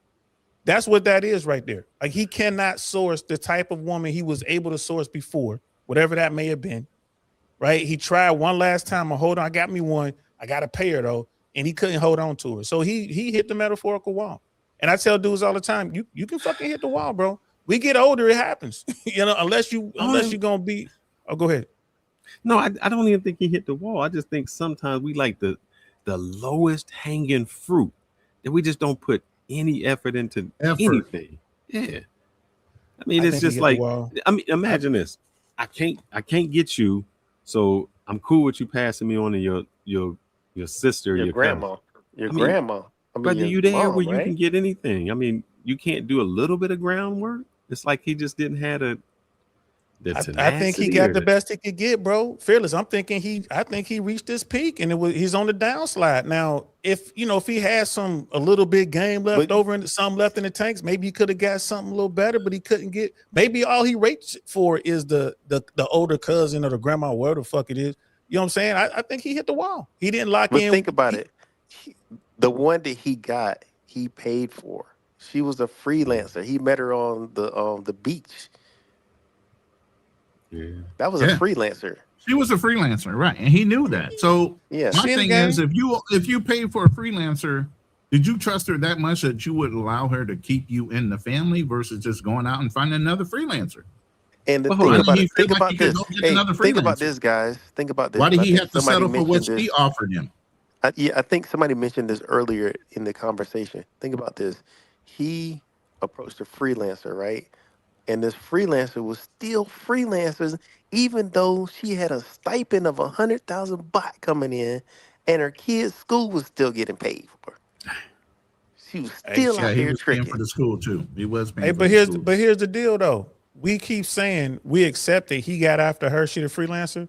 I suggested she got him. She sized his ass up. She saw the money and she made her approach. Maybe she did the approach a little bit different. You know what I'm saying? Making him think some old Jedi mind trick shit, making him think he got her, he pulled her, when in fact she pulled him. Oh, you must have missed my little slideshow. Yeah, I didn't see that.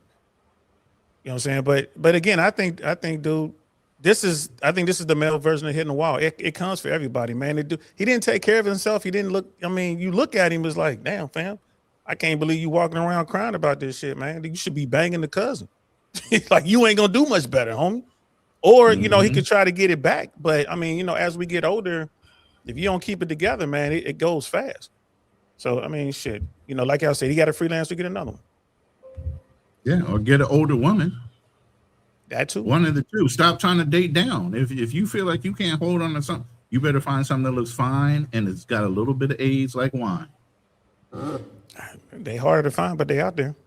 Well, that's why the more so than freelancer ever. gave him. That's why the freelancer gave him her mother. All right, so wait, hold on. DL Saint, you said hit the wall. Well, what about the young dude we showed?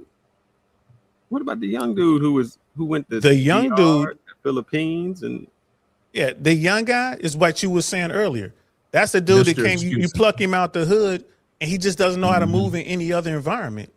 Like, it's like, dude, why you butthurt because some chick did you a solid and told you she in the game. She let you know what it is. I'm not coming to see you unless you pay me. AKA, yeah, you ain't got no game enough for me to come over there for free. Why he mad? She's telling you the truth. Right. Yeah, I appreciate that. Like I said, I'm gonna keep her in the room. I'm gonna keep her, in the orbit. She could be useful to the group.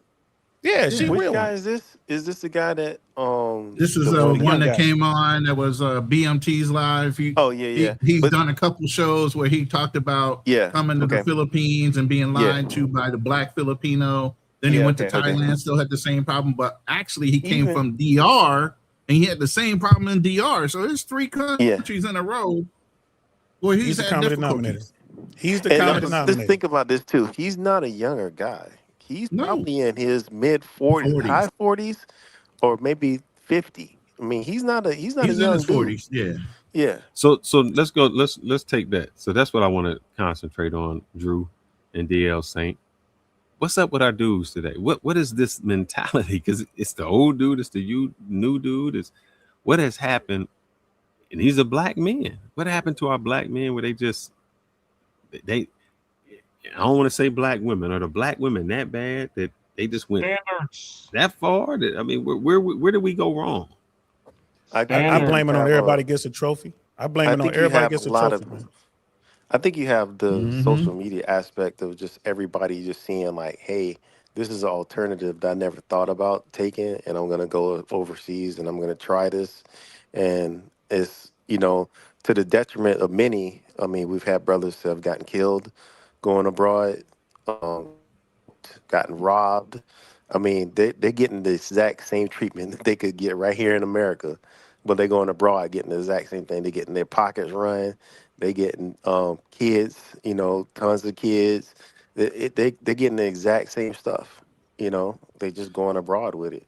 And But I'm saying, what happened where they are getting got like that? Even in the United States, what happened? What was the transition that allowed this to happen with the men here?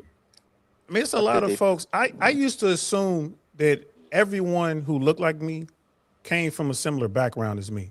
I used to think everybody facts. came from somebody's hood. You know what I mean? Like I'm from where I'm from. You know, y'all from where y'all from. I just thought that everybody came. And the truth is, nah. Most We ain't of all the us, Everybody same. has, yeah. yeah, most Black Americans don't have that experience, bro. I used to think it was normal. I thought everybody had a pistol on them. I'm talking Man. about before the concealed carry was a thing, right? Man, I never left home without it. We always called it our plastic. Get that plastic with you, American Express, baby. Never leave home without it.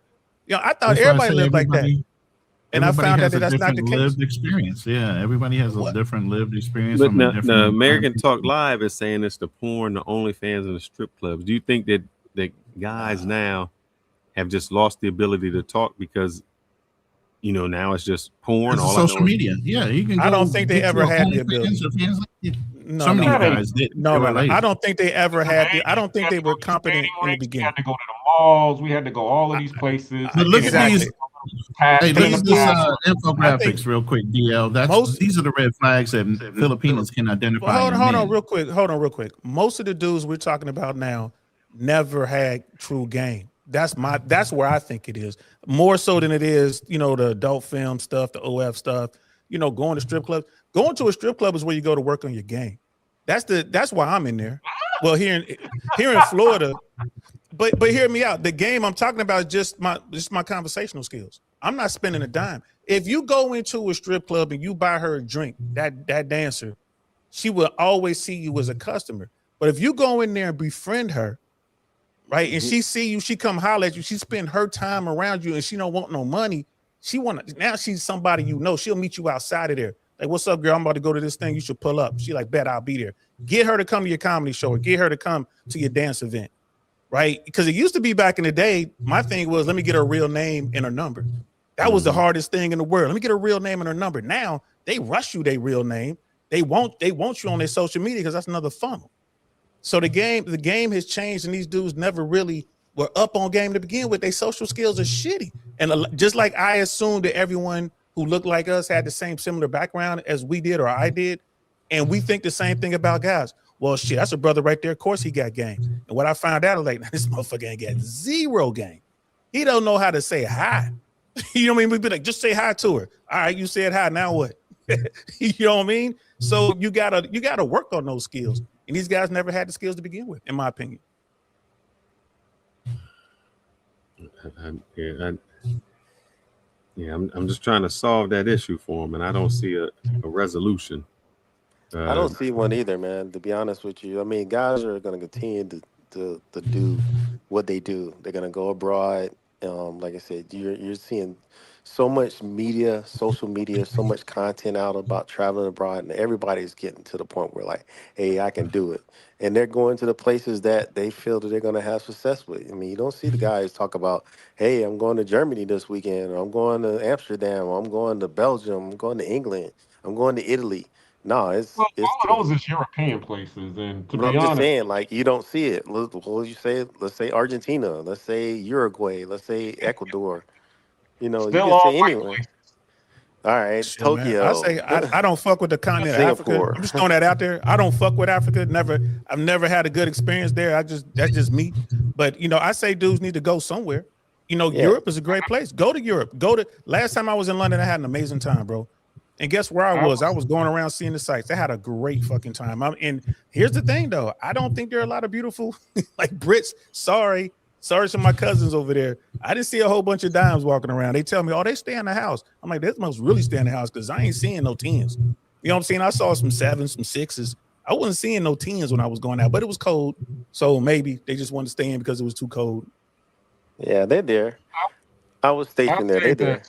there. I'll say this because the culture that we're talking about, it has always been around. It's just getting more prominent now because when I was in the military and I was stationed in Yokosuka, Japan, and all of the brothers, we would just leave and go to the nearest bar right in front of the Navy base, and we would be able to just go get some females just based on our talk game. Not a problem. Or we would, on Wednesdays we would go to Yokohama and Tokyo, and we would go to the clubs, and we'd be able to bag. There was, and these girls had their own dough, and they had their own apartments, and they was taking us back to their own apartments, and some of them was even paying for us to eat breakfast and letting us drive their cars and all of that. And then there was officers and chiefs that were, corny, nerdy white dudes who we would see leaving, and we're like, yo, where's he going? Hey, chief, where you going? Oh, I'm going to Philippines. And based on what Ronin was saying, they going to Barrio Barreto or Longapo because they can't just go outside the base and go get a girl. They got to actually go fly over to the Philippines or go fly back to Thailand to go pay for it. So now all you're seeing is that nerd so let me ask you a question on that. Mm-hmm. My question on that, this would be for the military man, Ronin, and Black Cleaner and such. Were those men trying to marry the women, or did they understand that this was just, I'm here, I'm off the ship, or I'm here for a few minutes, I'm gonna have my fun, I'm gonna bust. Oh, they wiped a few of them. Oh, it depends on the dude. If he came from he was an incel from the beginning when he joined the military, maybe he was tough enough to make it through boot camp. He was still an incel though. Just because you are a military, don't mean you knew everything. Stop. Ronin, stop it. You Marines were marrying anything they'll let you run up in it. And Navy so were a lot of those soldiers. Too, and so was the Army. So was the lot Army. of those soldiers, yeah, especially those legs. Those legs. There's a lot of paratroopers that would get, the white boys were getting married left and right. You know what I'm saying? They wanted to be married, just like they do today. But that's because they left their kept little small towns. They never seen shit. And they go overseas and they get exposed to all these different cultures and these polite women, and they just did not know how to fucking handle themselves. So a lot of them still didn't know shit, even though they were in the military and they had these prominent positions. They didn't know anything. So basically, you saying it's always been like this. So we now it's just on social media. So this brother out there that's in Thailand and this other dude that's in Philippines, they the same dudes. We just never seen them. Yep. Exactly. Well, that's why I said if you think about it, and I remember Zoom saying this a long time ago, is that these places like Thailand and the Philippines, they were just amongst us as former and prior military. Like that was just a word of mouth thing. Like we talked about it, but it wasn't like, oh, I'm gonna talk about it so that I can tell everybody else to go. No, I was like, you talk amongst your boys, like, oh man, you gotta go to the Philippines. Oh man, if the ship stopped in Thailand, oh man, y'all gonna have a good time. Oh, if you get to Okinawa, oh man, Germany? Here are the clubs you need to go to. Oh yeah, this is Sydney. Yep. I mean, man, if you get off in Germany. Yeah, well, they would get married. When I was in the Army, Germany was a 3-year tour. So if you got to go to Germany, you were there for 3 years. And almost all of the guys that I knew that went to Germany, y'all came back with a German wife. It was the same thing. What was the percentage? It was like what, 60-40 maybe? Just making up numbers. I would say 60 to 70% of those dudes came back with a wife. Just making up numbers. You know what I mean? Same thing in Panama. If you were lucky enough to get Panama, them dudes went down there, came back with a Panamanian wife, right before social media and everything. But you had to have your game on, bro. You say Panama. Hey, bro, I'm so glad I got here. Are you kidding me? I didn't think I was gonna make it out of Avondale. Shit, I didn't think I was gonna see, 17, let alone 55. I'm happy to be alive. My uncle was in Panama. I was like, man, Panama? Damn. Yeah. Panama's nice. Well, I'm here right now. What's It was for the Army. That was a great tour. If you got Panama, man, you were happy with that, because that wasn't for the Army. When I was in, it was either Germany or Korea. Guys got lucky to get Panama or Spain, which is like really rare if you got that. Things have probably changed now, but you know what I'm saying. And again, I was a paratrooper too, so that's a different kind of world. Like we were doing different things, so we would go into different spots in America and like different spots. I remember during the war, like when I touched down Desert Storm. I'm in the store walking around, the women are all dressed up in their burqas or whatever. I remember being in the store, and again, women would approach you, start talking. Now you couldn't turn around and talk to them. You had to talk back to back. It was weird. But they were like, "Where are you from in the States?" And Gang. We had young girls. We had was a Palestinian family living in a compound next to ours when we were rotating back. And we would have him talk to the local girls for us. We kids, we 18, 19 years old. And these girls be pulling up in Benzes, pulling up. It's all about game. I'm in Saudi Arabia running Avondale, Cincinnati game, and it was working. So I understood right away. I'm like, man, it's just a way we're dealing with women. And the dudes and like the guys in the unit, they gonna bring you out there so you can holler at the chicks because they afraid to say something. But once you get them coming over, then they'll start talking. That's always been the game too. Your brother A1 from day one. Hey, bro, till I die, man. They took me out of Avondale, they can't get Avondale out of me, bro. I swear they've been trying.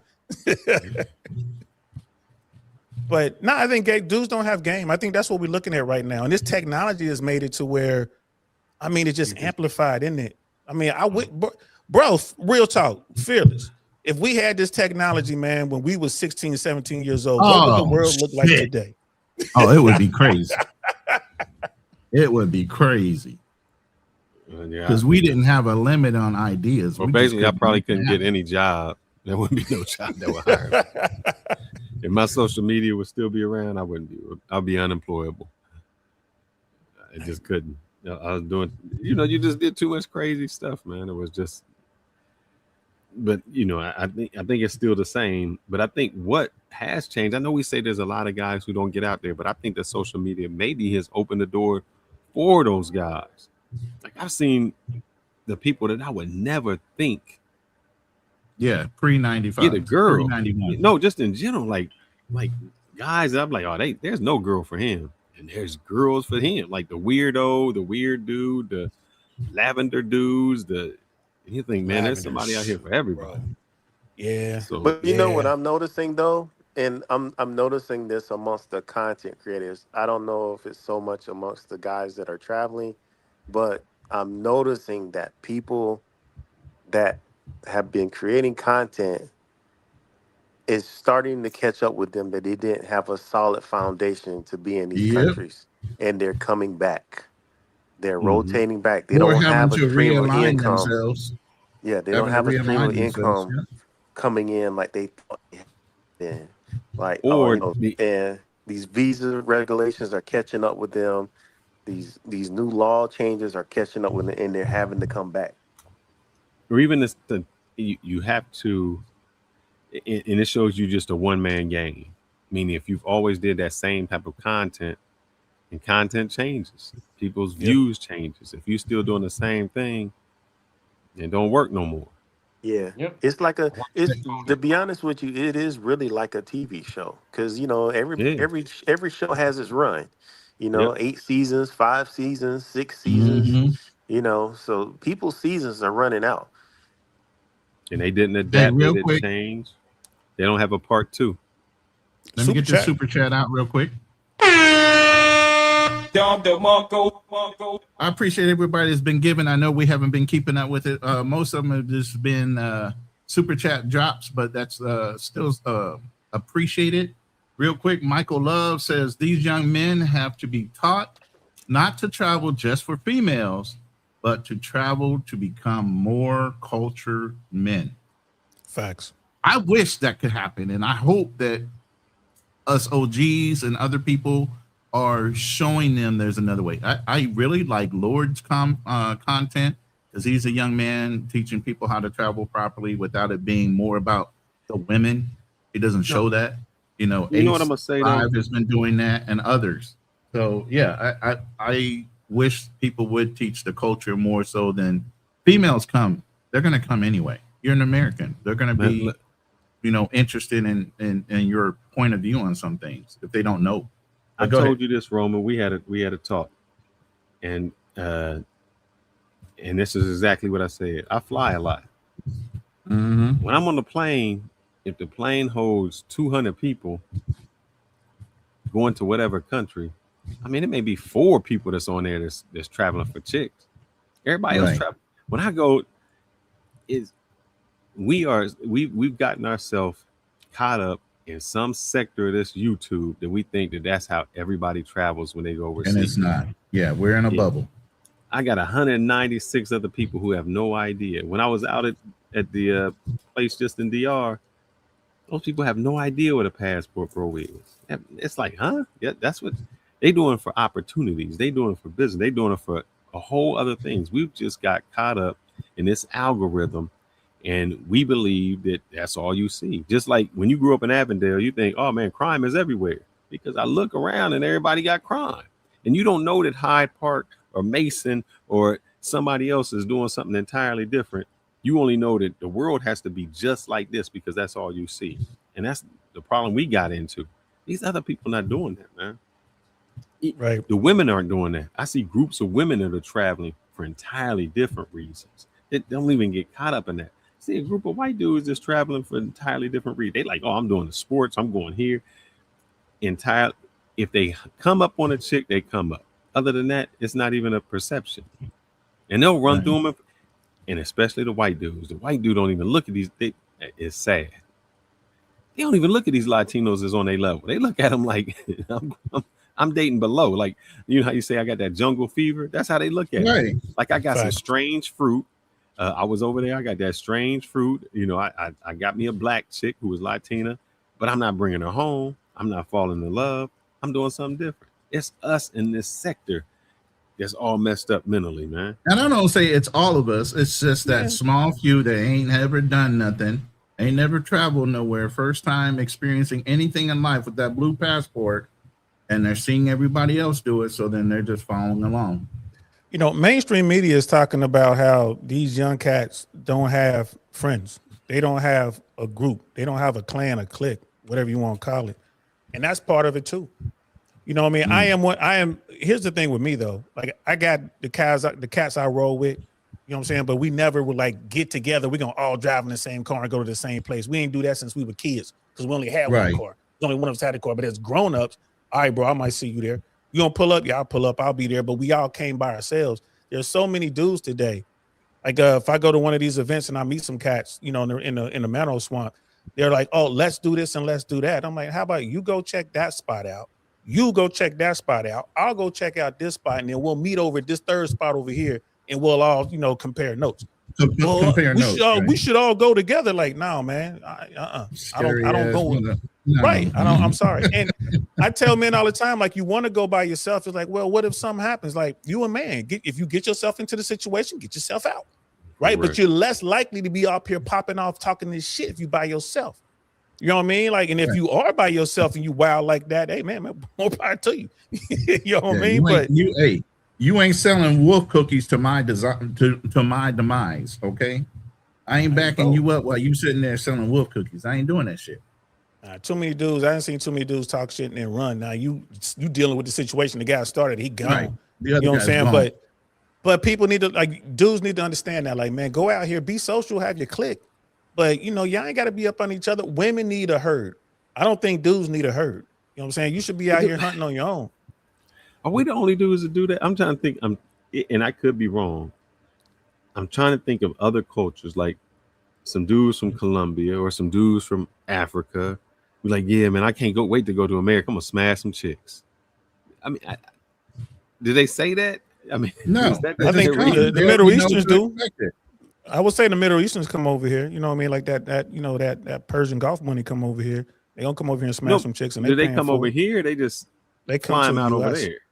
That's new. They used to come, especially LA and New York. They would fly into LA and New York and do their thing. That, you know, porta potty thing, flying them over there. I think, you know what I mean? Like, the yachting thing's been around forever, but like we would be out there with Saudi money all the time in LA, bro.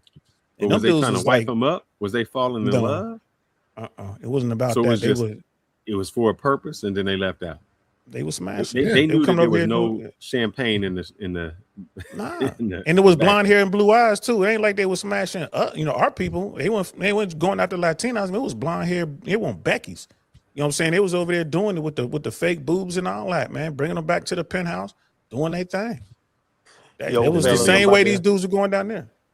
I'm about to drop off. The difference is we go down there. All right, and fall in love. Juji. Yeah, I'm about to drop on. Yeah, hey, Fearless, shout out to your wife, man. I started doing some translation work this afternoon, on the channel. So helping Andrew out.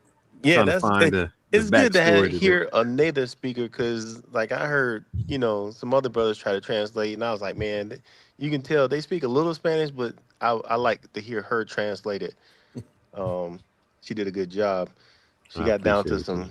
some real, man. That sounds like a Floyd situation But to she me. said some things behind the scene to me that she didn't say to them, and I'll kind of Yeah. allude to it. That if some parents let that person in their house, Mm-hmm. they knew They knew. something They knew. was Yeah, correct. yeah. I felt that same way too. I was like, how do y'all family not know that this is going on like this? And I questioned him too that um if you have a if you're having one girl coax other and I'm gonna say it Family correctly, members or these friends, are right? these are children. That's what it is.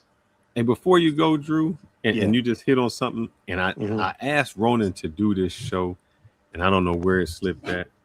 And this is about the 13-year-old girl with the 20-year-old boy who Hmm. the mother Yeah, I know that. you know I Shot. hope we Well, can do yeah, it. yeah, yeah. Shot him. Yeah, I Yeah, I want hope to we do can do that a show show. like We're that. supposed to be doing it on Hit and Run, and we were working out a time frame. Don't push it off on me. I'm trying to No, nail I'm your saying I ass would down like to to a do that show schedule. because I would Yeah. like to know people's opinions on that, because I've seen so many it's so many diverse opinions when it comes to that situation. And Man, that's a tough one right there. It's gonna Especially be a as tough a one. Yeah. it's like because I said I don't know the whole situation. Was he getting away? Was he in the oh no, she like shot she him in the back of found the him and head. told him? Yeah, Yeah, I she mean, shot but him in the back of the was head. it like, hey, get out of my house and then shoot him in the back of the head, or it wasn't a Oh scuffle no, or she nothing, walked right? him to the door, made sure he got outside, and then shot him. Oh, Hey, yo, oh, do me okay. a favor, man. I'm Oh trying to God. keep the little monetization. I'm on the shadow ban list on YouTube, so I'm streaming this too. So Okay. No, I don't if y'all think gonna talk it's about this, I'm All gonna right. bounce. no, it was not bad. It was, we're not talking about what happened. It was just the mother took it into her. She took the law into her own hands. To your own I know, I hands. know, I Yeah. know the story y'all talk about. I saw that floating Yeah. around. Fearless, do me a favor, put a link to your channel in the back chat. I can't find it. All right, Yeah. I'll do that. But So yeah, maybe brothers, I'm gonna drop off. I'll catch y'all in the next one. But yeah, All right, Drew. Yeah, salute. we'll put that Peace. together and probably do it on Hit and Run or All right, peace. something. All right. Yeah, yeah, definitely. I'll join that one, man. Later. Peace. Yep. Yeah. But yeah, No, he man. I just mean, had to go. He these just had to dudes go. just We can still go. these guys. Okay, got it. Appreciate. These guys just don't have the game, and you got too many people looking for shortcuts, man. People don't want to do the work. I mean that's Yeah. not just on this dating thing, but with just everything in general, man. And that's why I like that what is it, Universal 25, or that study, that Mhm. social experiment they did. I'm definitely gonna look into that, man. when we get back, just I know Frontier didn't like it. Just tell me. All I want you to do is this. This is, I know y'all saying all this is crazy, but sometimes we do social experiments and then we not need to look at a bigger picture. All I want you to do is look at it and then think about Avondale. Shout out Think to about Avondale. Schnitzelville for the $5 supporting the stream super chat, and then I haven't been home George. properly in 20 plus years, bro. So I don't No, know. just all right. Not There's just no utopia there. any Like, it's hood. gotten worse. It's gotten No, worse. any hood. Any But hood. but is that? Oh, I see what you're saying. No. Okay, I see what you're saying. All right, yeah, I'll do that. I'll do that. Yeah, just I'll do in that. any Yeah. hood, and just the similarities that happen. Look at the experiment and just let me know. Yeah, because it was like, at what stage? I see you. I feel you. Like, what stage is Avondale now, according to that experiment? Like, what stage is the? Yeah, damn. I'm gonna do that for sure. And you'll see each part where you'll see each part, and I just want a feedback on that, because I think sometimes we need to be able to do that, where we see things that happen and we don't know why they happen. Have no idea. We just say this is the cause or what's going on, even around the world. You know, when it comes to relationships, you say, well, man, why aren't guys the way they used to be? Why aren't they have that game? Why can't they talk? You know, what transpired You know, and it could be like they called us when I grew up. We were called latchkey kids. Yep, You had know, our key around our neck. yep, because you got home, your parents went home, and you were an independent person responsible for doing it all. You had to let yourself in. You had to do everything. So I don't know what's changed, you know, between now and then. Well, sometimes even society, where I know one woman got arrested because her 10-year-old was walking into town to the store, and they was like, he's too young. And I'm thinking, man, my mom been in jail so many times because we didn't It leave. was another story. There was a story of the police came to the door because the woman let her 2 kids go down to the corner to play in the park in a good neighborhood. Yeah. And so has society created these type of men like the guy that we see? Is that a societal thing where, you know, that's something that society has created, where it's so monitored, so non-independent, you're not able to do anything on your own, that's how it is? Yeah, Or society has changed. Or has a flip where guys are so in the United States maybe so afraid of being put on social media that they don't talk to girls? Well, it's funny that you say that because I'm actually listening to this book right here. It's called People Skills by Robert Bolton, and it talks about, you know, how we never learned how to communicate or how to assert ourselves, and that's because of fear of rejection and all of those things. So we just became passive. But You're the talking about more men? that you learn how to communicate and you learn human nature, then you're able to assert yourself and gain more confidence. That's why in the beginning of the show I said the greatest thing, especially for a male to do, is be in sales. Start off whatever you sell and sell something. So you learn rejection, you learn how to read people, you learn how to communicate with them. I don't care if you don't sell anything. I think a big fear of guys is just no. And the reason, and I will say this, even in the A1, the reason y'all so good is because them brothers don't care about no. No don't mean nothing. It's like I'm an ugly dude. I heard no so many times, but I'm gonna shoot my shot. And they develop it. And every time they got rejected, they got a little better with the game. Got rejected, oh, I do this. And you homed in your game, just like in sales, when there's no, you start to be a better salesman because you know the lows and you start to overcome those rejections. Why did they say no? Guys today, they never heard no. They don't know what no is. And the first time they hear it, they heartbroken. Mm-hmm. Yeah. I tell people all the time, bro, you look at that whole, how many generations we in now on everybody gets a trophy? How many generations now of participation? At least 2. At least 20 years. At least now. 2, right? Maybe coming up on 3. And there it is right there. You know, getting into sales or hearing no. We used to hear no all the time. Right? Remember, you like your trial for a team used to get cut. Do they even cut kids anymore? You don't even get cut no more, do you? You know what I mean? And they can make sure everybody get playing time no matter what, you know, until you get to probably like the high school level. They don't keep score. You know, and it's like that. I think that's a huge factor into why guys are so scared to go out here and try shit. Like, I mean, yeah, I don't want to hear no. Now I get it. If you out one night, you see some woman walks in there and she might be like, you know, like a 5, you know what I mean, like a 6. And you just don't feel like dealing with it. Like she got the baby hair going or whatever. She's kind of dressed, you know what I mean? Little hoods. Like I just don't feel like dealing with it. She could be cool, but then she might come off all, you know, crazy. I don't want to deal with it. I can see not talking to her. You just don't feel like dealing with it. But if you're in a position where you're paralyzed by fear and you're afraid to talk to anyone, that's the problem. Like that's a problem. Back in my day, that used to be if a dime walks in the door, I'm gonna holler at her. Back in my day, that used to be your practice girls. You go talk and you do it, and you just talk it. You have no intention to call them or doing that. That was the girls you practice with. One of the oh, go ahead. No, I'm done. Like when we were young, you know, we were still in our teens. One of my cousins' female friends was talking to one of my other people, talking about, man, y'all talk so much shit, y'all need a bib. Right? Because we be walking around, like you said, man, like put my shit bib on. I'm about to go out here, I'm a holler. Boy, y'all think that holla shit came from? Where you think that came from? Shit came from the Midwest, bro. That's where Chappelle got it from.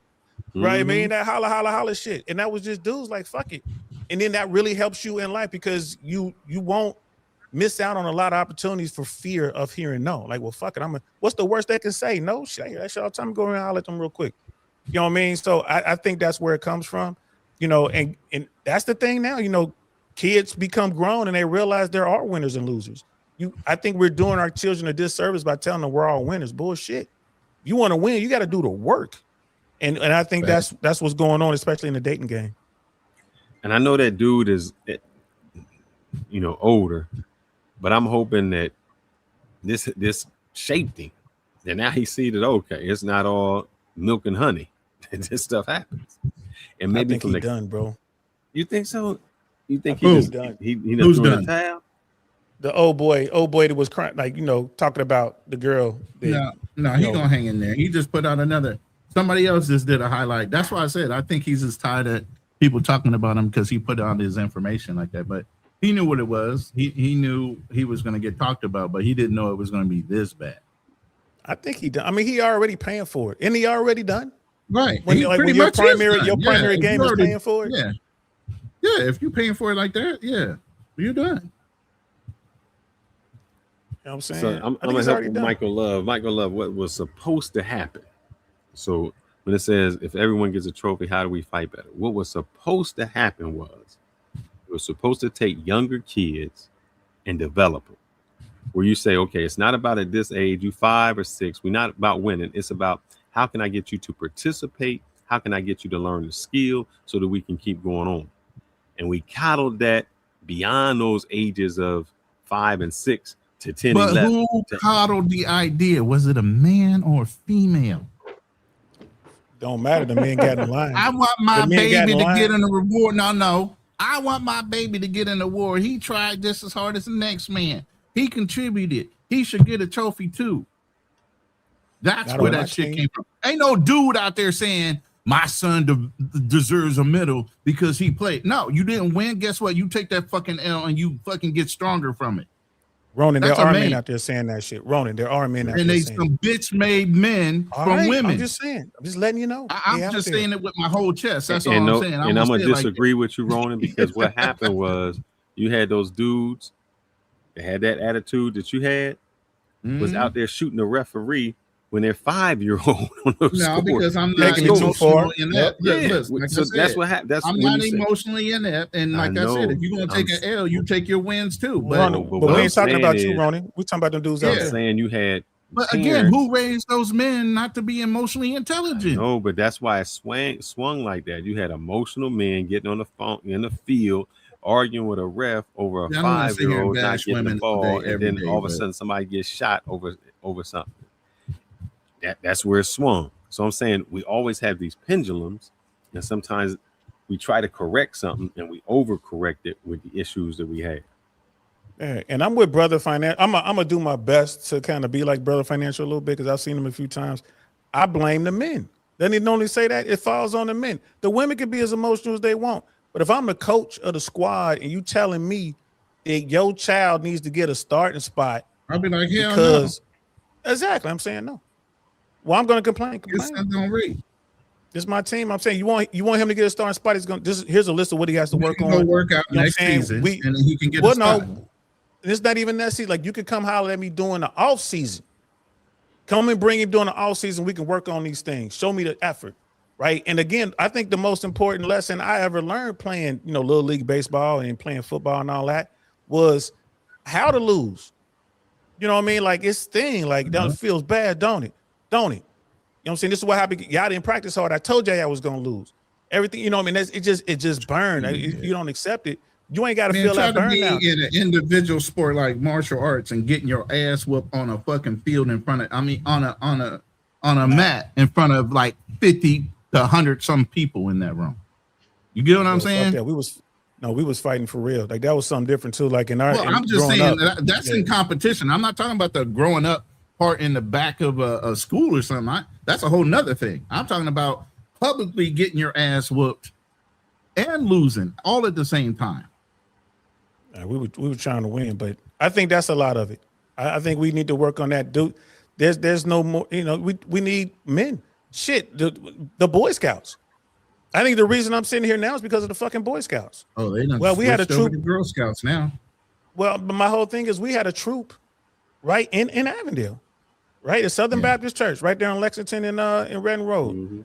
And We bro, had the we Christian had version. I did Royal Rangers. we had the fucking Boy Scouts of America. And we were going out there, and I was a senior patrol leader, and like those, you want to talk about morals and you want to talk about the keys to living. I still remember the Scout oath. I still remember the Scout laws, right? You know, I'm on my mid 50s, and it did a really good job. I was out there with men and young boys, and we were doing boy shit, right? We're out there hiking and whatever. We look paramilitary, you know. So I think that was big. They, like you said, they're taking that away, or they want to blend it up. You know what I mean? So I mean, there's a lot going on. I mean, I think America will get better. Mainstream America is looking at these problems and they want to know what's going on. Why is it that these men aren't having sex? Why is it that these men don't have friends? Self-reported, they don't have friends. Why is it that these people reporting their best friend is AI? That's some scary shit right there. You know, why is it they won't go out and touch grass? You know, it's going to blend over into the military. Right? It's just a matter of time. It's already, but dude, were you in when they were giving out stress cards? That shit was hitting right when I was getting out. No, Nick, bruh. Man, I almost slipped up. Use the N-word. No, hell no, I wasn't in. You know, I went in 87. I was out by 94, 95. So, yeah, that was You way got out. before I got out in stress 94. check. We got out at the same Yeah. time. I got out in 94. Yeah. Stress cards in the Army were starting to hit when I was getting out, like my last 6 months. They were coming out with stress cards. And the I stress heard about it. I card, said some baby back bullshit. and for Especially in people the who don't Marine understand what that is, for people who don't know what we're talking about, a stress card is basically in the military now. If you're having a feel stressful like it. moment, you're having a stressful situation, you can pull out this card, I guess, and hold this card up. It's like, I need a moment type shit.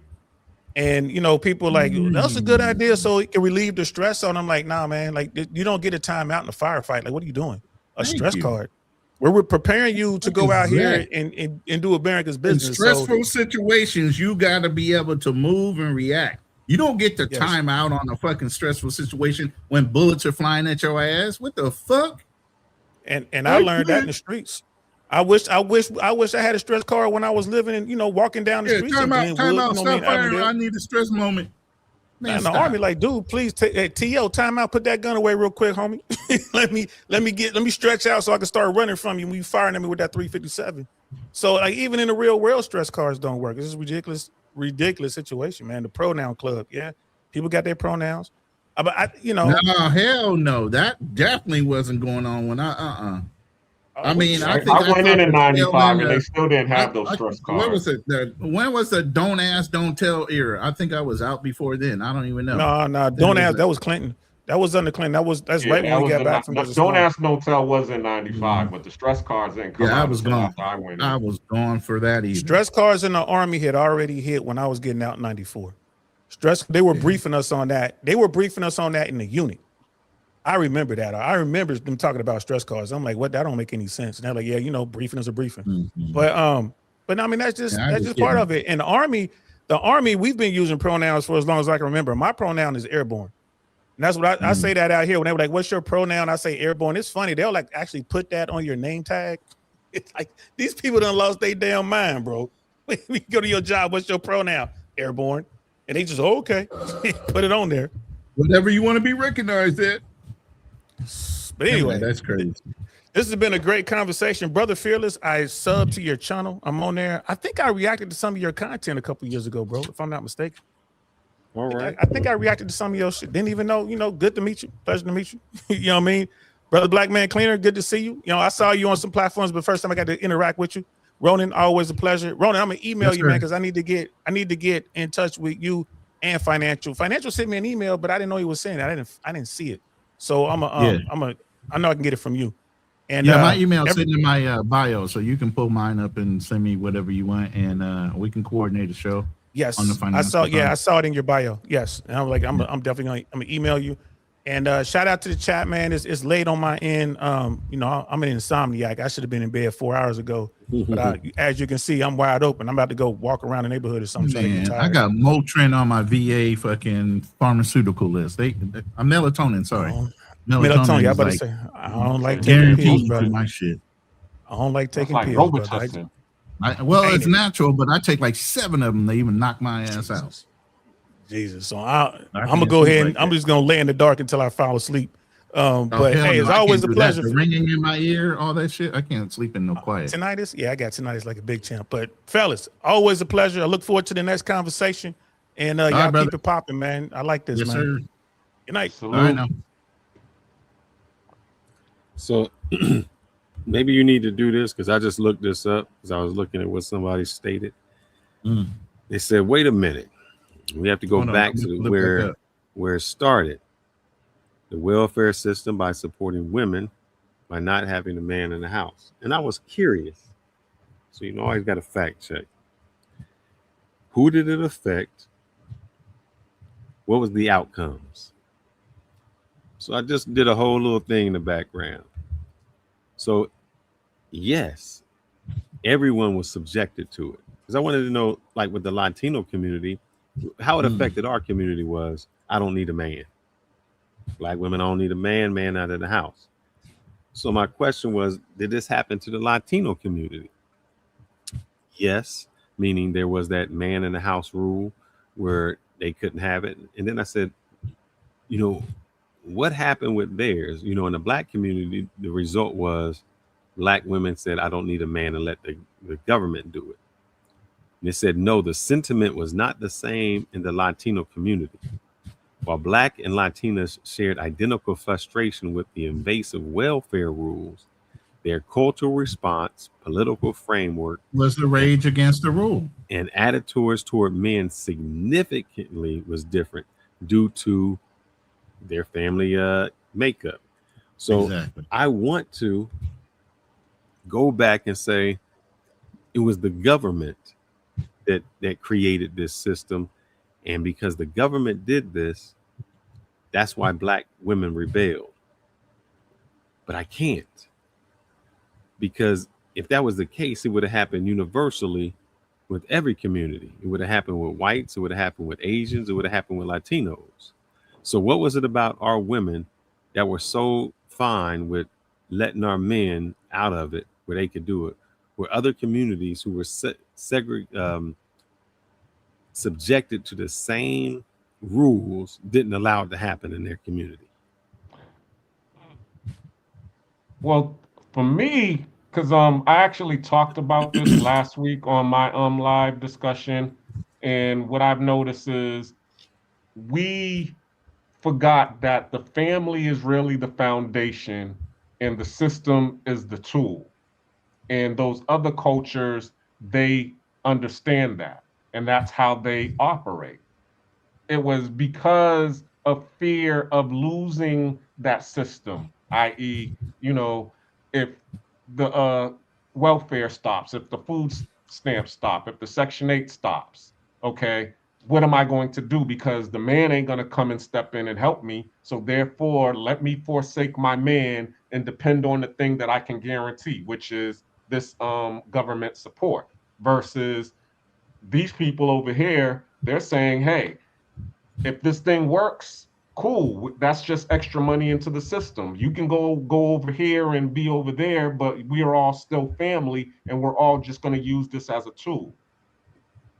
You see that? I mean, just with what happened with the Somalia situation in Minnesota. They was using the system as a tool, but they was still unified as a family front. So I'm just wondering why couldn't that or didn't that happen with us?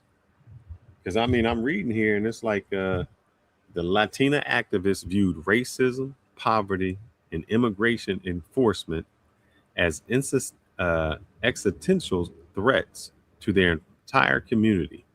And they argue that isolating or abandoning Latin men would weaken the community's collective, and they went against it. Why didn't our community do it? I don't know the answer. Well, I'm gonna tell you. I did this already. I went through this hypothetical stack of all the different causes and effect with our specific community as far as Black Americans versus Latin, Asian that did not go through cultural slavery and other things like redlining and some of the things that we had to overcome. Had the American people not been in our business and left us alone like everybody else, you could see historically the different changes that would have happened as far as our ranking in the community and everything else. Okay, I went back and did the research on this because I know this question always came up. Well, you guys are saying this and that and the other thing. No, obviously, right now, this is the current status is we're third in population rank, right? Income rank, we're fourth.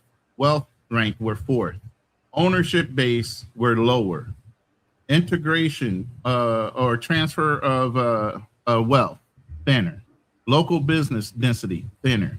Had there not been any effect within history with all those factors that I just brought up, we would still be ranked third as far as population. That wouldn't have changed. Income rank would have changed to second and third, not fourth. Wealth rank would have transferred from second to third. We would have stronger ownership bases because our businesses wouldn't have been burnt down or anything like that. All right. Intergenerational transfer of wealth would be a lot deeper because we've been here longer. They didn't steal our fucking deeds once they burnt down our properties like they used to. Okay. And then the local business density, our businesses would have continued to be transferred from family member to family member, and we would be deeper as far as even our business ownership.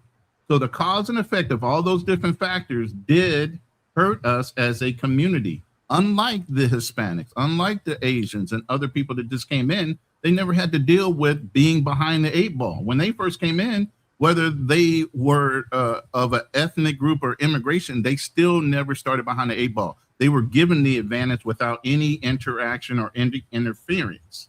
We were always interfered with our growth. So it pushes you back. You got to start over again. You got to be encouraged to start over again. Then you get pushed back again. How many times you got to get pushed back? Like you were saying with all these social experiments before you start slapping each other saying, no, if we move forward, we're going to get slapped again. Those social experiments just prove this point. In English, they kept the foot on our neck. Everybody else, they didn't. And every time you were thinking about stepping forward, they slap your ass back again, just like climbing that fucking ladder to get to the bananas.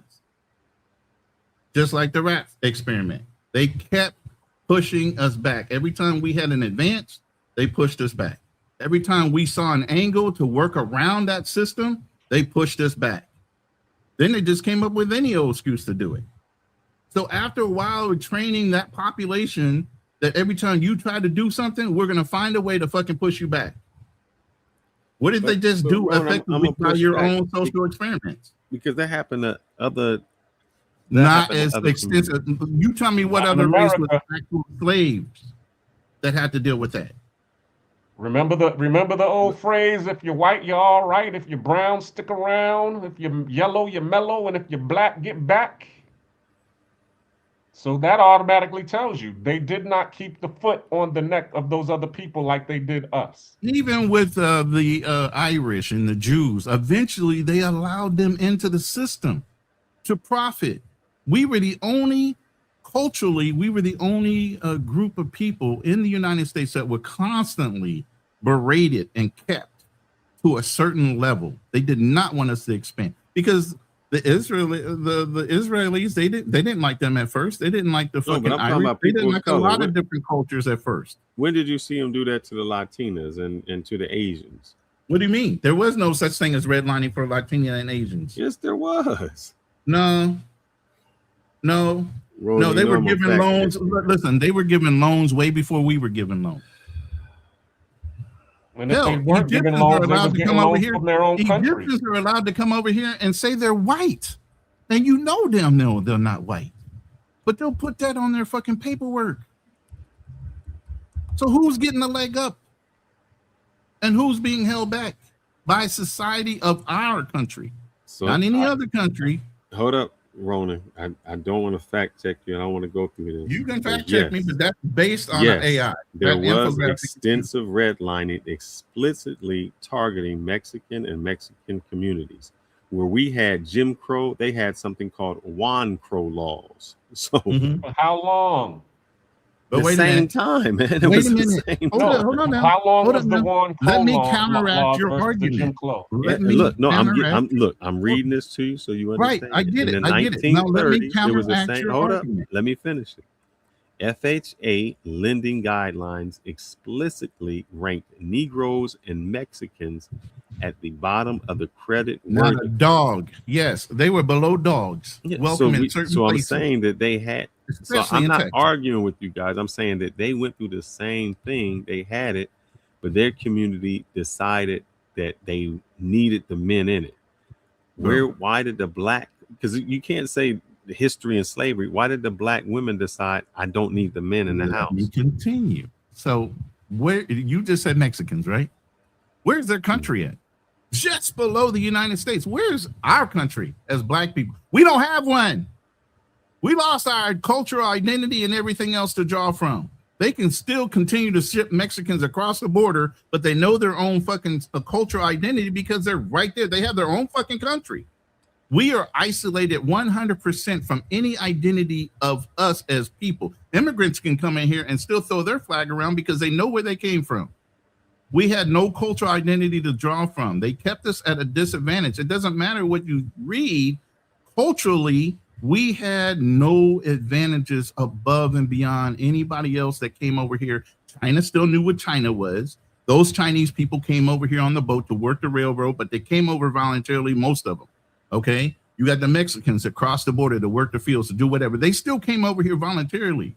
We are the only ones with the trauma behind what we were brought over here to do involuntarily. You get what I'm saying? But what does that have to do with 19? What does that have to do with 1960? If you want to use your sociology or your psychology or sociology experiments, it's the monkey going up the fucking ladder. You continue to get beat. Listen, let's take your culture or your society experiment. You take the chimpanzees and you raise them that way, but then you bring an orangutan in, a whole bunch of orangutans. No, just tell me motherfuckers gonna climb that ladder. Just tell me with the black women, why did the black women decide that the government was a better provider than the black Because man? they were already used to white people taking care of them from slavery. And why rely on black men when they already knew society as a norm was going to continue to beat their black men down every time they profit versus just taking the money that white zaddy was going to give them in the first place. So plus they didn't like men. They didn't like men being in charge. They all wanted to be independent, strong black women because they felt like they contributed just as much in slavery as we did, and so on. So they always thought of us as equals. And here's the thing that propagates that even more. All these different societies in Africa always talk about kings and queens. Everybody wasn't a fucking king and queen that came over here. So all these women think they're queens. They even call themselves black queens all the time. Everybody's not a fucking ruler. Some of y'all were fucking maids. Some of y'all fucking might have been warrior class women. You helped raise warriors. But all of you guys are not queens, just like all of us are not kings. But that's a mentality they keep y'all to fucking keep you down. They keep you thinking you're higher than where you should be instead of accepting where you're supposed to be and build on it. You got to start off with a base. If you're so lofty that you can't build off with a base to build on, you have nothing to stand on besides dreams. You got to have a base. And if everybody thinks they started at the top, there is no fucking base. Who are they building on? What's up, Nat? I think what you keep saying is like this. You're a warrior, man. You ain't no king. Get out of here. Wasn't you out in California? Hit that link. You had I people lived in from California for 30 years. So you had people that was in California sometimes longer than there were black people here.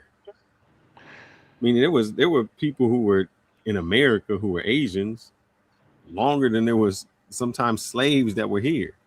So they went through the same thing.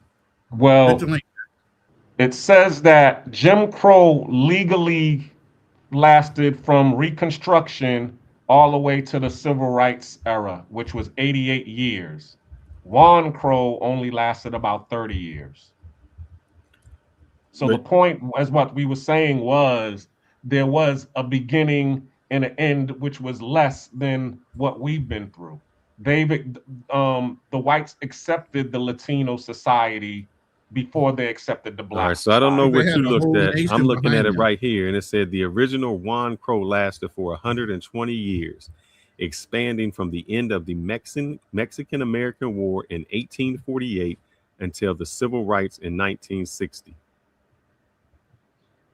So I'm not sure where you looked at, but the start of it was But it's understandable. 1848. You're talking about Texans, and you live in Yeah, Texas. so You know the I'm Good saying Old it. Boy So Network is racist as fuck. so I'm not trying to say that wrong. All I'm trying to figure out is these other people went through similar things where they were discriminated against, but their family stayed together, or they felt they had the importance of the man in the household.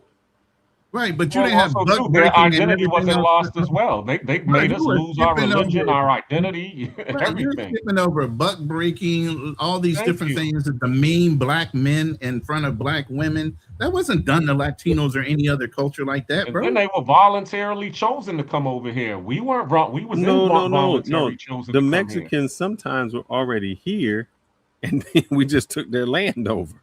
Okay. That's So an they were, American original. and then they That's were an American discriminated original. against there.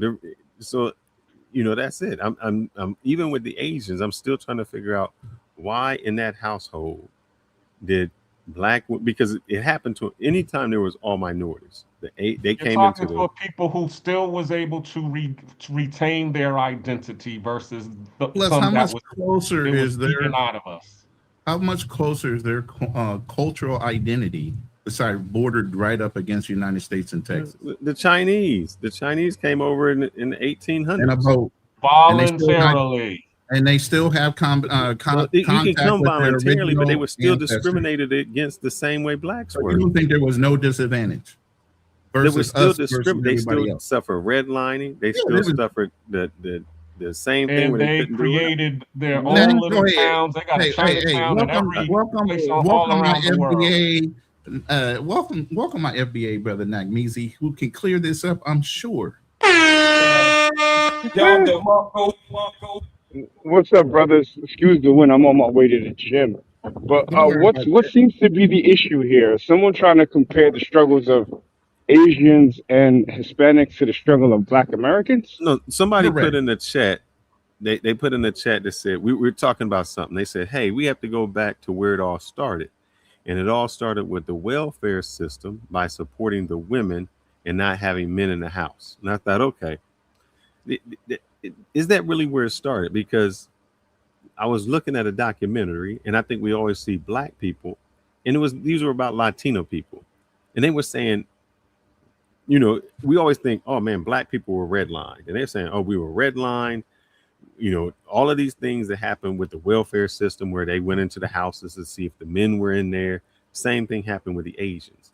And my question was just a question. Why is it that the black women felt so easy to say, I'm willing to accept the government check and let the man outside of the house, to the point where they say, I don't need a man. But these other communities who those same things were redlining with the welfare system and all of those things happened where they wanted the man out, they went against it. Like the Asians said, no, that's just not going to happen with us. The Latinos said, hey, yeah, we're not going to let that happen to our community. I'm just wondering why it was so prevalent in the black community and not these other minority I'll say communities. black women specifically.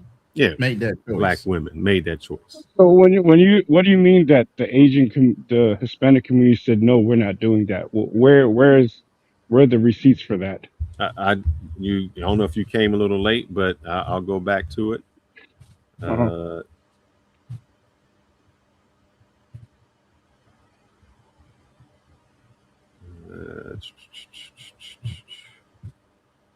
I mean, you could tell me. I'll believe you. I know you ain't gonna. No, I mean, lie to me, brother. I'm just trying to quote it where I was seeing it at. Oh, okay.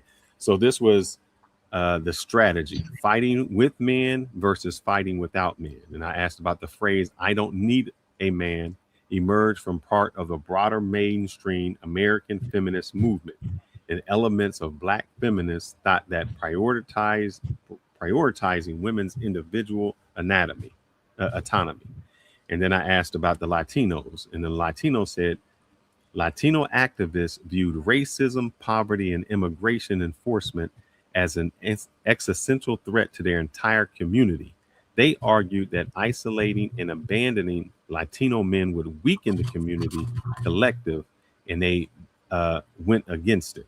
So when that happened to them, where it was the man in the house, we don't want them there, the government would do, their community said, no, we don't want that.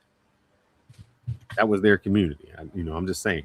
Why did our community, black community, say, yeah, I'm fine with that? Because if you take it from the 1960s to today, what happened with our community was, I don't need a man. It's women's rights. We can do it without men. That was the result of what happened in the 1960s. But that happened to our community.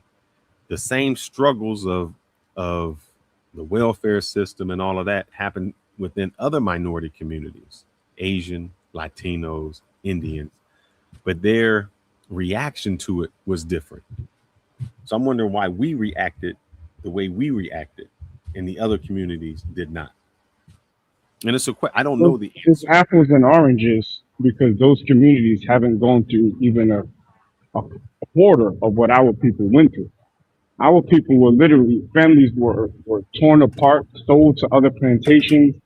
Um, so that you got to start all the way back there with the destruction of the black family, the destruction of family values, not allowing us to form good familial bonds, and then a lot of us did. But as far as the government is concerned, look, there was incentives to keep the black men out of the house, no doubt. But the black man himself has abandoned black women in many situations, which is why I hold the black man responsible for the baby mama epidemic.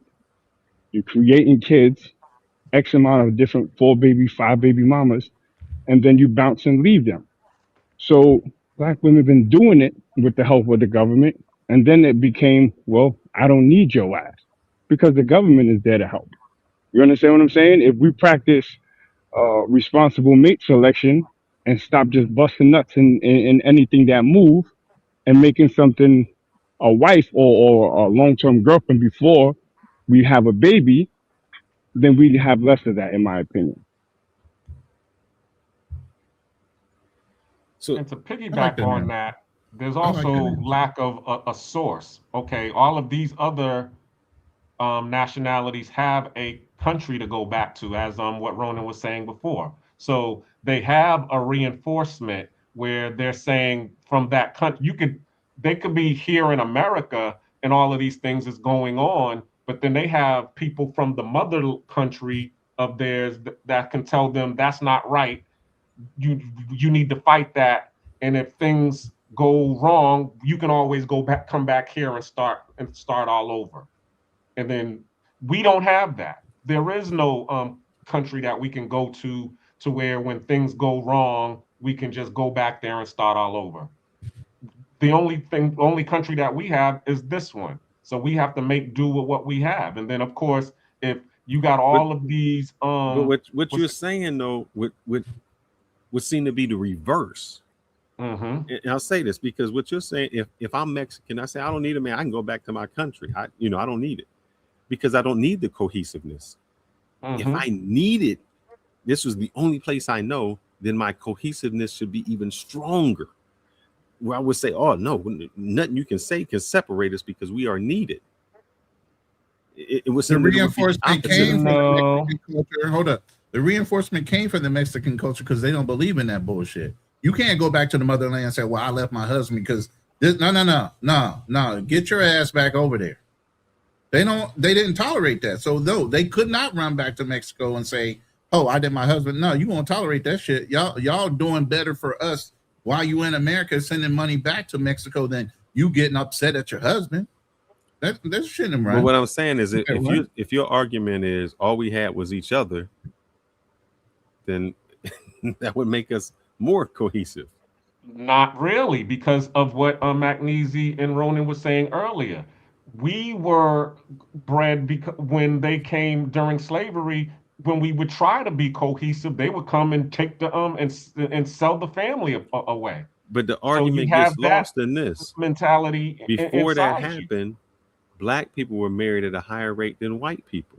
That means our family was more cohesive than anyone. It's not before, that's after, Fearless. When did That's after.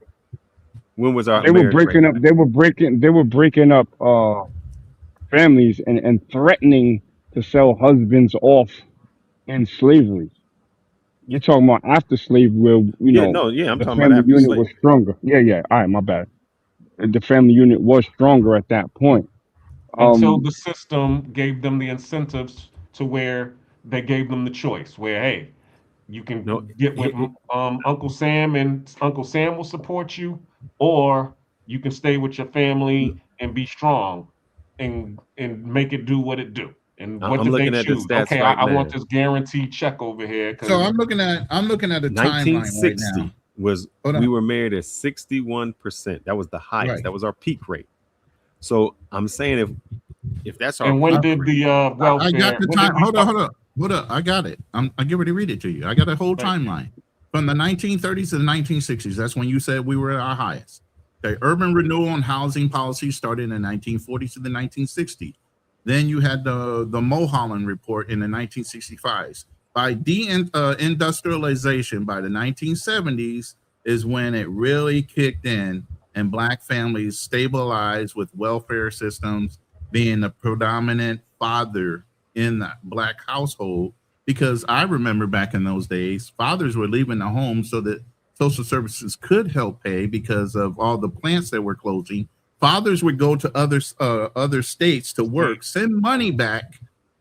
You get what I'm saying? But then when the fathers decided to come back home in the late 70s, because you still had the gasoline problem by 76. Remember, you had to go whatever the last number on the tag was, is when you could fill up your tanks. We still had problems all the way up until damn near 79, almost 80. You but that know, still with don't gas explain and different the issues like problem. that. So if you got if you got damn near 9 to 10 years worth of individuality from the father just sending money home, the mom running the household, by the time the father wants to come back in the house, she's already been taught what? Through our social experiments that we just watched with the monkey. She don't need that man to come back in the house to tell her to do shit. She's been running the household by herself. But Ronan, if that's the case, Mexicans did it too. Mexicans would But work Mexicans hold still up. had Hold that up, listen. cultural base from No, listen. Mexico. We I'm do just not. comparing apples to apples. It's not an apple. It's an Mexicans would apple and leave an the orange. household and they would send money back, and that didn't affect the It's household. still an apple and an orange. what's your point with trying to compare I'm trying to blacks and figure out Mexicans? why is it that other. This is my whole point, my question. Well, let me get my whole question out, brother. Okay. Please, because I don't understand why you're trying to compare when you understand that the experiences are totally different. They're totally different. So I don't. This is a literal apples versus orange conversation that I think you're trying to get to the mentality of the black woman. If that's what you're trying to get to, cut to the chase and say that. Oh, okay. I mean, I don't know why. I know that every other community, we can say slavery, we can say all of that.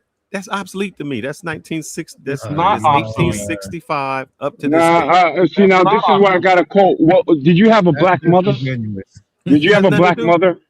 I No, wasn't no, even it talking. does because if you got a black, if I you didn't didn't have have a a black black mom. What's mother, that got to do all with right. anything? So then, So you know don't throw question shots, you never don't hold throw up, hold shots up. at Don't black interrupt women. me. I'm gonna talk because you know what you never answered? What is black? Because when I asked you Oh that before, you would Lord. never tell me what I black told was. you, you're not black. You You're didn't. biracial. You didn't tell me You're what is biracial. black. I've What been is told black? your ass that.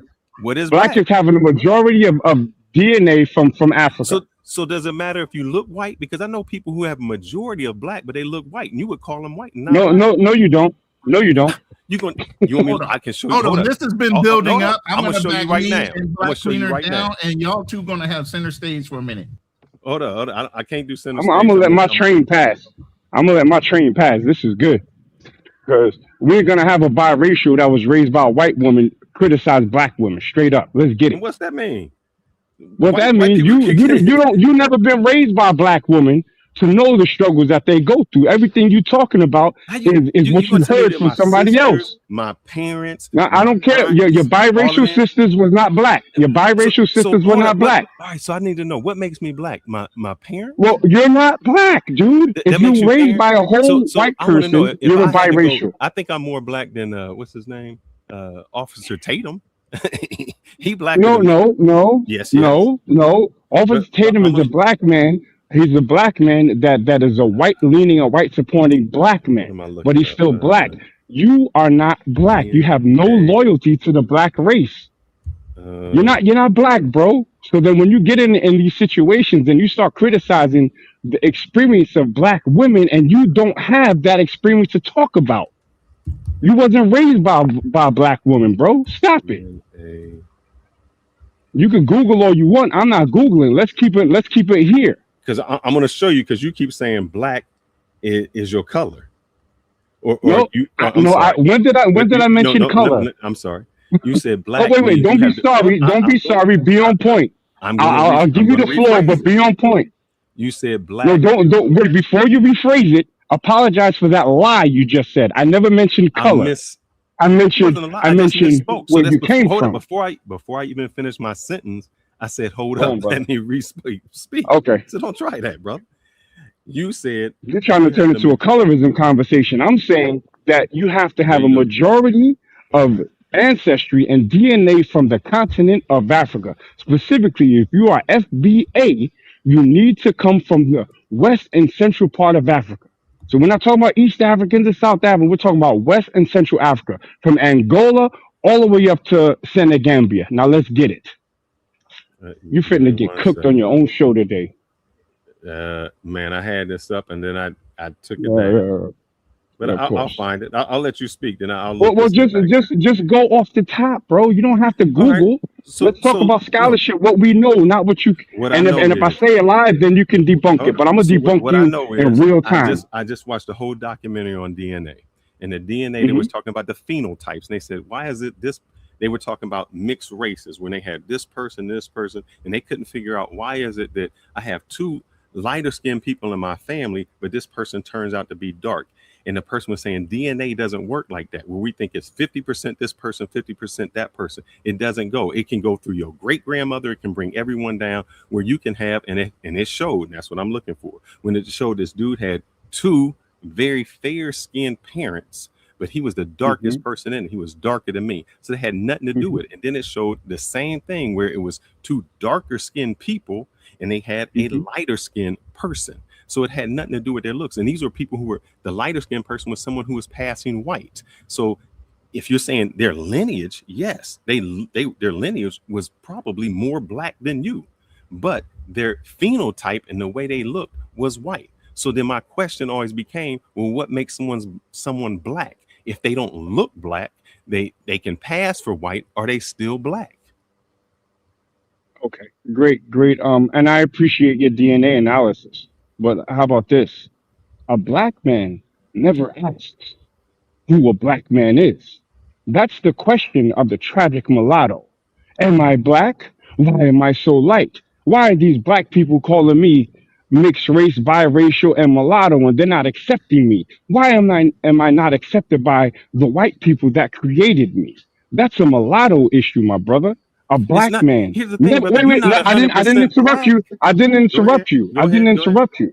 Because I'm going to break down admixture from the transatlantic slave trade and chattel slavery. You know about that, though, so I don't really need to break it down. But if I have to, I'll take you through the kindergarten version of Black American history. Now, your question is a question that black people never ask because we are black. We were raised black. You were raised by a non-black parent and a black parent. The so black parent is how you're had raised. No, wait. I didn't say that.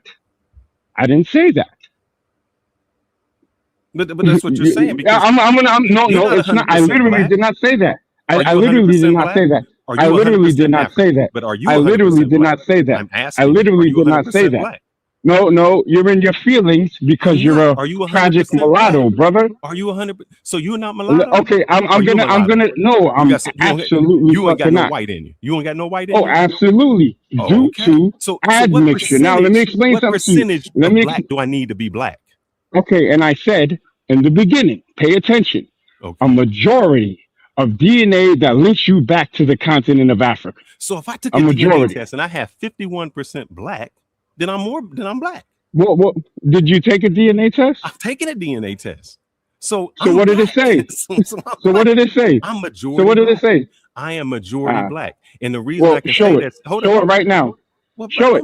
I'm outside. I don't have this, and the reason I can say that my brother took it. He's lighter than me, and he has more black than me.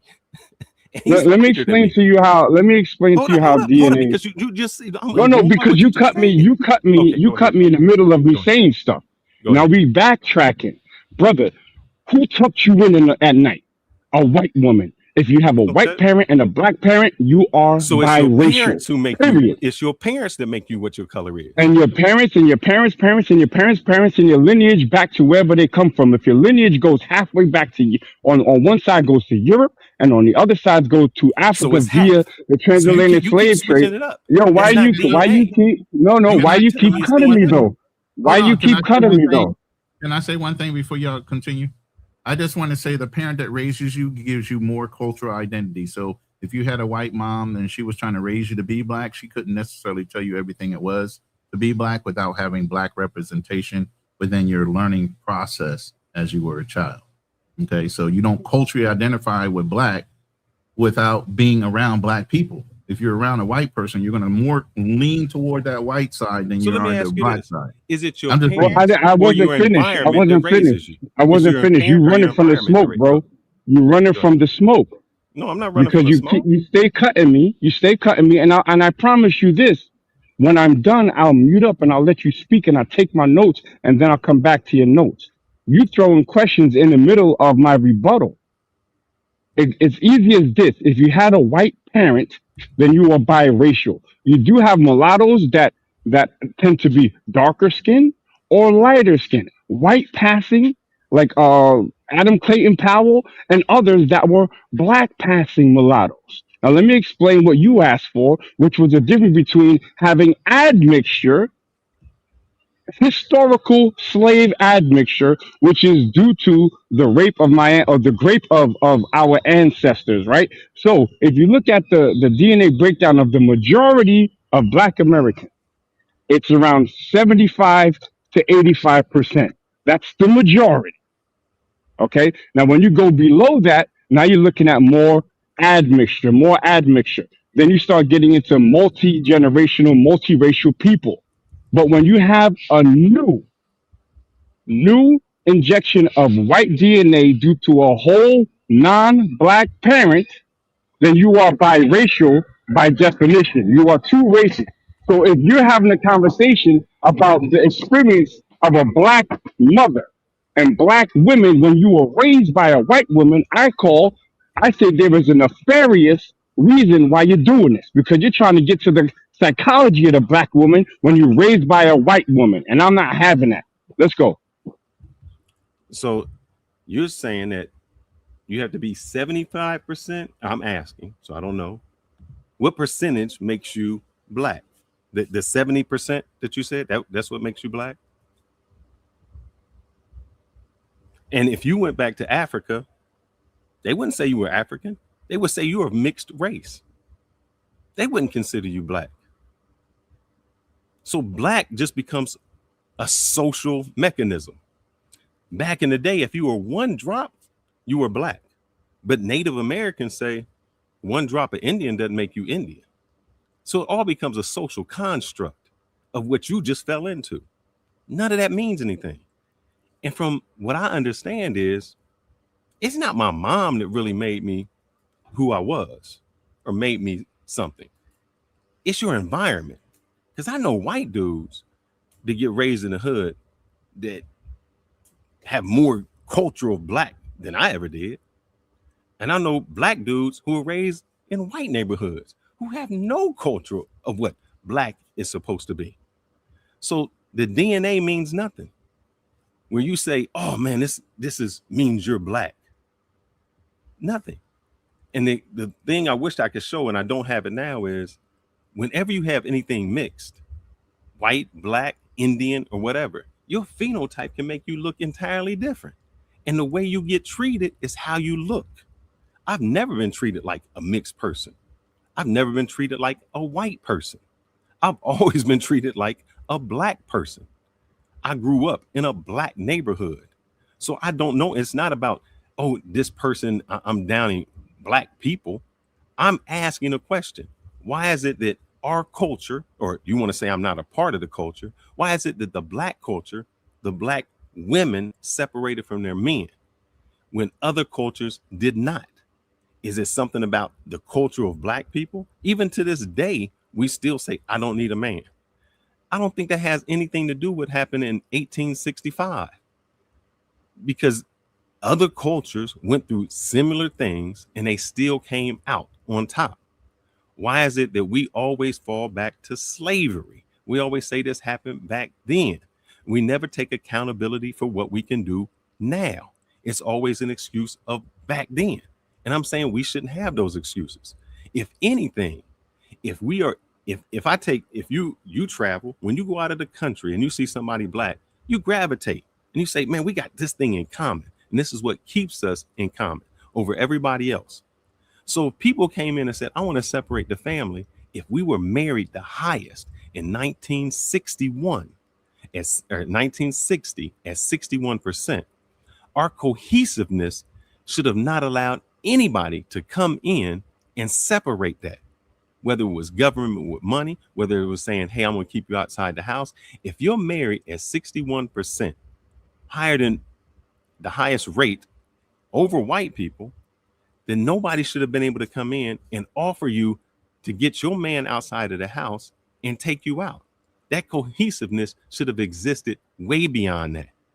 I don't know how we allowed the government to flash a dollar in front of a community, a household, and say it's better for you to step out the household. Now, what Ronin was saying was men left and they sent money back home. Well, other cultures did that too. Latinos did it. Asians did it. Indians did it. They'll go overseas and send money back, and they still keep the family connectiveness. I don't understand why in the black community, with all of the obstacles is what should have kept us together, not separated us. Now the floor is yours. All right, brother. Thank you. I appreciate that. So I will start with a couple of your points, which was the one drop rule. The one drop rule was not throughout the whole United States. Okay. It was a legal and social construct, really to protect whiteness or white purity. It didn't state who was black to black people. Black people during chattel slavery knew who the slave master's kid was and knew that he'd get better treatment. You got a sea of black people, authentic black, or at that point with a closer phenotype to where we came from originally, which was Africa, right? And then they see someone that looks half, whether they are on the lighter or the darker side. That was someone from a different group. If you go to certain parts of America, like Louisiana, they were a buffer class between the Red white, bones. right, between the white and the black enslaved person. So right there, I'm showing you historically that we were never the same. And a lot of times, mulattoes, and that's not even, I'm going to call them multi-generational mixed race people, um, sided on the side of the white master. They were working for the white master. They were like a buffer. They had the hood pass and then they had the Euro pass. Okay. So that's why the one drop rule I reject it, because just because the white man doesn't want to accept what he created in the biracial and the multi-generational, multiracial person doesn't mean that black people have to accept it. So we are not the dumping ground for the white man's so-called racial refuse. Okay. Now another thing about African and black. Africans do not identify themselves as black.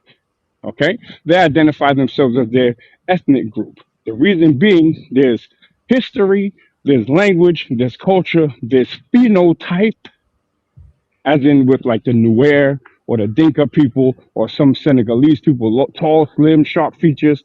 All this is attached to their ethnic group, right?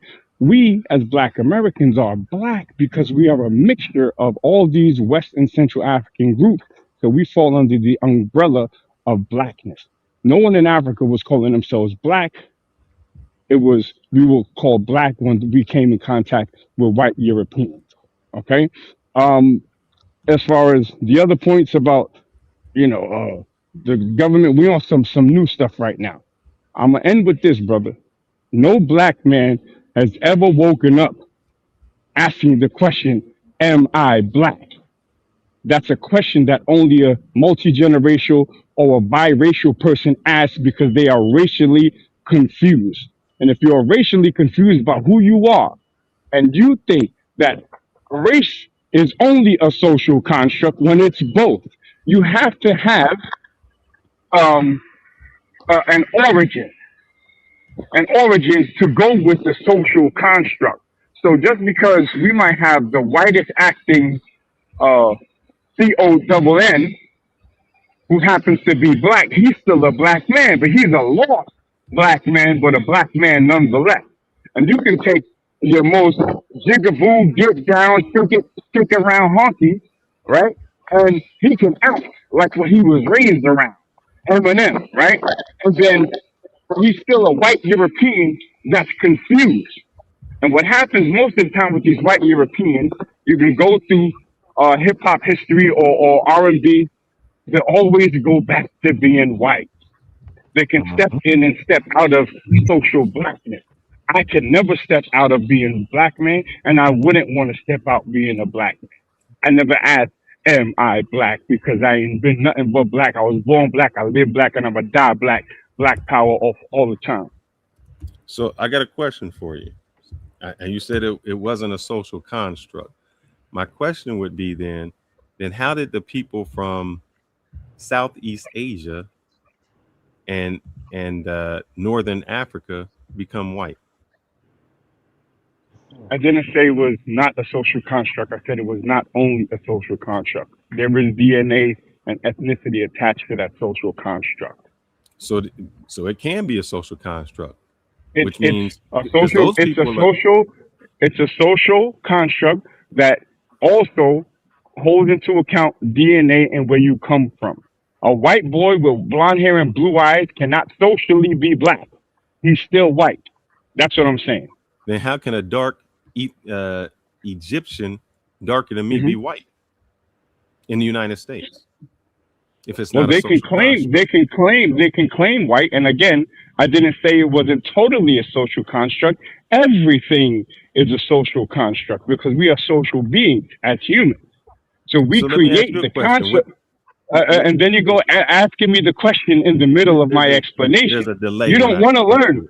There's a delay. You don't want to learn, brother. Okay, if there's a delay, then please give me 1 second to finish my point. I said it was both. It's a social construct based on an origin story where black people come from. And let me address your last point, which was that in Africa they won't call me black.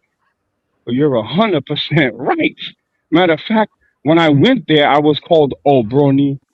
Obroni means white man. They call you Obroni or half caste.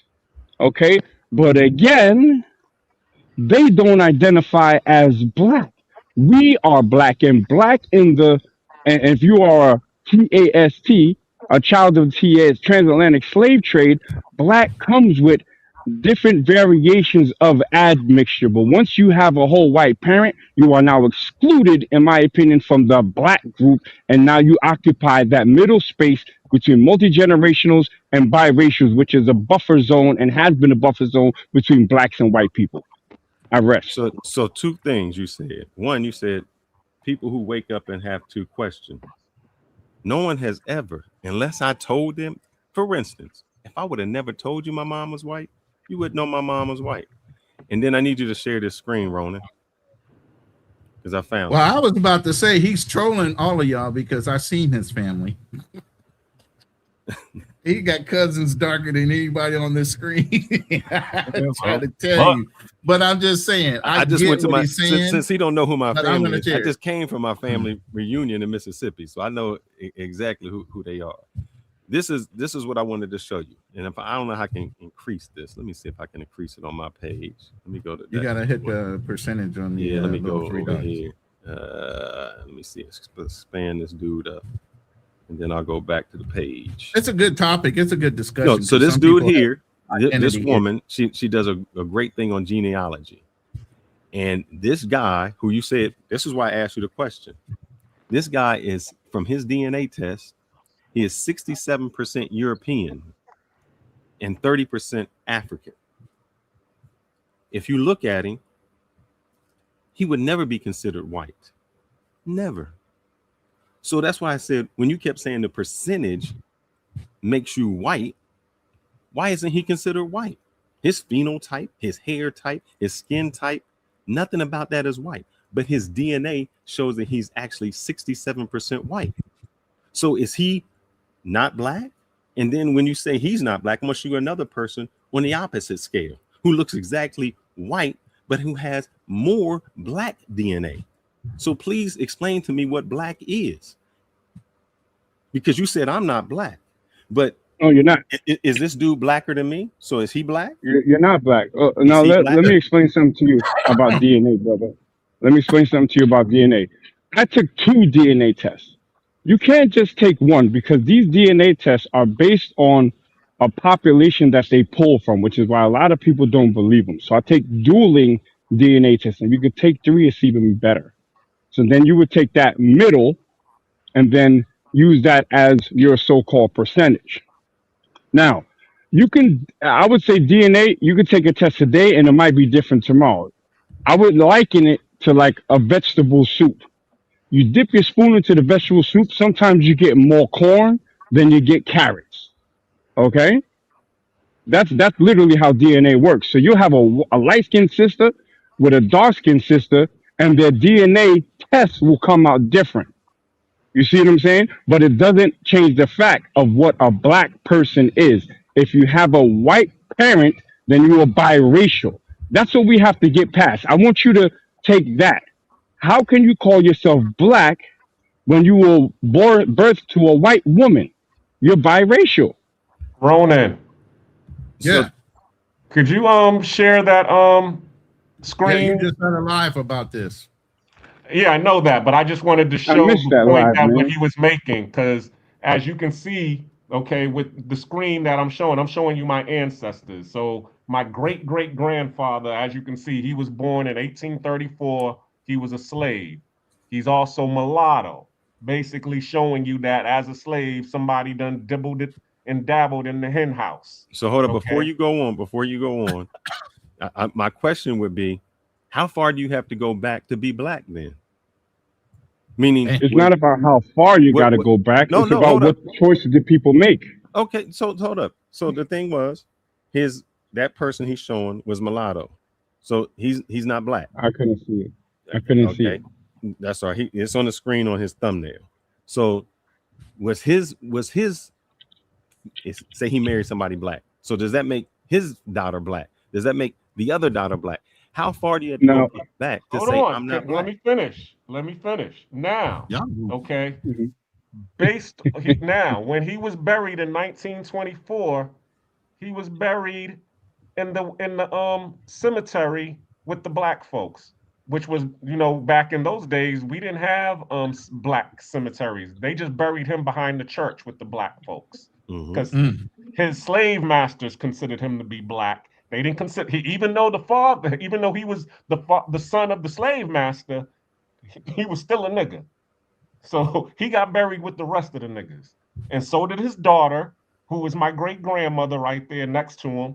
And then there goes my grandfather right there, who was also, what a 3/4% black. And then my father, as you can see, that's when it started to get dark. And then here I am.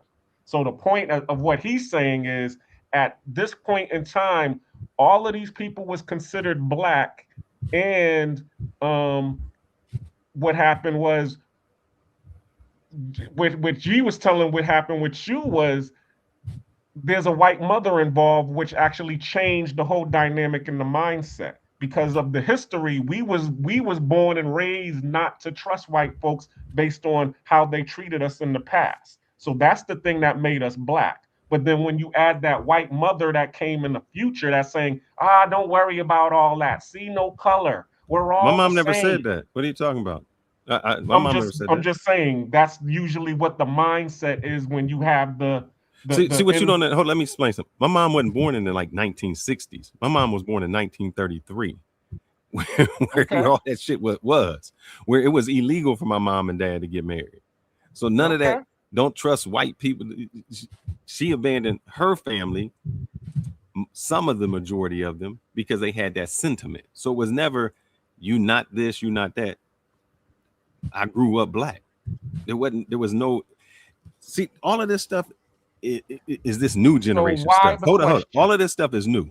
Back when I I grew want to up, get back to our debate, brother. no, But I'm I saying back when I understand. grew up, Hold on. you Hold was on. considered black.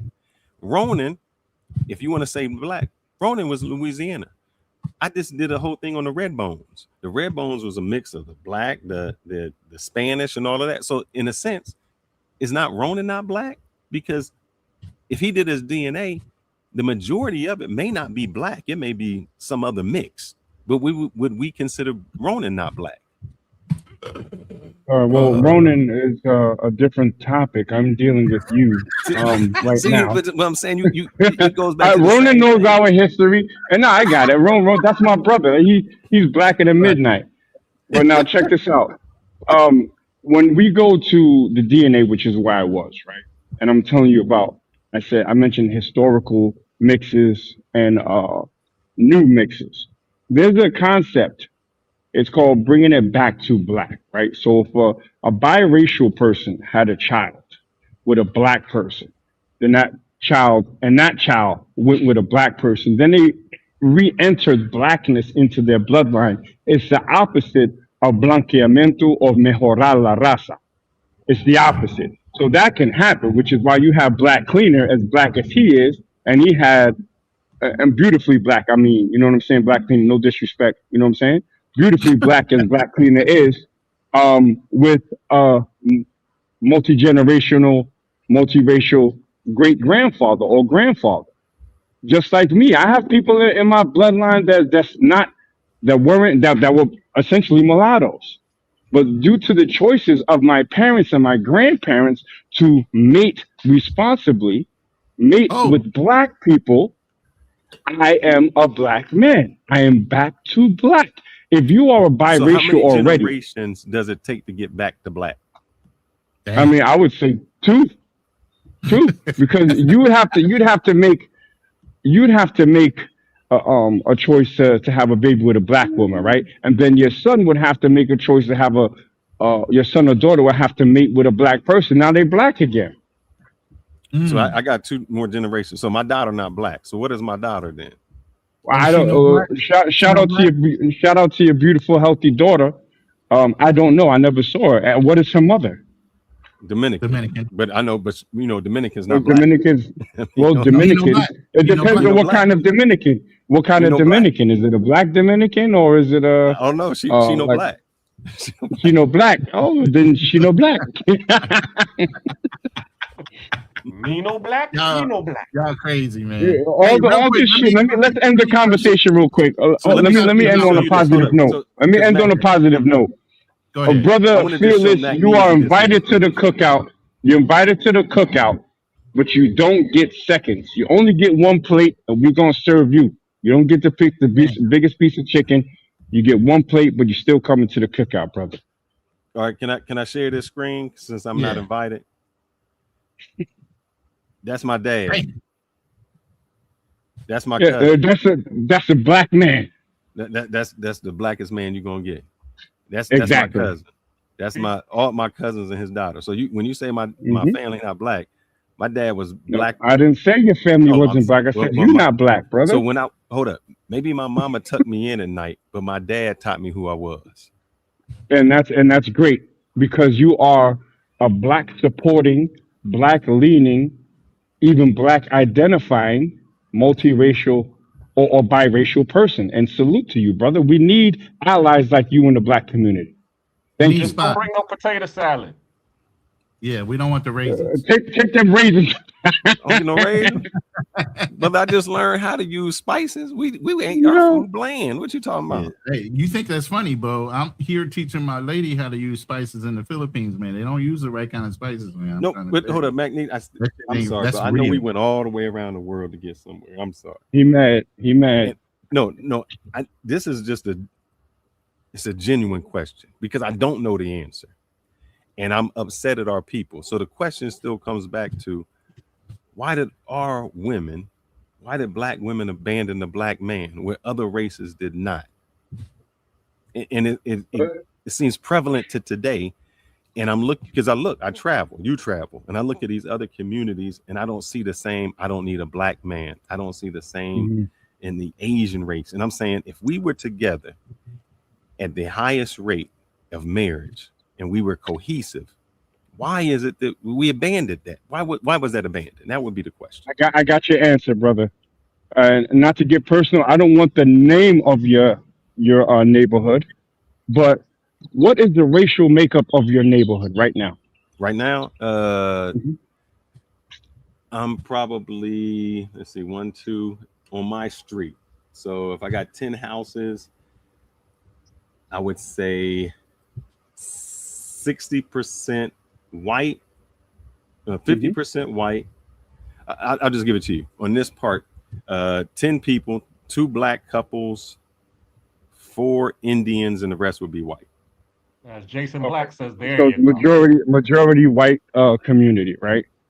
Yeah. The fact of the matter is that black people don't really rock with each other. Don't do what? You know what I'm saying? We don't rock with each other like that. We rock with each other in small pockets, but a lot of the same apprehensions that white people have towards us, we have with each other. I agree. To bring it back to the black woman question and the black man, why did the black man leave the home? Why did in some cases the black woman force the black man out the home? But these same black people will roll the red carpet out for white people. It goes back to black people are not wired for unity, which is why we are black Americans, because we were caught up in tribal wars. We're not wired for unity. Unity for us is forced. We gotta force each other to love each other. Because at the drop of the dime, if you look at me half a second too much, I'm what the F this dude looking at? It's just we don't really rock with each other, brother. That's the long and short of it. But are you saying is that an American thing or is that an African thing? It's a black thing everywhere. Black thing everywhere. Everywhere. Started in Africa though. Man, that's not good. I needed a better answer. That's deep. It's true. It goes back because to what you gave me, it didn't help me out, Nakneezy. I mean, it would have been easier. I'm sorry. You know what I'm saying? Look, that's why I won't lay it at the feet of the black woman, because black men, a lot of our brothers are savages, bro. Savages. We treat each other like shit. So when you take a woman who's physically not able to withstand the BS like another man can, and a black man will test another black man, then you got a woman that's under duress. Man, I don't need this nonsense. I don't need this headache. All I need, all this, and this motherfucker ain't really making money. Government take over. That's what it is, man. Black people don't really like each other, bro. Then how can we say that we the strongest? We got strong black women. We got this, but then we don't need each other. It just seems to go against it. He didn't say we don't need each other. He said we don't get along with each other. That's a big difference.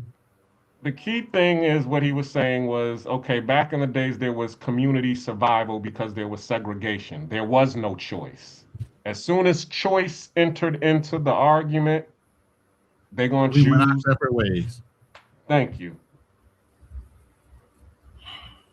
With a quickness. It wasn't even a delay, a stutter step, nothing.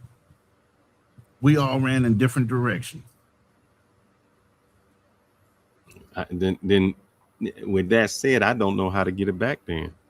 You can't. You give them a better choice.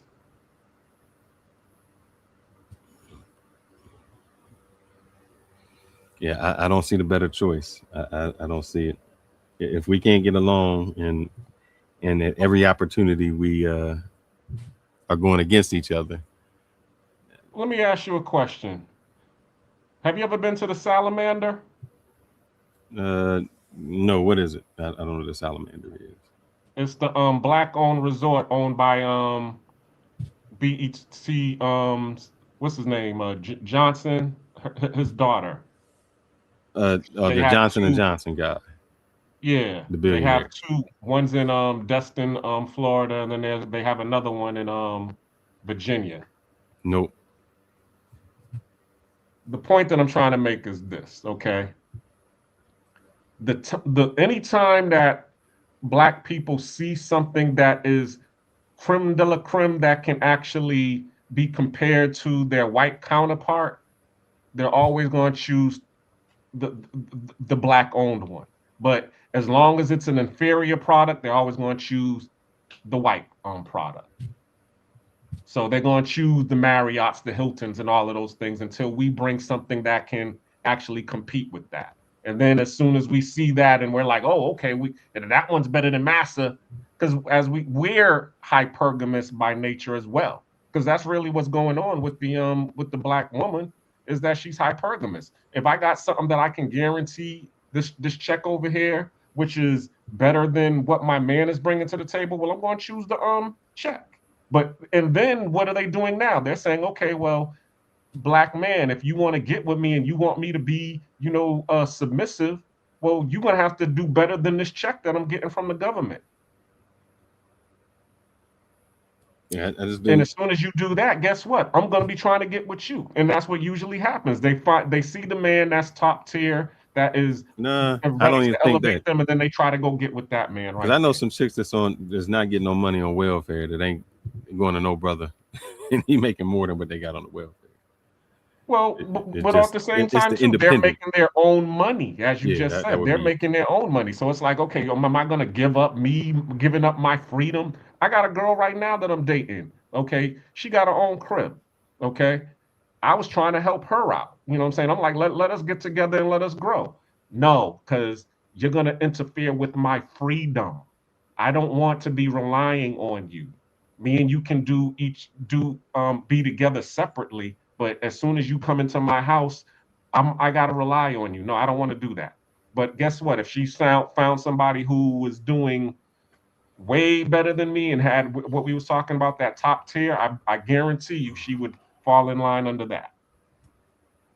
We're always looking for the better thing as black people, and that's one of the things that they used to always talk about in the past, setting up the clean glass of water next to the dirty glass of water. Have you ever heard that analogy before? Mm-hmm. Exactly. So that's really what the answer is. The answer is to set up the clean glass of water and then give them a better choice. Are you going to continue drinking this corrupted glass of water? Or are you going to drink this clean glass of water? And most people are going to be like, something, later for that dirty glass of water, I'm going to be over here drinking this clean glass of water. The Kangang water, or whatever they call that. I'm going to go against your analogy, because I know you said if we had something just as good, we would go to the black. I never see that. I see we always go to the white. We can have the same exact thing, and we gravitate to the white. We always say the black restaurant. We'll go to a Fogo de Chao and pay $65 a head, and then we'll go to a black restaurant that has great food and say, man, they charge $35 for them oxtails. Show me a black chain that is competing with Fogo de Chao. Show me a hotel that's competing with the white hotels, or a resort. I just told you one, the Salamander. What is their competition? I have no basis for that, so that's more difficult for me to do. The Four Seasons. The Salamander. Look it up. Destin, Florida.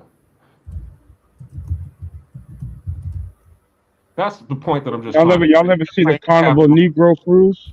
Y'all ever see the Carnival Negro cruise? Of course. Been on. That's what. Oh shit. That's why. Look, you put a bunch of Negroes in one place of a certain social economic status, you already know what's going to happen.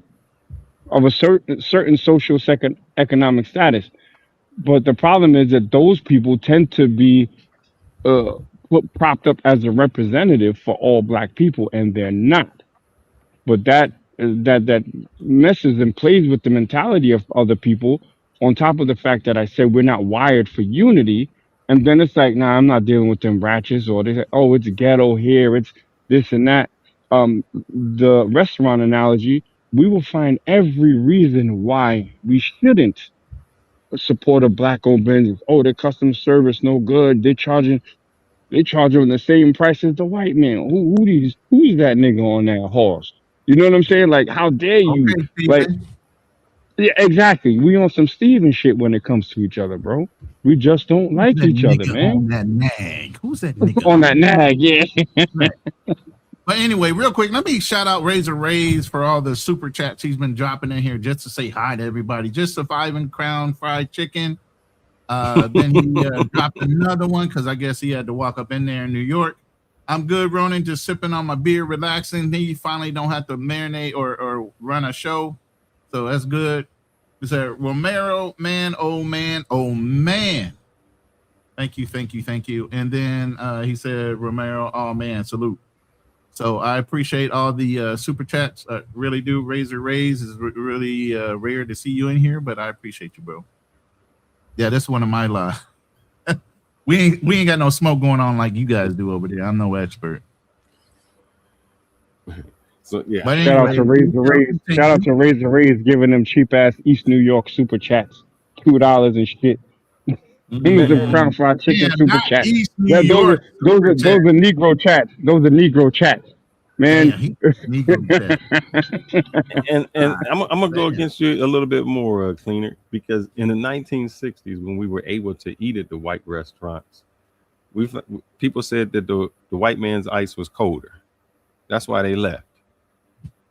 So I think at that time we had better school systems, probably That's better my doctors granddad on my mom's side. that helped out with them. So we still fled black community for the white community. And we had things where, if not as compatible, probably better. So I don't know when you say we got, people go to the white people or go to blacks. I just don't see it. I think what we do is, even when it comes to clothes, for whatever reason, you can have a white company that just goes generations, founded in 18 something. Our clothes that we get, great clothes, but they become a trend instead of something that's forever. It's like, we're good with it for a moment. Oh shit, I got cicadas around me, brothers. I'm sorry. They flying like a monster. Oh hell no, I'd be jumping up too. Yeah, flying roaches. You call them what they are. Motherfuckers. See, he trying to be all proper. No, there's cicadas, man. They just around me. Now those are flying. Big ass cicada bugs, yeah. Fuck that. I don't want them big ass horse flies on me. Them big horse flies, they can go somewhere with that shit. Especially in Texas. I don't know if it's language. From what Nac Measy is saying, damn, it's really not. He wants to smoke. It's really not that, because if that was the place, the black people in Africa suffering from the same thing we suffering from here, and they had a place to go to. They have the language. They have that. I don't know. Yeah, but they never created anything, so that's why they steady hanging on a white man's nuts for everything. Do you like that dude? Man, I'm gonna get his name messed up. I think it was like Frank. Hey, thanks, Razor, for the $20 super chat. Appreciate it. Nac pulled that shit out of you, huh? I appreciate it though. Thank you. Frank Zanu. What you think about the dude Frank Zanu? I think he's a I cool. can't wait to get that motherfucker on there. I think he's a COON. COO. Yeah. But he said the same things that you're saying that once. No, but they didn't create anything. Support just came through. Salute to the chat. We appreciate that. Yeah, the room just lit up. Ronin got to interrupt right in the middle of a sentence. Yeah, of course. Like get your thoughts together. Yeah. No, you can't. So go ahead. Yeah, man, I'll be quiet for the super chat. Shit, I respect the money.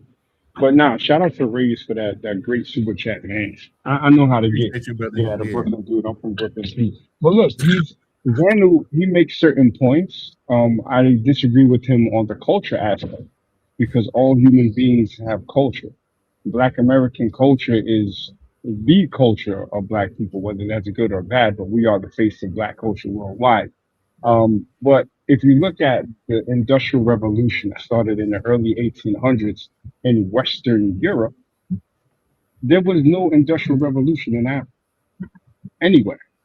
They talk about, oh yeah, we had Timbuktu and all this other shit, man. They didn't make nothing. Way before, yeah. Way, like, look, Africans, That's why in Africa right now, you have all European oil companies refining their oil. It's being shipped out on European boats. African military, they don't have any guns that were made in Africa. They're using cheap Chinese AKs. They're using they have Russian mercenaries coming in. Africa is or Mama Africa has been the slut of the whole world. People just been humping and bumping on her and getting off and letting the next man come in and have his way. Do you agree when he said, I don't know about it, when he was saying because he would say there's no word in Africa for maintaining, like, you build it, but there's no word for maintenance, whatever country he was in. Maybe it's Kenya, I don't know, South Africa. I don't know. I don't speak any African languages, but when you go to the continent and you look at when these colonizers, I won't even call them colonizers, bro. These people were business partners with them. They like to hit them with the C word after the fact because they pulled out. If it wasn't for Burkina Faso, no, Cape Verde and Guinea-Bissau, they actually fought with Amilcar Cabral led that. But most of these countries, they were given their independence by European powers. And once European powers pulled out, they all the infrastructure that they built went to crap. There's a short video on YouTube about East Africa where the Chinese do lambasting the African dudes saying, "You guys are done. You should have learned from the English from the Belgians how to maintain this rail system," but they didn't. They take their belief systems, they take all this other stuff, but they don't pay attention to how Western Europeans created it. You go to East Africa to Idi Amin, they kicked out all the Indians and all of that, right? And then everything went to crap because the Africans didn't know how to run it. Come on, man. That's why I'm a proud Black American. I ain't no African and I ain't no white. I'm a proud Black American. All right. So do you know why you're black now? I guess my DNA. I don't know. My mama tucked me in. I'm white, baby. I'm trying to get I'm trying to get all them loans I can from the white man. When they come over, Felix was telling people he was Puerto Rican. I'm trying to let them know. I'm gonna Yeah, get I was I'm trying gonna to figure switch out my what that DNA. Rican comment was. What's that Rican comment about? I didn't understand that one. Because he likes him. So he'd be like, oh, I'm Puerto Rican. You know what I'm saying? To get with the Latinas and shit. It's I don't know the solution. I don't know where it's going. It seems like we're gonna really get left behind because now that the next generation is the Latinos, they coming up. The Indians already surpassed us. Asians already surpassed. We have no cohesiveness. We still the trendsetters. Without The whole thing is we can't keep on playing. But here go the system. problem. It don't matter if you're a thing is- trendsetter if you're not monetizing it. Meaning, yeah, we set the trends, which is great, and then we let somebody else come in and make the money off of it. All I'm saying is, let's think about this. I just thought about this. How many things did we start? Listen, you can't keep on gauging yourself against a system that's rigged against you. But how many things did we start? How many things were started by blacks that are either no longer blacks? We don't even accept it anymore. Let's just go with music. We started the country music. We don't even need. We started country music. Now they don't even want Beyonce to be in the country music no more. We started rap. Then we got Eminem making more than everybody. This is us. We monetize, but none of it goes to us. I mean, country music was what we had. We had the blues that came out of the Delta and jazz. And I heard more songs from what's that dude? Kenny G when he was popular than you hear from Miles Davis. So it's like, yeah, we are trendsetters, but they monetizers. So I don't know what is better, to make the money or just to make the trend. Matter of fact, you had that one white lady, I forgot, Jimmy Dean, whatever that one. Well, she started cooking soul food, fried chicken and Paula, greens. Paula Dean. Paula Yeah, Dean. Paula Jimmy Dean. Dean is so You said Demon Dean. Damn. That's the Paula sauce. Dean. I mean, Uncle Nearest. We set the trend, they make the money. So I don't know if Okay, as I trendsetters said, are a good thing if we the can't black man monetize it. created the light, the white man created the light bill. That's how it goes. So wow, that's crazy. if that's going to be our struggle, that's not a good struggle. You know, We're turning it around little by little. no, I think we're Hey, getting Black worse. Cleaner, did you have that show already? Nope. With the feathers? It's coming on Monday. That's actually the link that Ronin just put up. It was actually the thumbnail for Monday's live discussion. The diaspora. Tomorrow Monday, right? Tomorrow Yep, Monday. this Monday. Yep. All right, perfect. I'm pulling up. 8 p.m. Eastern. So you're gonna be debating against KB and his brother, and I'm trying to get Prime and Ryan to come on the live also to come on the panel because they're both Haitian and Jamaican. I don't know any Africans. No, we gotta have it. Come on to have a. But hold African, on, I'm this for show Mac up. Measy. Mac Measy. I know we on here doing it, but You know some going Africans. back and forth. But here goes my thing about what you say. We get so divisive. I don't hear other communities, maybe the Indian community, they do it with the caste system.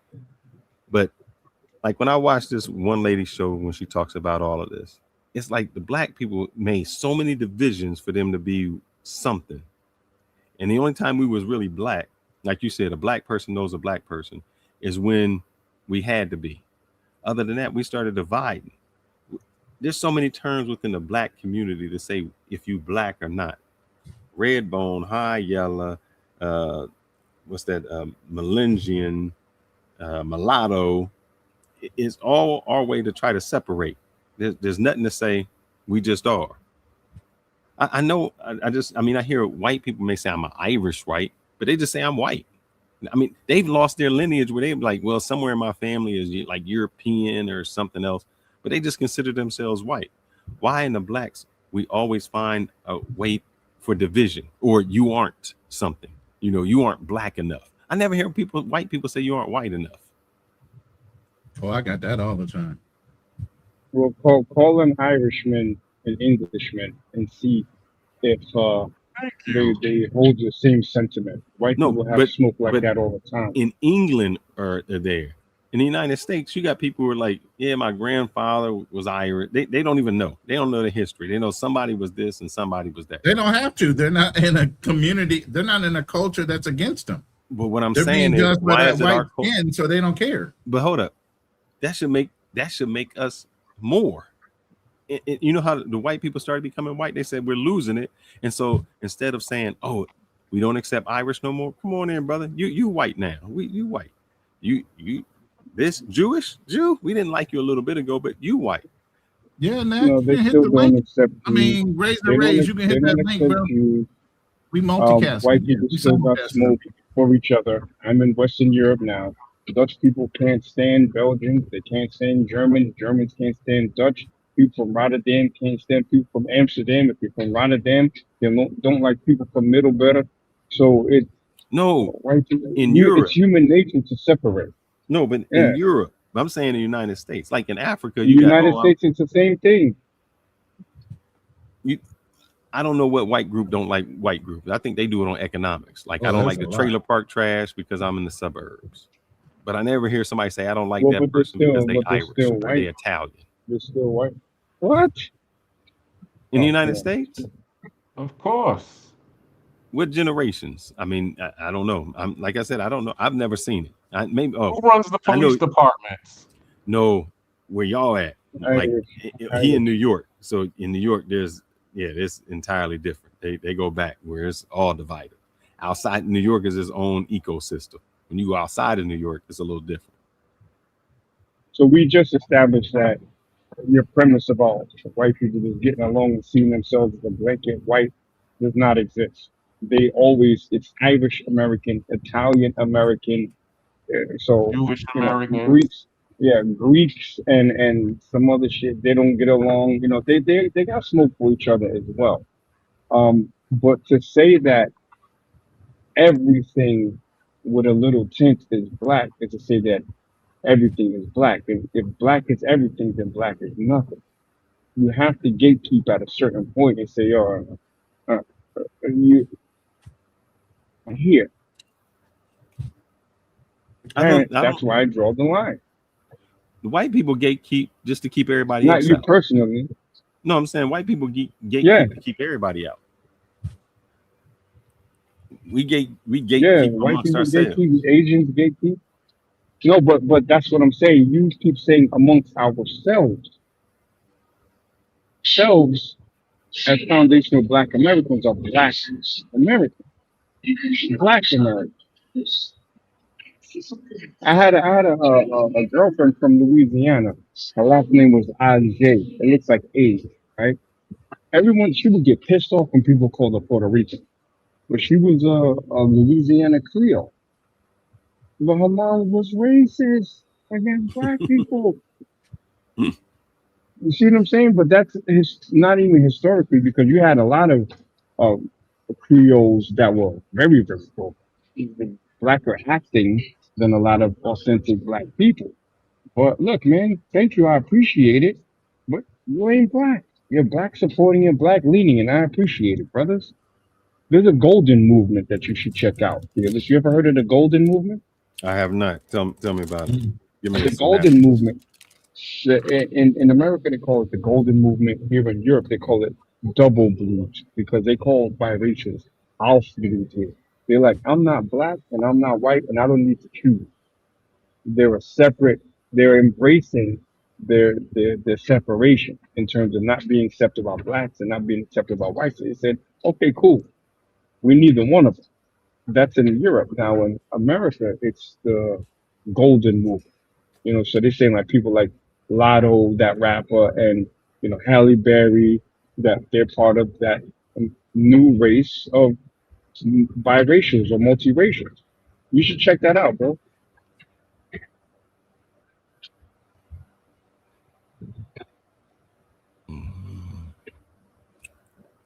I You're clean of go ahead. you're clean of buckets, son. And you know what, brother? I'll give you your black card back next show, but for this show, I got your black card, bro. I appreciate it, brother. You can keep it, man. I'm going to the. I think what was The that show golden move. with Chappelle? He's like the what's the race that make a lot? I'm going to the Indians. Maybe the Indians. We had a show on the Indians. Maybe they'll accept me, and they making the highest money. Wait a minute, you just made fun of them in Frisco. What you mean? I know, but they making all the money. I gotta go where the money is. They right there in your neighborhood. What you I mean? know I might be an honorary Indian. You have to talk to Yanil about taking on a second wife. I don't know if they can do the second wife. Yeah, I just can't. I can't eat with my feet. That's one thing I can't. That's crazy. Nah, they're not eating no feet. They eat with their feet. They cook with I don't know, man. I ain't never gonna eat no street food over there. There's no way I would ever eat any kind of Indian street food. No. So I can't do that. No. So Magnesia, our question before was about these brothers who's traveling overseas and just getting played. What you think about it?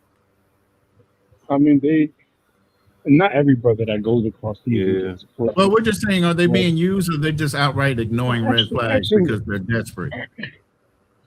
Oh, I don't want to say desperate because when you look at a lot of these brothers, a lot of them can get play in the state, right? If they were like, some sort of deformities and some sort of mental incapabilities or whatever, then I'd say okay. But I think it's a transaction where both parties benefit, right? But when you start supporting outside of that one person, then you're opening yourself up to get used. Okay, once they start bringing in, sick buffaloes, my mama had shuka, which means diabetes.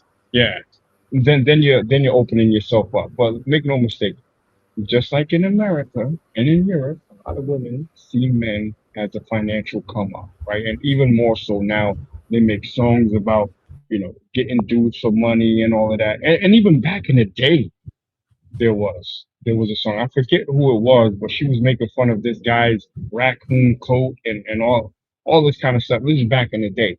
So it hasn't changed. I just think it's multiplied when you go to a third world country or a country with a weaker economy than where you came from. All right, fellas, we pushing 6 hours.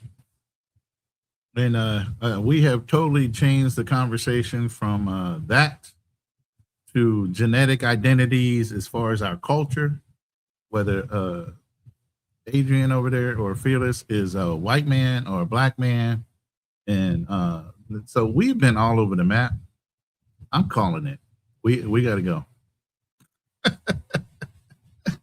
I know Fearless is hanging on for dear life because he's in Texas. I'm in Philippines. It's only 5 o'clock in the afternoon for me. It's like what, 4 o'clock in the morning for you or something like that? That's crazy, bro. Yeah, I'm gonna get cussed out for this one too. Oh yeah, your wife was out there. She couldn't hang. She went to bed. I'm sure had the baby too. Nah, I'm watching the baby. I got the monitor right here. I'm on baby duty. Oh, okay. I got. Well, since you awake, yeah. Oh, here comes Razor Ray. What the heck is going on tonight? What's going on, Razor Rays? Yo, what is up? Salute, Ronin. Hey, salute to you, brother. The whole panel. Thanks for the invite. I didn't expect the invite, but thank you. I appreciate you. Hey, I know how you like to ride on panels, and I have to do the moderating. Yeah, man. Yeah, I know it's tough doing the moderating over there. You know what I'm saying? These guys be out of control, but it's good. I mean, I'm happy you invited me on. I was just sipping on some beers, chilling. You know what, Razor? You're actually the best person to ask about this. I don't know if you know about the brother in Thailand, the older guy that kind of, got raked through the coals with a couple freelancers and a mom, and you deal with a lot of the community when it comes to brothers either being used or ignoring red flags. Go ahead and sell it. Say it. They selling dreams, right? They selling dreams out there in Thailand. Hey, that easy. They selling dreams right now. No. Big time dream. Turning into nightmares. Do you think that's what it is? They selling dreams, well, I've seen multiple stories. I don't know if that's the exact same story I've seen, but yeah, guys getting taken for a ride out there inside Thailand, the land of smiles. I say the land of frowns nowadays, but and the reason is because Neck Measy would know about this. And shout out to you, the black cleaner also. Shout out to you. The reason is because sex. People don't want to say sex. The lack of in the United States, or just people, the females are giving them easy sex, and they are able to manipulate the situation, and guys are vulnerable, and they think with their the small head, the lower half, head, right? The lower half. So I mean the head down low instead of the head up top, so they get taken advantage of easily, in those situations, and not just Thailand, any of these foreign countries, Yeah, but Razor, to have them tell you they max, they pimps, they can handle it because they do it in the United States. These aren't guys that typically don't get trim in the United States, but they're going overseas, stumbling all over themselves. Damn, we lost Raze. I don't know if he on a bad connection. Let's see if he pops back up or not. But yeah, that's cool, man. Yeah, I was about to end the live until he jumped up here, so I'll be happy to have him up here if he can get back up. But I know sometimes StreamYard be giving him a problem. I don't know why he has a problem. I've had people come on the panel, leave the panel. Have you guys had a hearing problem yet, or being able to communicate or anything like that the whole night? When people pop in and pop out, here he is. Yeah, we got to fix Ray's StreamYard because we don't have those problems. Can you hear us?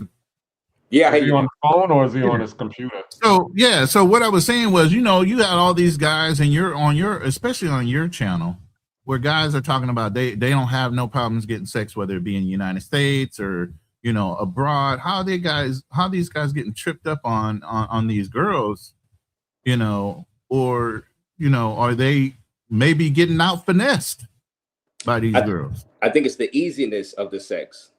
I Mm. think once you go to another country and you see how easy it is for a lot of times it's pay for play, right? For specific Right. countries, and it's so easy, you lose your sense of protection as far as your mind. You know what I mean? You let your guard down because it's so easy, it's so available, right? And Mhm. so you forget what you went through in the Matrix, aka USA. You forget all that, and you just like you just living a life. You know what I mean? You just having fun living a life, and you just let your guard down. I think that's the main thing. And you forget the struggle you went through in the States. You know what I mean? Getting the chicks and trying to hold the chick, and how it is to rap to a chick and to court a chick, right? So you brought out a word nobody brought out the whole was you lose court. your skills, I think, for a lot of these guys. Some of them stop even trying. A lot of guys can get chicks in the States. They can, and they Right. have chicks. They had marriages and stuff, so they can get chicks. But they just like figure that what the hell, let me go abroad to Thailand or something, and get some hoes or something. And because really, at the end of the day, for a lot of guys, it's about the sex. At the end of the day, and I mean, right, maybe like 10 years down the road, they'll probably be like, man, I wish I had a real wife or whatever again. But some guys in the USA just have divorces and go through bad marriages and stuff, you know what I mean? So they don't really be caring about all that, but they can let their guard down eventually, going doing a pay for play or getting easy chicks, quote unquote, abroad that are needy and that need your American dollars, and they can just let their guard down. That Right. makes sense. And earlier I kind of went over some things that you expose yourself when it comes to these women, because they understand that you guys or people put off their own red flags. While you might be looking at a chick for her red flags, you give off red flags too. Yeah. And they know what level you're at based on how your conversation goes, what you're talking about, whether you're crying in your drink or whatever, because dudes do that shit too. Yeah. And all you're doing is telling on yourself. So she knows how to play you based on what you give up. But half of you guys don't even realize you're giving up information while you're sitting there trying to get at this chick. Right. You're giving up a lot of information trying to get at this chick, because that's, you're trying to court the chick. You're trying to get her to like you, right?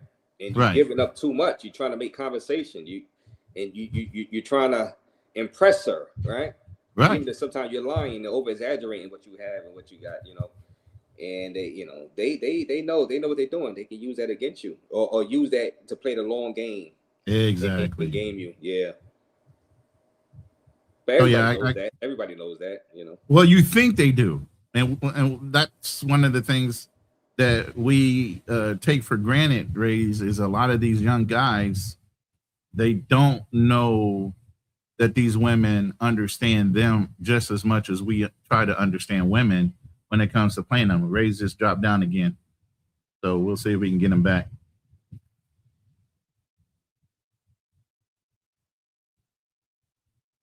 Black Cleaner, you there? Yeah, I'm You're still mute. here. Oh, okay. Let's see if we can get Rays back. There he is. Woo, that connection, bro.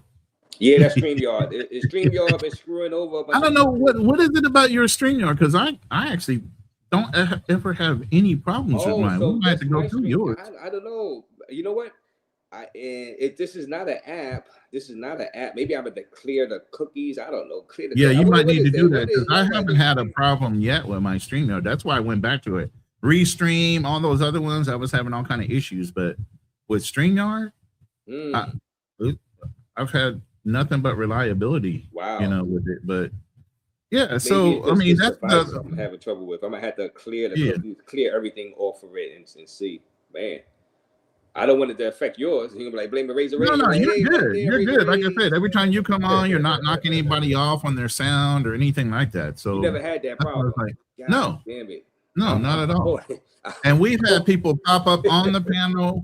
We've had people pop up on the panel, leave the panel, all that, all night long, and haven't had one issue yet. Until I came up. No, you're not even having a problem. We're not having a problem with you popping in and out. It's your connection for some reason. It's dropping you.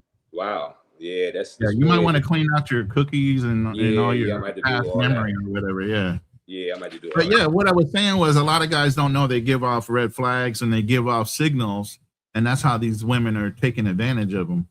And then this is the defense checklist I kind of put up on infographics, kind of like telling guys what they need to do is slow the fuck down. Mm-hmm. Yeah. I mean, but it's these guys, like I said, these guys give me content to talk about if I really wanted to talk about. Oh, absolutely.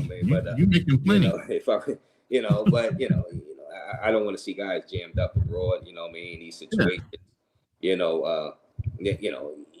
I want guys that have great trips. To be honest with you, and report back, say, Razor Rays, you couldn't do a live stream on me because I had a great trip. You know what I mean? Right. I want that for guys, for the brothers. You know what I mean? Absolutely. Yeah. I mean, that's our hope for everybody that travels. I encourage it as well. You know that. I just think there's a proper way to do it. And some of the shit you need to keep to yourself. Don't put it out there. But again, everybody's for the clicks and views, especially if you're a YouTuber. You don't know how to keep it to yourself. You're trying to tell the world to get, whatever monetization you can get out of it. Yeah, the rabbit is out the bag, and that's what social media has brought to the to society as a whole. In all the countries, some countries try to ban social media for people that's under 16 years old. I think Australia did that, right? Oh, really? I didn't know. Yeah, one of those countries did that. Probably not Australia, but one of those countries did that.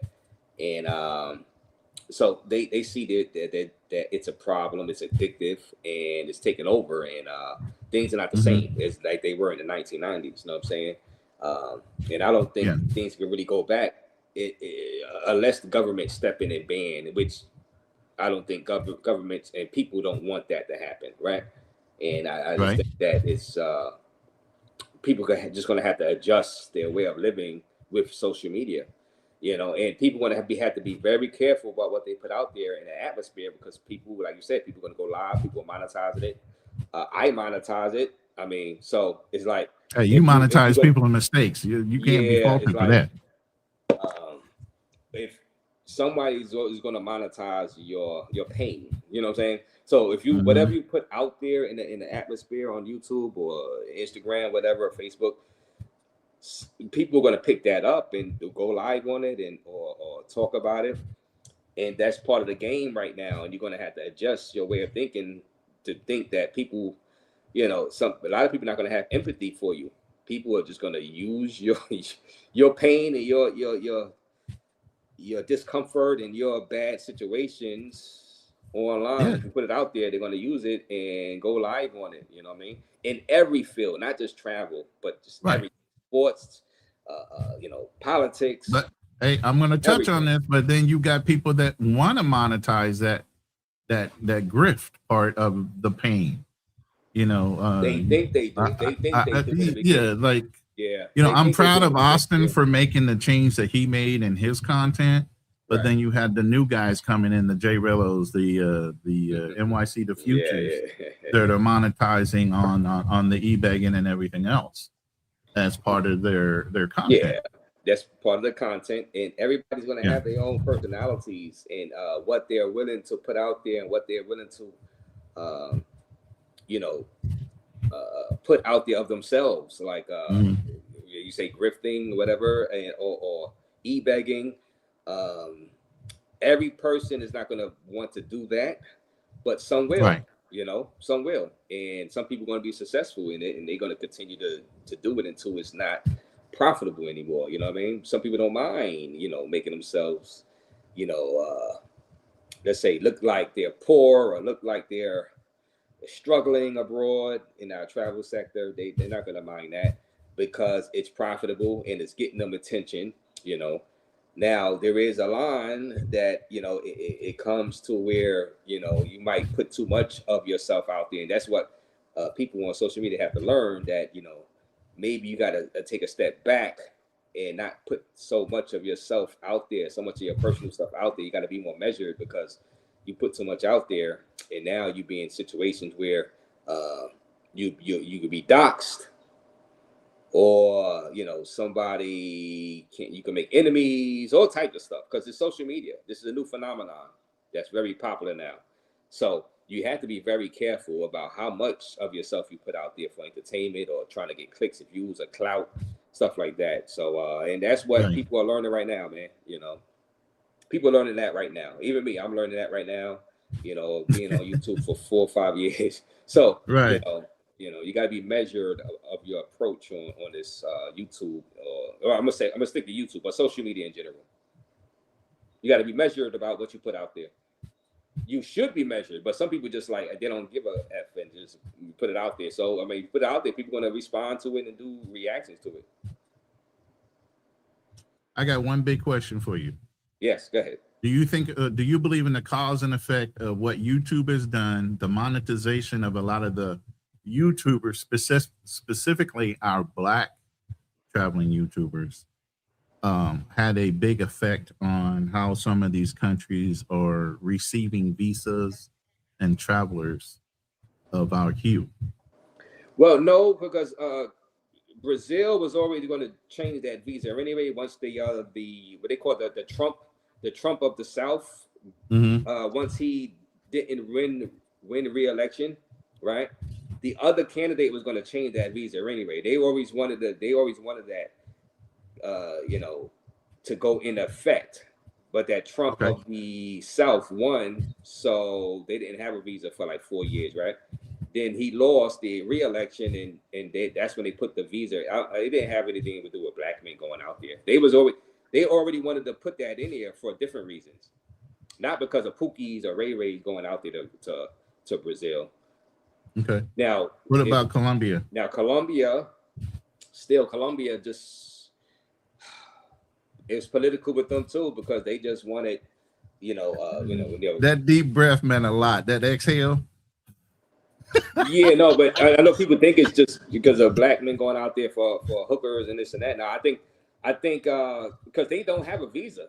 Now, all right, you know what, Medellin. So, all right, Medellin. So about people getting stopped in Medellin. Yeah, it's for the sex tourists, whether they Black or white or any. Because they stop a lot of white guys too. Let's be honest. They stop white guys, Indian guys. Oh yeah, more so. Yeah, I'm sure. they do. We're They the stop, ones get centered for the media, but they stop. So I'm not gonna say that they just stopping Black guys, because it's not true. They stop Mexicans. I'm talking about FBA, American Black guys. They stop all types of ethnicities out there inside Medellin, definitely. So I just think it's just the sex tourism aspect of it, that I don't think they're just targeting black people out there. All right. What's your prediction by the end of the year? What do you think the space is going to look like?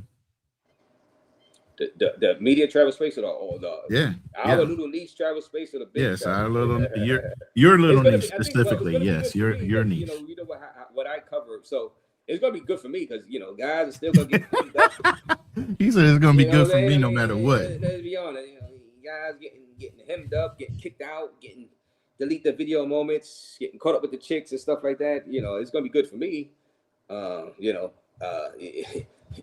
And I guess for people that do stuff like me, like travel podcasts, it's going to be good because of, people having issues. Now, I think with the people that do the vlogs and stuff, regular vlogs, that's trying to make a living or trying to get traction on vlogs and travel vlogging, I think that's a better question to ask them, because really money depends on that stuff. And if the YouTube algorithm is not, connecting with those Black travel YouTubers that does that type of content, it could be a struggle for them. So I think that for me, it's okay, because, I'm a podcast basically, you know what I'm saying? So right. Whatever, if people struggle or have bad luck out there, it's still a pro for you. There's always upside, no downside. Yeah, there's no downside for me personally, to be honest with you. It's actually a boost because of the nature of my channel. But if you got like guys that are doing like, true content creation, as they say, quote unquote, and trying to get vlogs in, That's really a question for them. I don't know exactly everybody's algorithm and everybody's pay because it's all about the money. Let's be honest. And if they are taking trips and buying tickets and they're not able to make their money back from the trips, that's not good. You know what I mean? But I don't think half would of have these to guys ask even them. know how to file their taxes to refund half of the stuff they're spending. Yeah, you would know? have to ask. You would have to ask those type of travel content creators. You know what I mean? But that question, how it's going to look, because there's a big a big black travel space, and then there's a little niche down travel space. So yeah, I say the travel space, but really there's different travel spaces. You know what I mean? There's a broader travel space with your age checks and effects. Right. And then there's a smaller, more podcast type travel space, which I'm in for the most part. No, you win it. that I'm in, not winning. I'm in a smaller like travel space, but you know what I'm saying. So my answer will be different than another YouTuber's answer. Oh, absolutely, YouTuber, absolutely. You know what I'm saying? Like I said, cause and effect for you is always an upside. There is no something negative. that might be good for me might not be good for the So next. good for somebody else. Yeah, right. yeah. So it's so that but it's fun. It's fun doing it. It's fun doing this. But yeah, 2026 for me I think it's turning out pretty good right now. So I got back in it late, but I think it's turning out good for me. Man, hey, everybody needs a break, Raise, and I know you went through some things family wise and stuff. So sometimes you got to take a mental break from things, no matter what's going on in life. Believe me, I gave up a whole insurance business because it just came down to me or that. Yeah, and you know what? This getting back on YouTube helped me a lot to get away from the personal issues I had in the beginning of the year. You know what I'm saying? It helps me. It gives me some what they say escapism. You know what I'm saying? Right. So yeah. Black Cleaner, you got anything before we close this down? Nah, I wasn't wanting to get into it. I wanted to. Wanted to what? I mean, Flint FDR. What the heck? Oh man, I don't know. Raise, are you into wanting Flint DR up here? You guys got some kind of beef going on? Cool. Is he chasing you? Cool. No, Flint okay. Cool. All right. I don't want to bring him up if we're gonna have problems, but I'll bring him up for a minute. My fault. See what's going on. Come back in. I'm gonna have to go back. I can't hear Black Cleaner, so I'm gonna go. Oh, you can't. Okay. Yeah. Okay. What's up, Flint? What's up? You can hear me? Yeah, we can hear you. We don't have problems with our. I don't think I can hear. Oh, okay. What's up, Black Cleaner? Can I hear you, Black? Say something. Black Cleaner, say something real quick. Testing 1, 2, 3. No, I'm gonna have to go out and come back in there. Right. Unless he's talking to Flint. He's talking to me. No, he was talking to you. He was talking to the whole panel, basically. All right. You can hear me, Black Cleaner? Come back in so I can hear. Yeah, he can hear everybody, but Black. Yeah. Yo, I want to. I think we got to clean out. Hop back on, Razor. I want to. He's gonna come back up. He's got to clear. He's got StreamYard issues. He's the only one. I don't have those same issues. So what's good with you, Flint? Were you here for the whole show, or did you just see Razor on and you jumped in? What's good? Yeah, basically, I wake up early in the morning during the week, and it's a weekend. I could sleep longer, but I woke up around the same time I get up during the week, so it's kind of. And then I see you live, and I pop on. You see, sometimes I pop on and don't say nothing, but watching you. Yeah. Okay. Did you catch the show? Do you think men are being used, or do you just think they're ignoring flags overseas or they're dating? Well, as far as that subject goes, I think the using goes both ways. If you know the game, there's a game to it as well. So people always say, "Oh, you're exploiting these chicks." They're exploiting you as well. If you know the game, then you're being exploited. Definitely been a target. That's why everybody always poke fun at me and stuff like that throughout the years, because I sell money to these chicks, and a lot of it is because I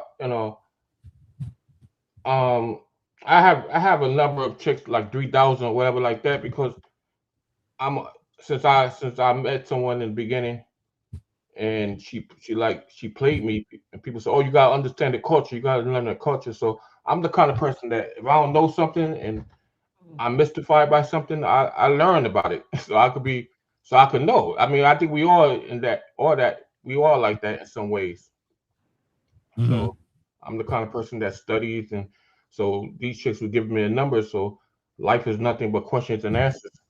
So I'm like, okay, the best opportunity is to get to know how they think as much as I can, and I think it That played. would be a good thing. It helped. It helped a little bit, but not living over there. Like you living over there, you got boots on the ground, so that helps you better than anybody that doesn't travel that much. And I was able to travel, so it ain't you can trust these girls with a grain of salt. I mean, they Nah, could you lie. They can't.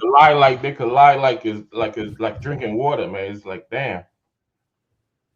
You And know that phrase that's out of sight, out of mind? exactly, If you ain't exactly, right there, you ain't in exactly. their mind. And there's an opposite of that heart absence make the heart grow fonder. So you always wonder which one you got. Do you have the one that forgets all about you once you leave, or you have the one that thinking about you and that's the one that be lying to you? Is like, hey, she's the one that really like thinking about me when I'm going and when I can't wait to see me and honest, or she's the one that absent make the heart grow fonder. I mean, well, you just said Right. out of sight, out of mind. Yo, brother, I want to. Yo, people don't know anything about me, and that's cool because I always wanted. I had a good idea with my YouTube channel, Finding Love in DR, acronym Flit DR, and it was a good idea at the time. People say, "Oh, that's a good idea, yo." You know, a lot of brothers would like to see if they can find love, and if you have someone that loves you, you could share that with the space and stuff like that. But I was able to reach my goals regard to that because of circumstances in life, and Hey, that like my happens. son, wait till he grew up to be 18 and stuff, which he became. But I'm more of a with the help of AI, and I know I see you using AI too. Oh, I'm a Ronin. killer with AI. What you mean? All right, so I'm doing everything. I'm learning AI while I'm here. That's part of the reason why I'm geo arbitraging. But I'm setting up you what? Geo automated what? systems. Geo Geo what? arbitraging. What that means? That means saving money while I'm learning without having to pay the cost of being in America and learn. Okay. But I Yeah. do plan on coming back to America, period. But Why? geo arbitraging is allowing me to learn AI systems, automation, things like that, so that by the time I come back, I'll have money being made while I'm asleep because the AI is doing all the work. Well, AI is a godsend. I could say it's a blessing because I'm 50 something years old, right? And throughout my years in high school, I became a writer because I met this artist and he could draw really good, like comic book artist. And Okay. I used to read a lot of comic books before I met him. So when I met him, you said this like my junior year in high school, and then he said, "Oh, the characters he was in art class. He's supposed to be in lunch, but he didn't like going to lunch. He stayed in my art class that I had, um, the class before his lunch. So he stayed there, and I was walking by his desk one day, and he had this art piece, and I like, oh, that's cool characters. Who drew that? He said, I did. And I said, wow, what's their names? He told me the names. And I said, well, how they get their powers and how they became what they are? He said, I don't know. I just, drew them inspired by this, the cartoon. I don't know. Remember Bionic Six? Yeah, I Bionic remember that. Days? You remember that? Yeah. Yeah. So he was inspired by that. So I said, cool. I said, you mind if I take those characters home and think of a story? He said, yeah. So he gave me the characters, and from then on, they created me as a writer. I had to get better in my craft and learn. And like I said, I'm the kind of person that if I don't know something, I'll learn how to become it. And then I graduated from high school in the Bronx, and I went to Brooklyn College for a year and a half. But traveling from the Bronx to Brooklyn, it was very tough on the train, and I was kind of like very tired. So I decided to quit school, which was a probably bad idea, but Yeah. but it happens. now it paid off. I guess years later, I think it's about to start to pay off, especially with the advent of AI.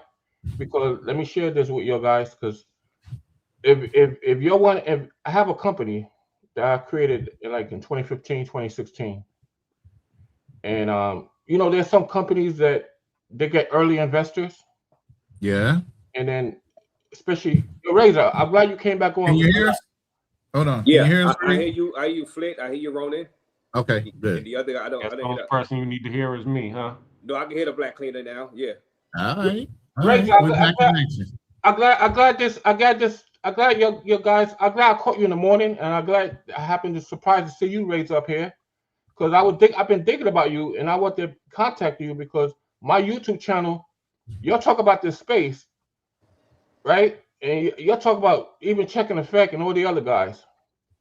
I pretty much guarantee you, my channel is going to be like any other traveling channel ever existed on YouTube. And I'm not just saying this; I'm saying that's a fact. Well, yeah. No, I mean, I'm saying no, and I raise a. I see an opportunity that you could play a good part. Once you learn about my channel, you could play a really good part. Hey, I can pay you really well. I'm hearing a pitch coming. And I'm hearing some kind of pitch coming. And Ronin, I could add you. Yeah, 30 seconds. And Ronin, jumps off. Damn, there goes Razor. He just left. Yeah, make your pitch, man. Hurry up. Come on, we got to go. Make your pitch. What kind of pitch you gonna do? You got a YouTube channel, and you can see it. You have aspirations of it being bigger than Checking Effects, Ace Live, and all that.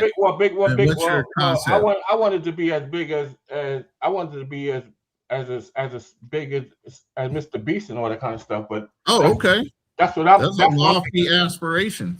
Yeah, well, and I'm capable of making it happen, thanks to AI. Because look, man, have you been really investing in AI, Ronin? Bro, I spend over $500 a month on AI. Okay, cool. So, everything. It builds up a psychological profile of you eventually when you keep on talking to it. Like, yeah, I have a master prompt and all that already. It knows my personality. It knows my viewers. It even has a nickname for my viewers as Marcus. It writes my shows towards my viewers. It does everything, bro. Okay, I understand. So bear with me, Razor, because I know this is You can hear me, Razor? Yeah, I hear you. Bear with me because this is something that until I meet your guys personally, that y'all will know what I'm talking about and even show y'all. But I'm the person that, with the help of AI, I'm not sure if AI gave me the word or I thought of it, but as I was talking to it and I showed them all the books I read, I was a big avid reader of science fiction. I watch television science fiction shows. Read up how to write books, how to write dialogue, how to write beginning, middle, and end. Everything you basically could take. I read books. Right. I read books. Book structure. Right. Yeah, I read Star Trek books, and Star Trek is a good book that you could learn to teach you pretty well to learn how to write. Because man, for example, I'm glad you didn't say this on my panel, Flint, y'all. No. I mean, you can. You didn't say that until my chat. Razor, I would like you. 30 seconds is up. Hold on. Okay, what I'm saying is that I did the figures and stuff. Yeah. My intellectual property that I created throughout the years, and with the help of AI, that I could actually create the images and all the other stuff from it. It could be worth over $9 billion. $9 billion. And Ronin, I agree with you the way you look. But if I was face to face with you and I could show you, because ChatGPT doesn't lie. If you intellectually weigh that, it would get intellectually back with you. It would break things down and say, okay, it makes sense. I understand the structure and it does make sense, but the one factor you can't figure out with AI is popularity and whether people are going to want to see it on a consistent basis to actually make it grow to 8 billion. I agree with that. Not, my intellectual property is not just tied down to the YouTube channel. The YouTube channel, the AI been recommending me that I start that because there's not much to open up. So and also it was a very good Plus, idea. you can get some of your short stories out and run some of your cartoons to see if it's going to be a hit, and then you can tweak it as well. I'm not even doing that. It's something bigger than that. Mostly, I only got one animation movie I wrote, but everything else is live action movies. That's IPs that. Okay, you got to give us an elevator pitch. You got 5. I'm going to give you 3 minutes. 30-second elevator pitch. Yeah, I'm going to give him 3 minutes though. Because I know he's a little bit slow on the talk. So I give you 3 minutes to do your elevator pitch on what this product is. You got to tell Flick to stop trolling you right now. He's trolling right now. Oh, okay. That's why I'm giving him 3 minutes. Razor. When I'm in DR, you're gonna see I'm not trolling. I'm dead serious. Okay, give us a pitch. Give us a pitch. Give us a pitch. I'm willing to listen. Okay. What kind of pitch? All right. Bear with me, guys. I know you've been on for a while now. Just you're probably tired. Well, I just got here. I've been sipping. I've been hanging out, but I just got here. Bear with Ray's me. like, I ain't under no pressure. Shit. The best way the best way that we could do this is let AI. So Ronin, since you use AI a lot, ask me a question so I can ask AI. No. Here's how an elevator pitch goes. Okay. You meet somebody in an elevator, but you need to communicate the best you can on the product you sell, who you are as an individual, and your project or your vision for your company.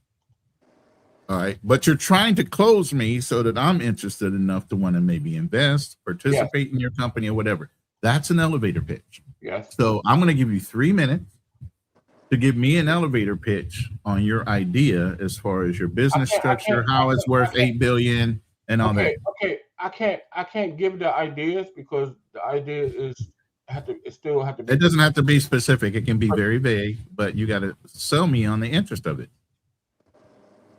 Well, that's why I did want AI, since it knows everything about me, profile to write me the elevator pitch within a few seconds. But so you can't have AI sell somebody you meet in the elevator. You can do that on a letter or something like that. But when you first meet somebody, say you ran into I know that. But I want usually the kind of when you talk about $9 billion property. Potentially could be valued as that. When I ask valued as that, just like Microsoft and Facebook, all the other companies that before they became big as they are, before they trained their companies, there was a valuation, there was speculative, right? So everything still got to sell Mark Zuckerberg if you've met him in an elevator. He says, "Hey, you got 3 million. I mean, you got 3 minutes. Tell me what you got. If it's good, I'll give you some money." We're going to the 130th floor. We start on the ground floor. You got until I get to the 130th floor. That's what I'm saying. I'm giving you 3 minutes. How are you going to close Mark Zuckerberg in that elevator by the time you get to the 130th floor? All right. Give me 1 minute. I understand you want me to do it digging on my own, but it's a little early. And my mind is not focused because I have so much. Oh my goodness, Ronin. This is why he ain't finding love in DR. Ronin. If you to ask Elon Musk this question, right? If you to ask Elon Musk, he would crush it. Elon himself would crush it. Okay. You tell me his 3 minute picture or 3 minute picture. My pitch? Nobody know who he is. Now you want. Matter of fact, I heard some friend lent him $1 million, and that's how he really started and became weird because that loan that his friend lent him. So, and I don't know what kind of pitch he pitched him with, but he have Tesla, right? Tesla and all the other stuff. But but so what kind of pitch you could say with him when he have all these ideas that came true as it is because he got contract with governments and everything else. But what kind of picture when you have so much idea, when you like Elon Musk, what kind of picture you start off with one idea, PayPal, right? Whatever that idea is, and you center in on that, you sell that first, and then once they have a belief in that product, guess what it is? That's called a warm market. Once you get that first sale, now everybody's more familiar on the way you conduct your business. They're more familiar with you. Then you can go back and hit them for the second idea, the third idea, the fourth, because they know structurally you have everything in place, and you're a kind of guy they can bet on that you're a winning horse. All right, so let me just write that. Let me just write that to my IP right now, to my chat GPT. Say ain't know everything about me. So let me tell you this. I did this, and I'm gonna tell you. I used to sell insurance. Okay, health insurance started off, and we call those loss leaders. Like if you go into Walmart right now, those corner aisle things are loss leader items. Those are things that pull you in because they're on sale. But everything else, they're selling at markup. Okay, but they want to get you in a store, so they're going to give you a phenomenal price on something they don't mind taking a hit on, a low percentage, right? It's to get you in the store. For me, it was health insurance. Okay, health insurance got me introduced to the client, got their confidence, and then I sold them everything from life insurance, investment, retirement funds. You know, once I closed the deal, I was making anywhere from on the initial commission $2,000 to $20,000. On a health insurance sale that was really only worth about 80. But I had to win over their confidence first. And then I got all the other stuff. That's a pitch. I understand, and especially with that kind of selling insurance, you basically need that type of skill set. How old are you, Flint? 54. What I like to do is what I develop over time is what ChatGPT we talked about, and I'm not sure about I coined the word or it coined it, but it's not a coined word, but it's basically applied learning. So all my learning skills that I do out the years, I might have failed in it because if you look at my library, I have all these books and everything I mentioned, and nothing to show for it, right? Then AI came about within 3 years ago, and bam, all the ideas I have in my head can become true because it was hard to get artists. It was hard to get, you know how it is, graphic designers, all this kind of stuff that would take thousands of dollars. And so you know how these artists, I'm under contract right now because I look at the good ones. Because my friend was professional. He even worked there. He was an intern at Marvel Comics. So I'm not talking about just anybody that can't draw. I talk about, so he set the bar. So if you Jim Lee, if you know about comic books, you know Jim Lee, Ronin? I know I know who he is. Stanley. Stanley is the one. Yeah, Jim Lee is an artist, a Korean artist, and then you have Todd McFarlane. You have these top. You look at them up. They're one of the top artists in the business, comic book business. But anyway, to make a long story short, I asked ChatGPT to create me an elevator pitch, and they created me one. And okay, and I said keep things in general. Don't give any details. Investor pitch. Senosha Dynamics Productions. That's the name of my company. Good afternoon, and thank you for your time. My name is Andre, founder and CEO of Senosha Dynamics Productions. We are not building a single product. We're building an intellectual property company. History has shown that some of the world's most valuable entertainment businesses were not built on one successful movie, one television series, or one app. They were built on owning original worlds, original characters, original brands, and expanding those assets across multiple industries for decades. That is exactly the philosophy behind Senosha Dynamics Productions.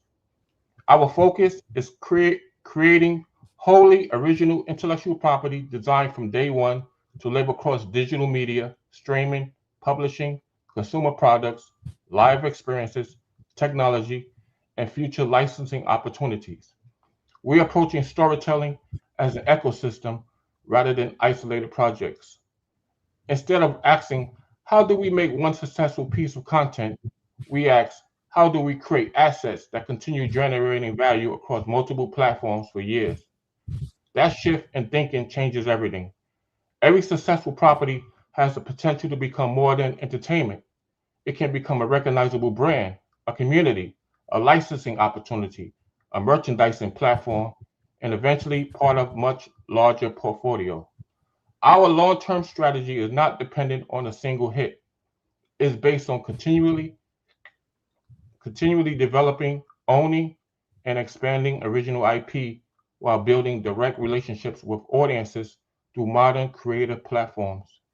Those audiences become the foundation that supports future productions, partnerships, consumer products, and technology initiatives.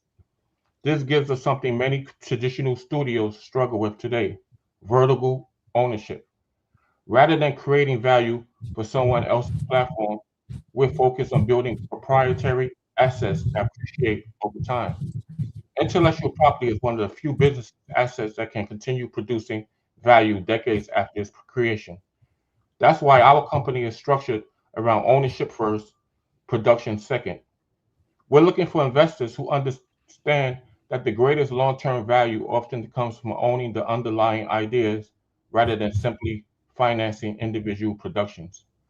Our vision is to build a modern media company that combines creative innovation with disciplined intellectual property development, one capable of producing an expanding portfolio of original brands that can evolve across entertainment, technology, and consumer experiences. We're still early, but early is where the greatest opportunities exist. We're not asking investors to fund a single project. We're inviting them to help build an intellectual property company designed to create values for decades. Thank you. All right. Now, that's great for a first-time elevator pitch written by ChatGPT. I would tell you to tell it now, take that and shorten it to a concise 30-second elevator pitch. That was way too long. Okay. Basically, all the IPs, including the YouTube channel, where I will start first, is high concept intellectual property that it would be wise for you to invest in, and because it's great. And the first thing I would say is, where's your applied YouTube channel and the concepts that you're putting out already as far as production? What are your view rates? What are your full-time retention rates? I haven't started this. I haven't started it yet. Everything is development because it basically starts when I get a camera and stuff. So that's why I'm working right now. Wait, we talking about AI. You don't need a camera. You can just develop everything on your PC. You know how many videos I produced without a camera? No, I know that, but that's AI. That's AI, right? I'm using AI as an impetus and helping me generate, visualize my ideas, and it does perfectly fine with that. Okay, but AI is also good with concept art. Yeah, I did all that. I do all that, man. I got thousands. Concept art, concept characters, concept storyboards. So, say you're a good writer, right? You can take your writing. Hold on, let me finish. You can take your writing, a short story, feed it to your AI, and say, "Give me a storyboard with these characters." You can even say, "Give me the concept for the character sheets." So the consistency between the AI and the storyboard is consistent. I did that already, Ronin, but doing that. But where is it? Huh? Where is it? But I can't push that out right now because the channel's not up. I have it in my computer. Okay.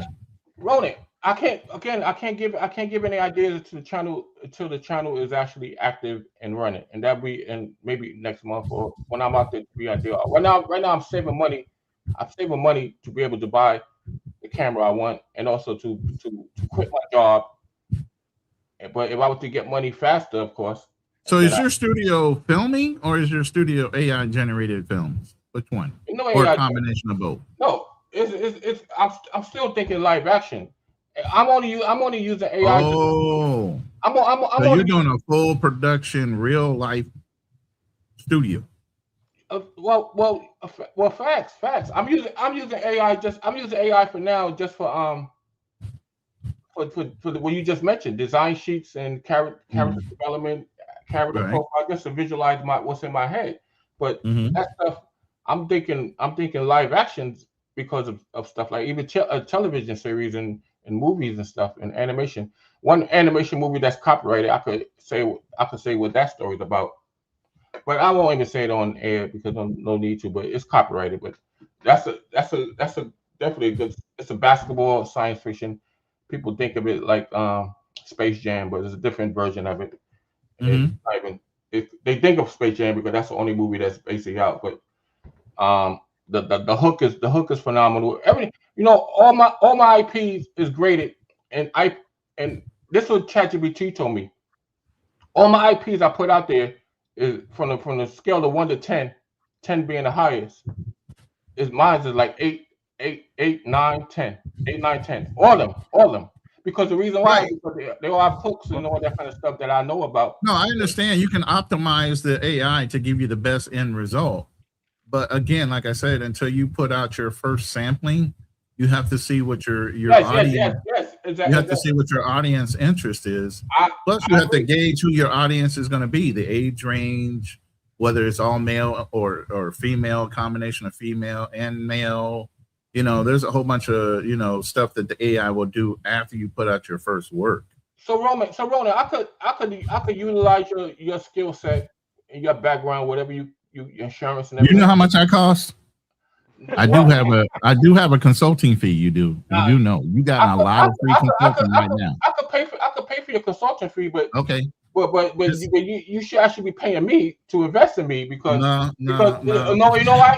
Because I don't know what your tangible product is. Yeah. He tried to flip that real fast. Because, you know what? He tried to flip that real fast, didn't he? You know what? You should be paying me. you should be paying. I'm talking because I'm here. No, I'm talking. When I say you should be paying me because I'm here. You never heard this from anybody else, and so much so that I could be considered delusional. But until I'm not a believer, I'm far from being a delusional. When I said $9 billion, and I can show you why, and then I can show you evidence why is that the case. So every Are you a millionaire now? Every intellectual property you ever see out there, Walt Disney. George Lucas, who created Star Wars. Oh my God! Please don't start saying these names. Okay, Flint. Look, I met you because brother. Listen, I was gonna hang out for a minute, but I'm at 6 hours and 53 minutes on the live, bro. And I know you just woke up, and you're full of energy. You know, running a live can be. I know. What's your consultation fee? I pay it. You can go to Ronin Travelers. I got a calendary that you can set up, and it can be based on travel. It can be based on AI information, or I got three different modes. But you have to understand, I don't need any consultation for you. I probably more know. Well, it's just going to cover my time. That's all. It's not high either. I pay for it just to pay for it, but I'm just saying. Right, I got you. That puts it on my calendar so I can book it out. But Black Cleaner, go ahead and I'm going to bring up your thing real quick. Black Cleaner, go ahead and pitch your show. You're coming up. This is going to be a Monday, right? Yep, this is going to be on Monday. Check it out. On the Black Cleaner channel on YouTube, 8 p.m. We're going to be talking about the FBAs versus the diaspora and what's going on in the diaspora and the FBA argument. And we're going to have a couple of people in the diaspora come on, and we're just going to have a nice little debate on, why everybody is going against the FBAs and what's going on. Let's talk about it. When is this? When is the show today? Oh, wait. Monday. 27 on Monday. 8 p.m. Yeah. At the Black Cleaner channel. Right. On YouTube. Like and subscribe, please. Flint, you got anything coming up? Well, I think having a talk with you. So this could be over the phone, right? No, seriously, because I can set up a whole. Let's put it this way: I can set up a whole recorded video call just like this that you can always have. Okay, based on what we talk about, so you can always pull it back up for a recall later after we actually have our meeting. So we can set it up that way. Okay. Yeah, I just would like to know how much. What do you suggest of giving them information without giving the information, because I still have to protect stuff. Like I said, if you want me to sign an NDA, I don't mind signing an NDA. I'm not going to take your information and use it for myself. You get what I'm saying?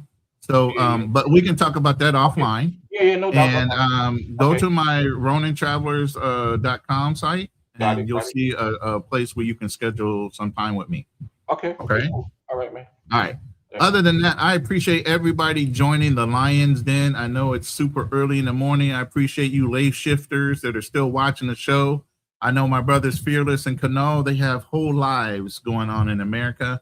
I'm sitting here in the Philippines, and my lady just finished cooking for me. So I'm really smelling the food downstairs, and I'm hungry. All right.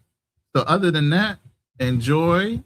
And we will be back on Hit and Run with myself and Fearless. We're going to be covering a situation that just happened with a woman walking in on her daughter getting, whacked up. but she was underage. So we're going to cover that story on Hit and Run, and then stay tuned for the next Lions Den. Should be around the same time, either Saturday or Friday night. And definitely subscribe and hit the like and bell notification, and we're out. Kill the noise, lock the doors. 3 men at the table.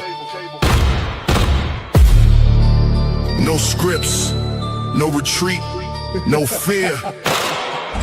Welcome to the Lion's Den.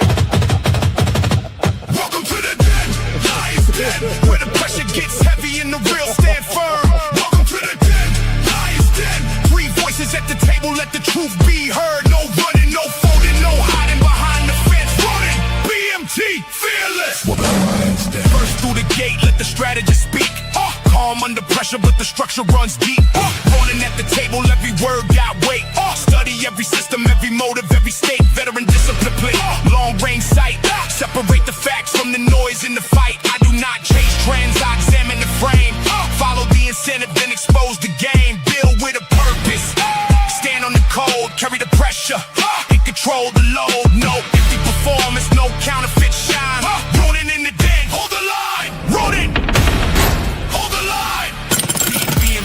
With the passport stamp, global perspective, every pattern gets mapped. Traveled in an unfiltered, no rehearsed disguise. Seen the world firsthand, so we recognize his lies. Facts in the chamber, context and place. Culture and money examined face to face. Cyber mind sharp, business sense clean. He reads the machinery behind the machine. Receipts for the claim, evidence before spin. BMT brought the world inside the den. Bring the facts.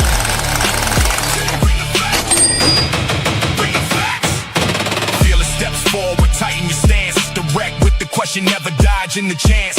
Competition in his blood, business in his mind. When the pressure gets heavy, he does not step behind. Challenge every weakness, every gap in defense. Drive the point home with experience and sense. No fear in the voice, no retreat in the chest. Disagreement is pressure, pressure reeve is the test. No apology offered, no convenient bend. Fearless brings the challenge inside the den.